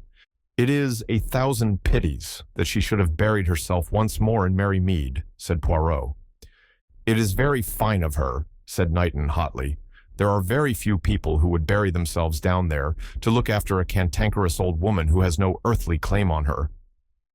I am silent, said Poirot, his eyes twinkling a little. But all the same I say it is a pity. And now, monsieur, let us come to business. Both the other men looked at him in some surprise. You must not be shocked or alarmed at what I am about to say, supposing, Monsieur Van Aldine, that after all, Monsieur Derek Kettering did not murder his wife. What? Both men stared at him in blank surprise. Supposing, I say, that Monsieur Kettering did not murder his wife? Are you mad, Monsieur Poirot? It was Van Aldine who spoke. No, said Poirot, I am not mad. I am eccentric, perhaps. At least certain people say so. But as regards my profession, I am very much, as one says, all there. I ask you, Monsieur Van Aldine, whether you would be glad or sorry if what I tell you should be the case. Van Aldine stared at him. Naturally, I should be glad, he said at last. Is this an exercise in suppositions, Monsieur Poirot, or are there any facts behind it? Poirot looked at the ceiling. There is an off chance, he said quietly, that it might be the Comte de la Roche, after all. At least I have succeeded in upsetting his alibi. How did you manage that? Poirot shrugged his shoulders modestly. I have my own methods, the exercise of a little tact, a little cleverness, and the thing is done. But the rubies, said Van Aldine, these rubies that the Count had in his possession were false. And clearly he would not have committed the crime except for the rubies. But you are overlooking one point, Monsieur Van Aldine. Where the rubies were concerned, someone might have been before him. But this is an entirely new theory, cried Knighton. Do you really believe all this rigmarole, Monsieur Poirot? Demanded the millionaire. The thing is not proved, said Poirot quietly. It is as yet only a theory, but I tell you this, Monsieur Van Aldine, the facts are worth investigating. You must come out with me to the south of France and go into the case on the spot. You really think this is necessary, that I should go, I mean? I thought it would be what you yourself would wish, said Poirot. There was a hint of reproach in his tone, which was not lost upon the other. Yes, of course, he said. When do you wish to start, Monsieur Poirot? You are very busy at present, sir, murmured Knighton. But the millionaire had now made up his mind, and he waved the other's objections aside. I guess this business comes first, he said. All right, Monsieur Poirot, tomorrow. What train? We will go, I think, by the blue train, said Poirot, and he smiled. The millionaire's train, as it is sometimes called, swung round a curve of line at what seemed a dangerous speed. Van Aldine, Knighton, and Poirot sat together in silence. Knighton and Van Aldine had two compartments connecting with each other, as Ruth Kettering and her maid had had on the fateful journey. Poirot's own compartment was farther along the coach. The journey was a painful one for Van Aldine, recalling as it did the most agonizing memories. Poirot and Knighton conversed occasionally in low tones without disturbing him. When, however, the train had completed its slow journey round the ceinture and reached the Gare de Lyon, Poirot became suddenly galvanized into activity. Van Aldine realized that part of his object in traveling by the train had been to attempt to reconstruct the crime. Poirot himself acted every part. He was in turn the maid, hurriedly shut into her own compartment, Kettering, recognizing her husband with surprise and a trace of anxiety, and Derek Kettering discovering that his wife was traveling on the train. He tested various possibilities, such as the best way for a person to conceal himself in the second compartment. Then suddenly, an idea seemed to strike him. He clutched at Van Aldine's arm. Mon Dieu, but that is something I have not thought of. We must break our journey in Paris. Quick, quick, let us alight at once. Seizing suitcases, he hurried from the train. Van Aldine and Knighton, bewildered but obedient, followed him. Van Aldine, having once more formed his opinion of Poirot's ability, was slow to depart from it. At the barrier, they were held up. Their tickets were in the charge of the conductor of the train, a fact which all three of them had forgotten. Poirot's explanations were rapid, fluent, and impassioned, but they produced no effect upon the stolid-faced official. "Let us get quit of this," said Van Aldine abruptly. "I gather you are in a hurry, Monsieur Poirot. For God's sake, pay the fares from Calais, and let us get right on with whatever you have got on your mind." But Poirot's flood of language had suddenly stopped dead, and he had the appearance of a man turned to stone. His arm, still outflung in an impassioned gesture, remained there as though stricken with paralysis. "I have been an imbecile," he said simply. "Ma foi, I lose my head nowadays. Let us return and continue our journey quietly. With reasonable luck, the train will not have gone." They were only just in time, the train moving off as Knighton, the last of the three, swung himself and his suitcase on board. The conductor remonstrated with them feelingly and assisted them to carry their luggage back to their compartments. Van Aldine said nothing, but he was clearly disgusted at Poirot's extraordinary conduct. Alone with Knighton for a moment or two, he remarked, "This is a wild goose chase. The man has lost his grip on things. He has got brains up to a point, but any man who loses his head and scuttles round like a frightened rabbit is no earthly darned good." Poirot came to them in a moment or two, full of abject apologies, and clearly so crestfallen that harsh words would have been superfluous. Van Aldine received his apologies gravely, but managed to restrain himself from making acid comments. They had dinner on the train, and afterwards, somewhat to the surprise of the other two, Poirot suggested that they should all three sit up in Van Aldine's compartment. The millionaire looked at him curiously. "Is there anything that you are keeping back from us, Monsieur Poirot?" "I?" Poirot opened his eyes in innocent surprise. "But what an idea!" Van Aldine did not answer, but he was not satisfied. The conductor was told that he need not make up the beds. Any surprise he might have felt was obliterated by the largeness of the tip which Van Aldine handed to him. The three men sat in silence. Poirot fidgeted and seemed restless. Presently he turned to the secretary. "Major Knighton, is the door of your compartment bolted? The door into the corridor, I mean." "Yes, I bolted it myself just now." "Are you sure?" said Poirot. "I will go and make sure, if you like," said Knighton, smiling. "No, no, do not derange yourself. I will see for myself." He passed through the connecting door and returned in a second or two, nodding his head. "Yes, yes, it is as you said. You must pardon an old man's fussy ways." He closed the connecting door and resumed his place in the right-hand corner. The hours passed. The three men dozed fitfully, waking with uncomfortable starts. Probably never before had three people booked berths on the most luxurious train available, then declined to avail themselves of the accommodation they had paid for. Every now and then Poirot glanced at his watch, and then nodded his head and composed himself to slumber once more. On one occasion, he rose from his seat and opened the connecting door, peered sharply into the adjoining compartment, and then returned to his seat, shaking his head. "What is the matter?" whispered Knighton. "You are expecting something to happen, aren't you?" "I have the nerves," confessed Poirot. "I am like the cat upon the hot tiles. Every little noise, it makes me jump." Knighton yawned. "Of all the darned uncomfortable journeys," he murmured, "I suppose you know what you are playing at, Monsieur Poirot." He composed himself to sleep as best he could. Both he and Van Alden had succumbed to slumber when Poirot, glancing for the 14th time at his watch, leant across and tapped the millionaire on the shoulder. "Eh? What is it?" "In 5 or 10 minutes, monsieur, we shall arrive at Lyons." My God! Van Alden's face looked white and haggard in the dim light. Then it must have been about this time that poor Ruth was killed. He sat staring straight in front of him. His lips twitched a little, his mind reverting back to the terrible tragedy that had saddened his life. There was the usual long screaming sigh of the brake, and the train slackened speed and drew into Lyons. Van Alden let down the window and leant out. "If it wasn't Derek, if your new theory is correct, it is here that the man left the train?" he asked over his shoulder. Rather to his surprise, Poirot shook his head. "No," he said thoughtfully. "No man left the train, but I think, yes, I think, a woman may have done so." Knighton gave a gasp. "A woman?" demanded Van Alden sharply. "Yes, a woman," said Poirot, nodding his head.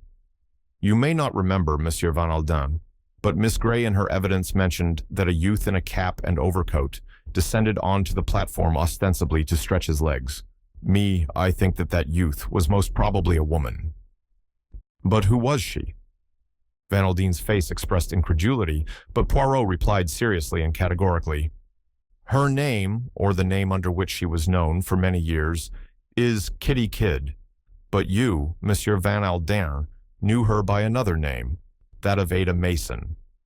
Knighton sprang to his feet. "What?" he cried. Poirot swung round to him. "Ah, before I forget it." He whipped something from a pocket and held it out. "Permit me to offer you a cigarette, out of your own cigarette case. It was careless of you to drop it when you boarded the train on the Sinister at Paris." Knighton stood staring at him as though stupefied.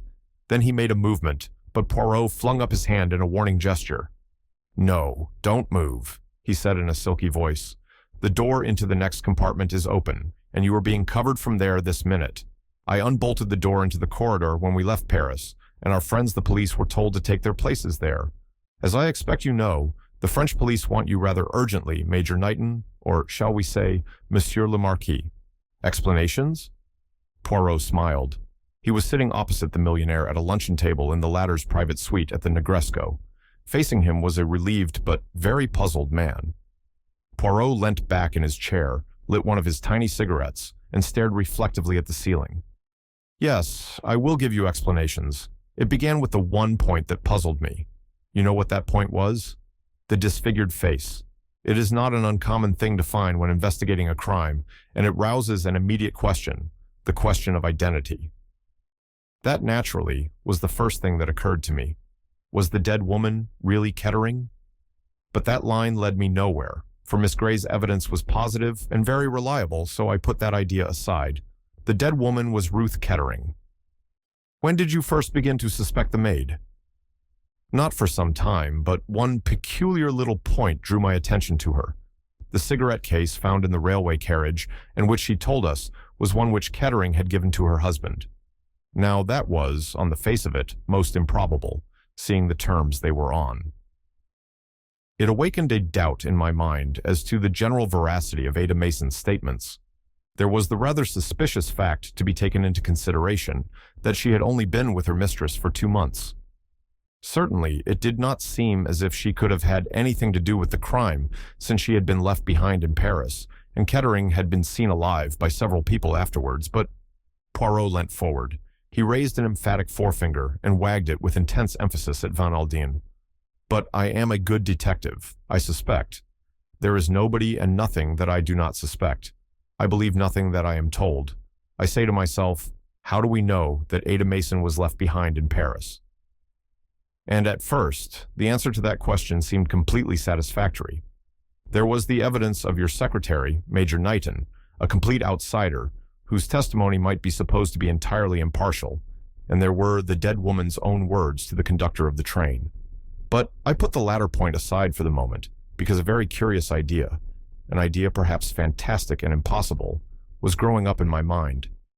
If by any outside chance it happened to be true, that particular piece of testimony was worthless. I concentrated on the chief stumbling block to my theory, Major Knighton's statement that he saw Ada Mason at the Ritz after the blue train had left Paris. That seemed conclusive enough, but yet, on examining the facts carefully, I noted two things. First, that by a curious coincidence, he too had been exactly 2 months in your service. Secondly, his initial letter was the same.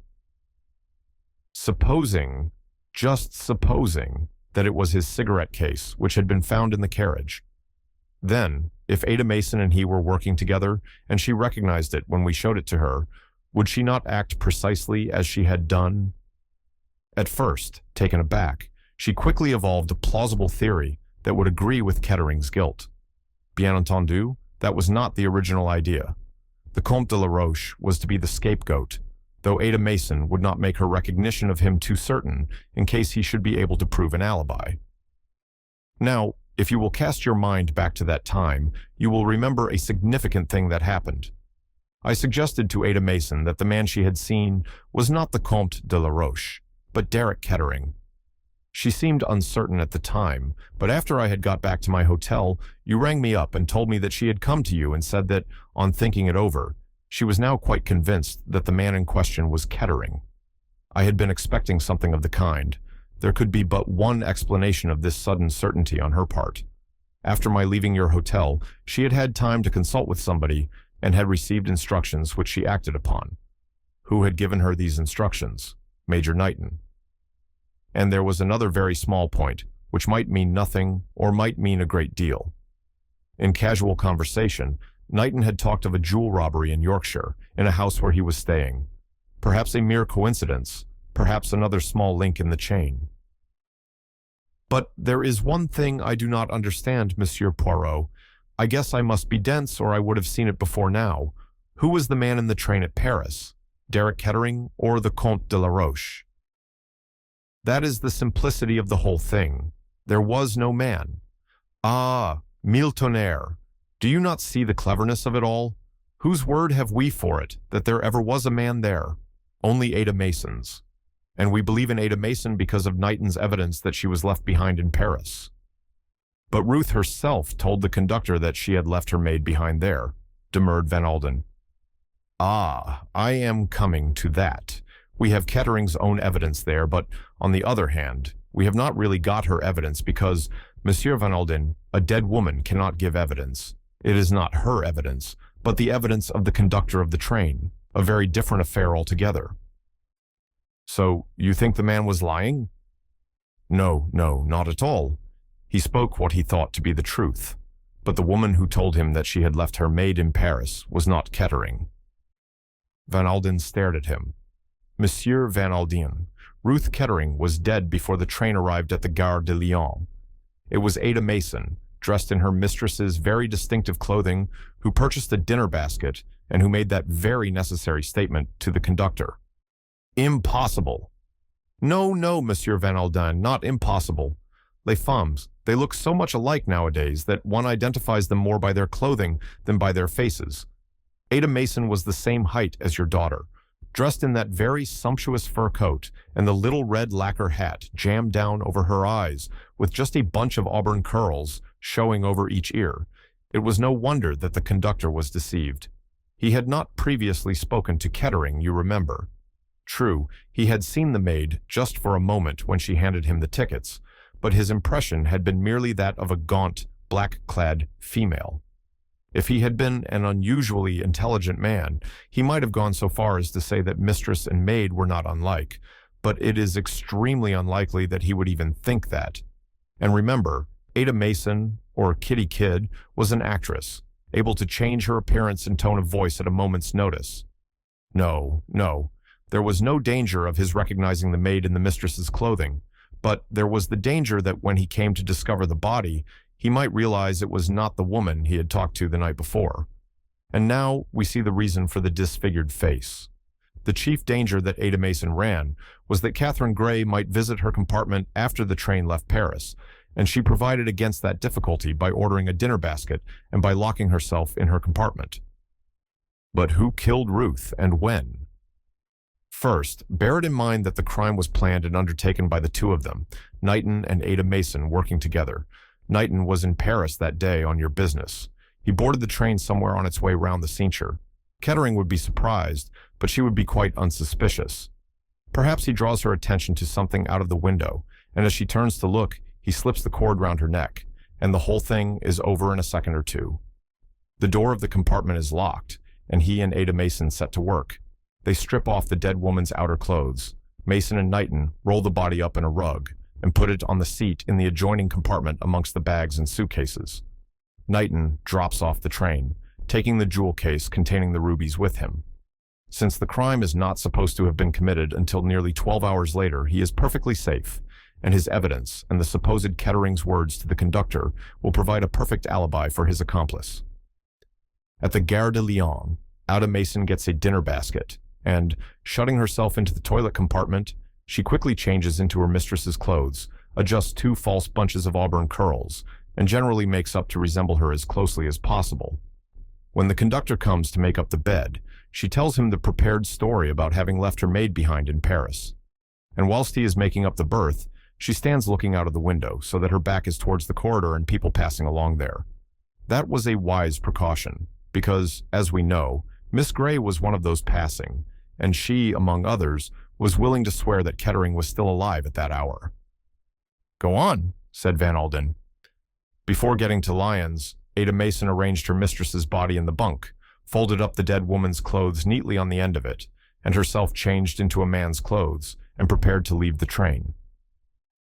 When Derek Kettering entered his wife's compartment and, as he thought, saw her asleep in her berth, the scene had been set, and Ada Mason was hidden in the next compartment, waiting for the moment to leave the train unobserved.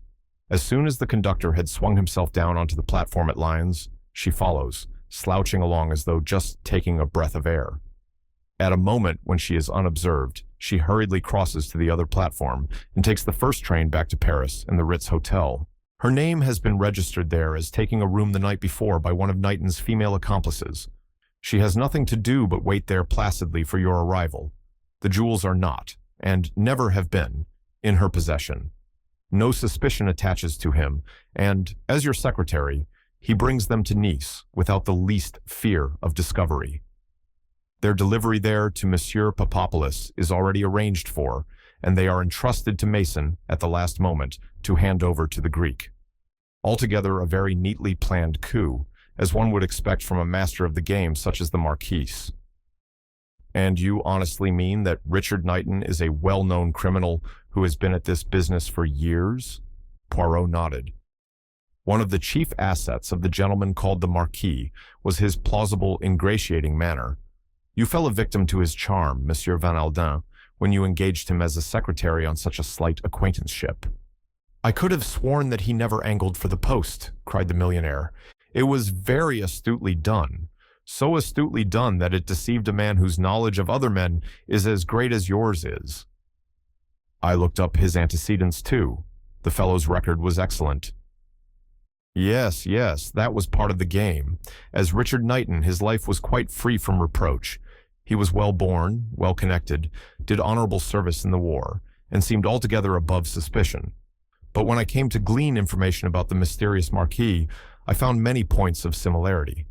Knighton spoke French like a Frenchman. He had been in America, France, and England at much the same time as the Marquis was operating.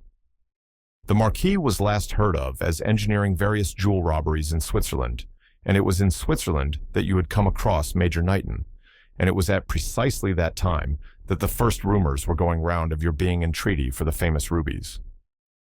"But why murder?" murmured Van Alden brokenly. "Surely a clever thief could have stolen the jewels without running his head into a noose." Poirot shook his head. "This is not the first murder that lies to the Marquise's charge. He is a killer by instinct. He believes, too, in leaving no evidence behind him. Dead men and women tell no tales. The Marquis had an intense passion for famous and historical jewels.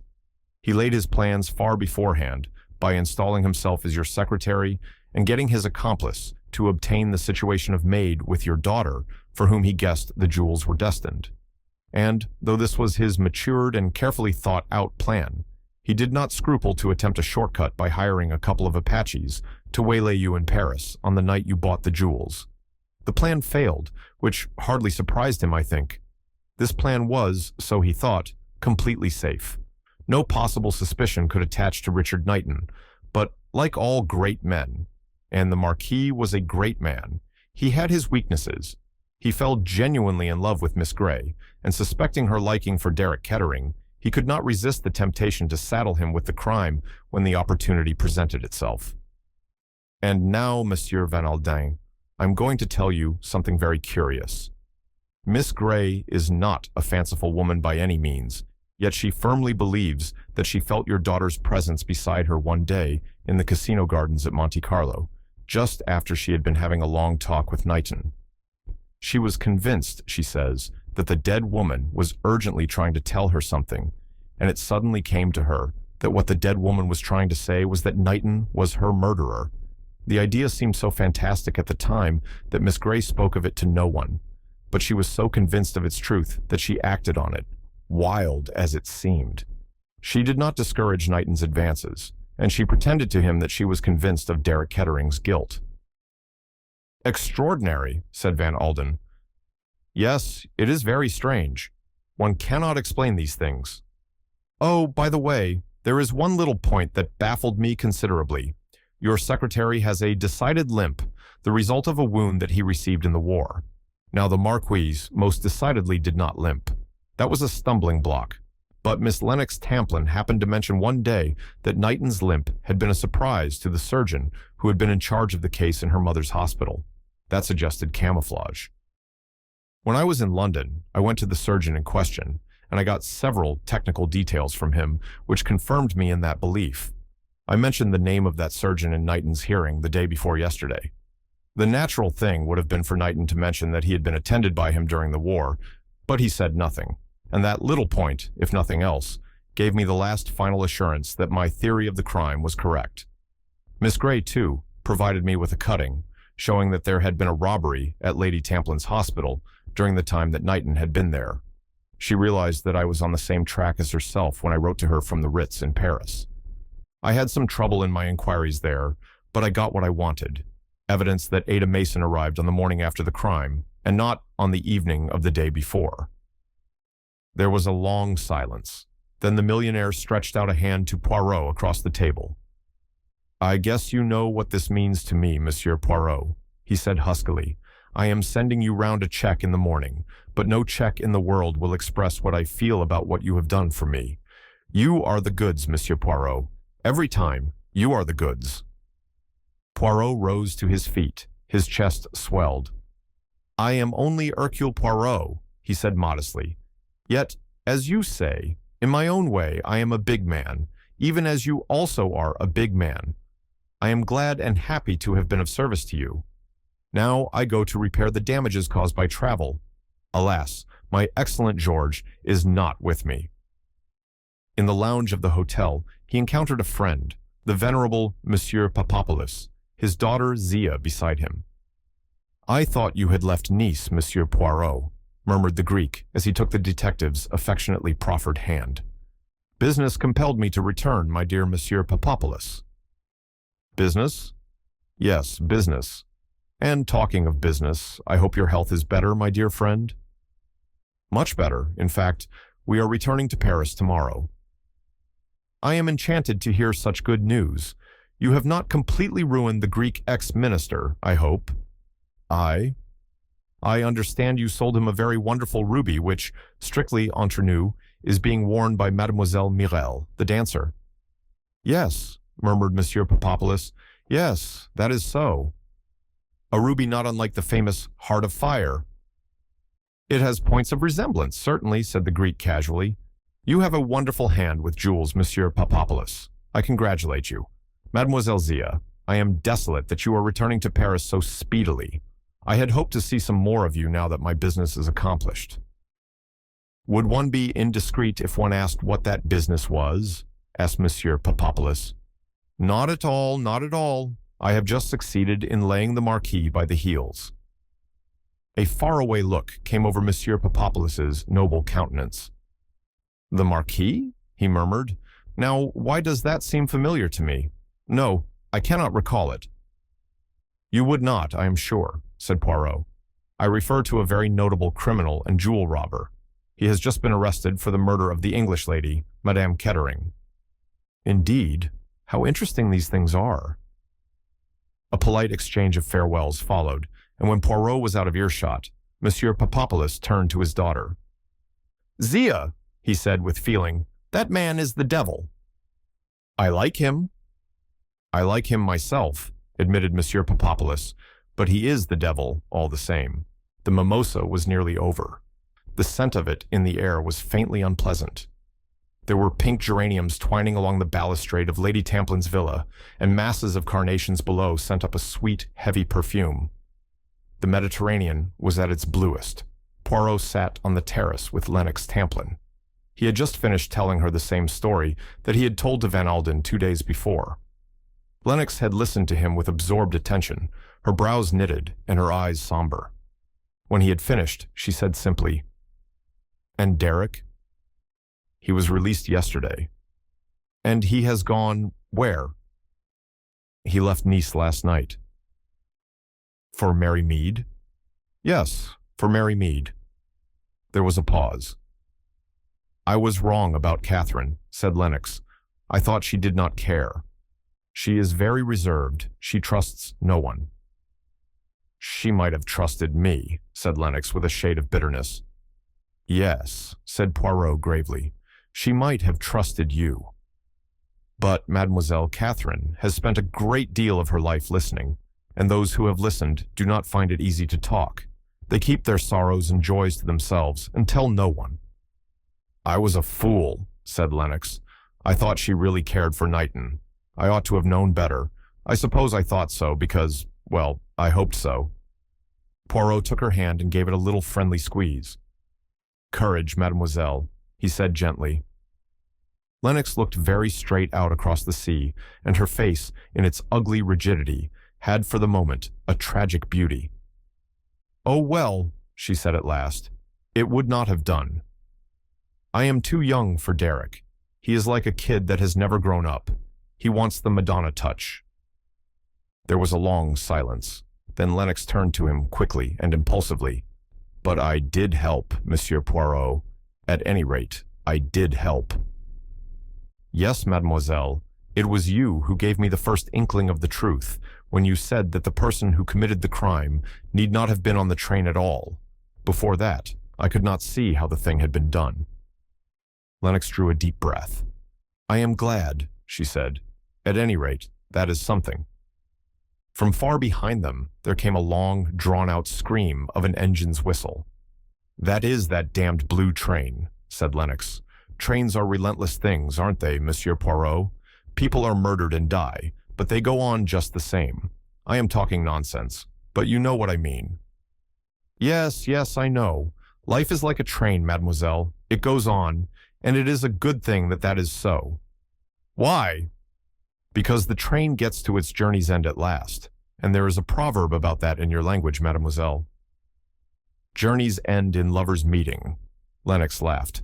"That is not going to be true for me." "Yes, yes, it is true. You are young, younger than you yourself know. Trust the train, mademoiselle, for it is le bon Dieu who drives it." The whistle of the engine came again. "Trust the train, mademoiselle," murmured Poirot again, "and trust Hercule Poirot. He knows."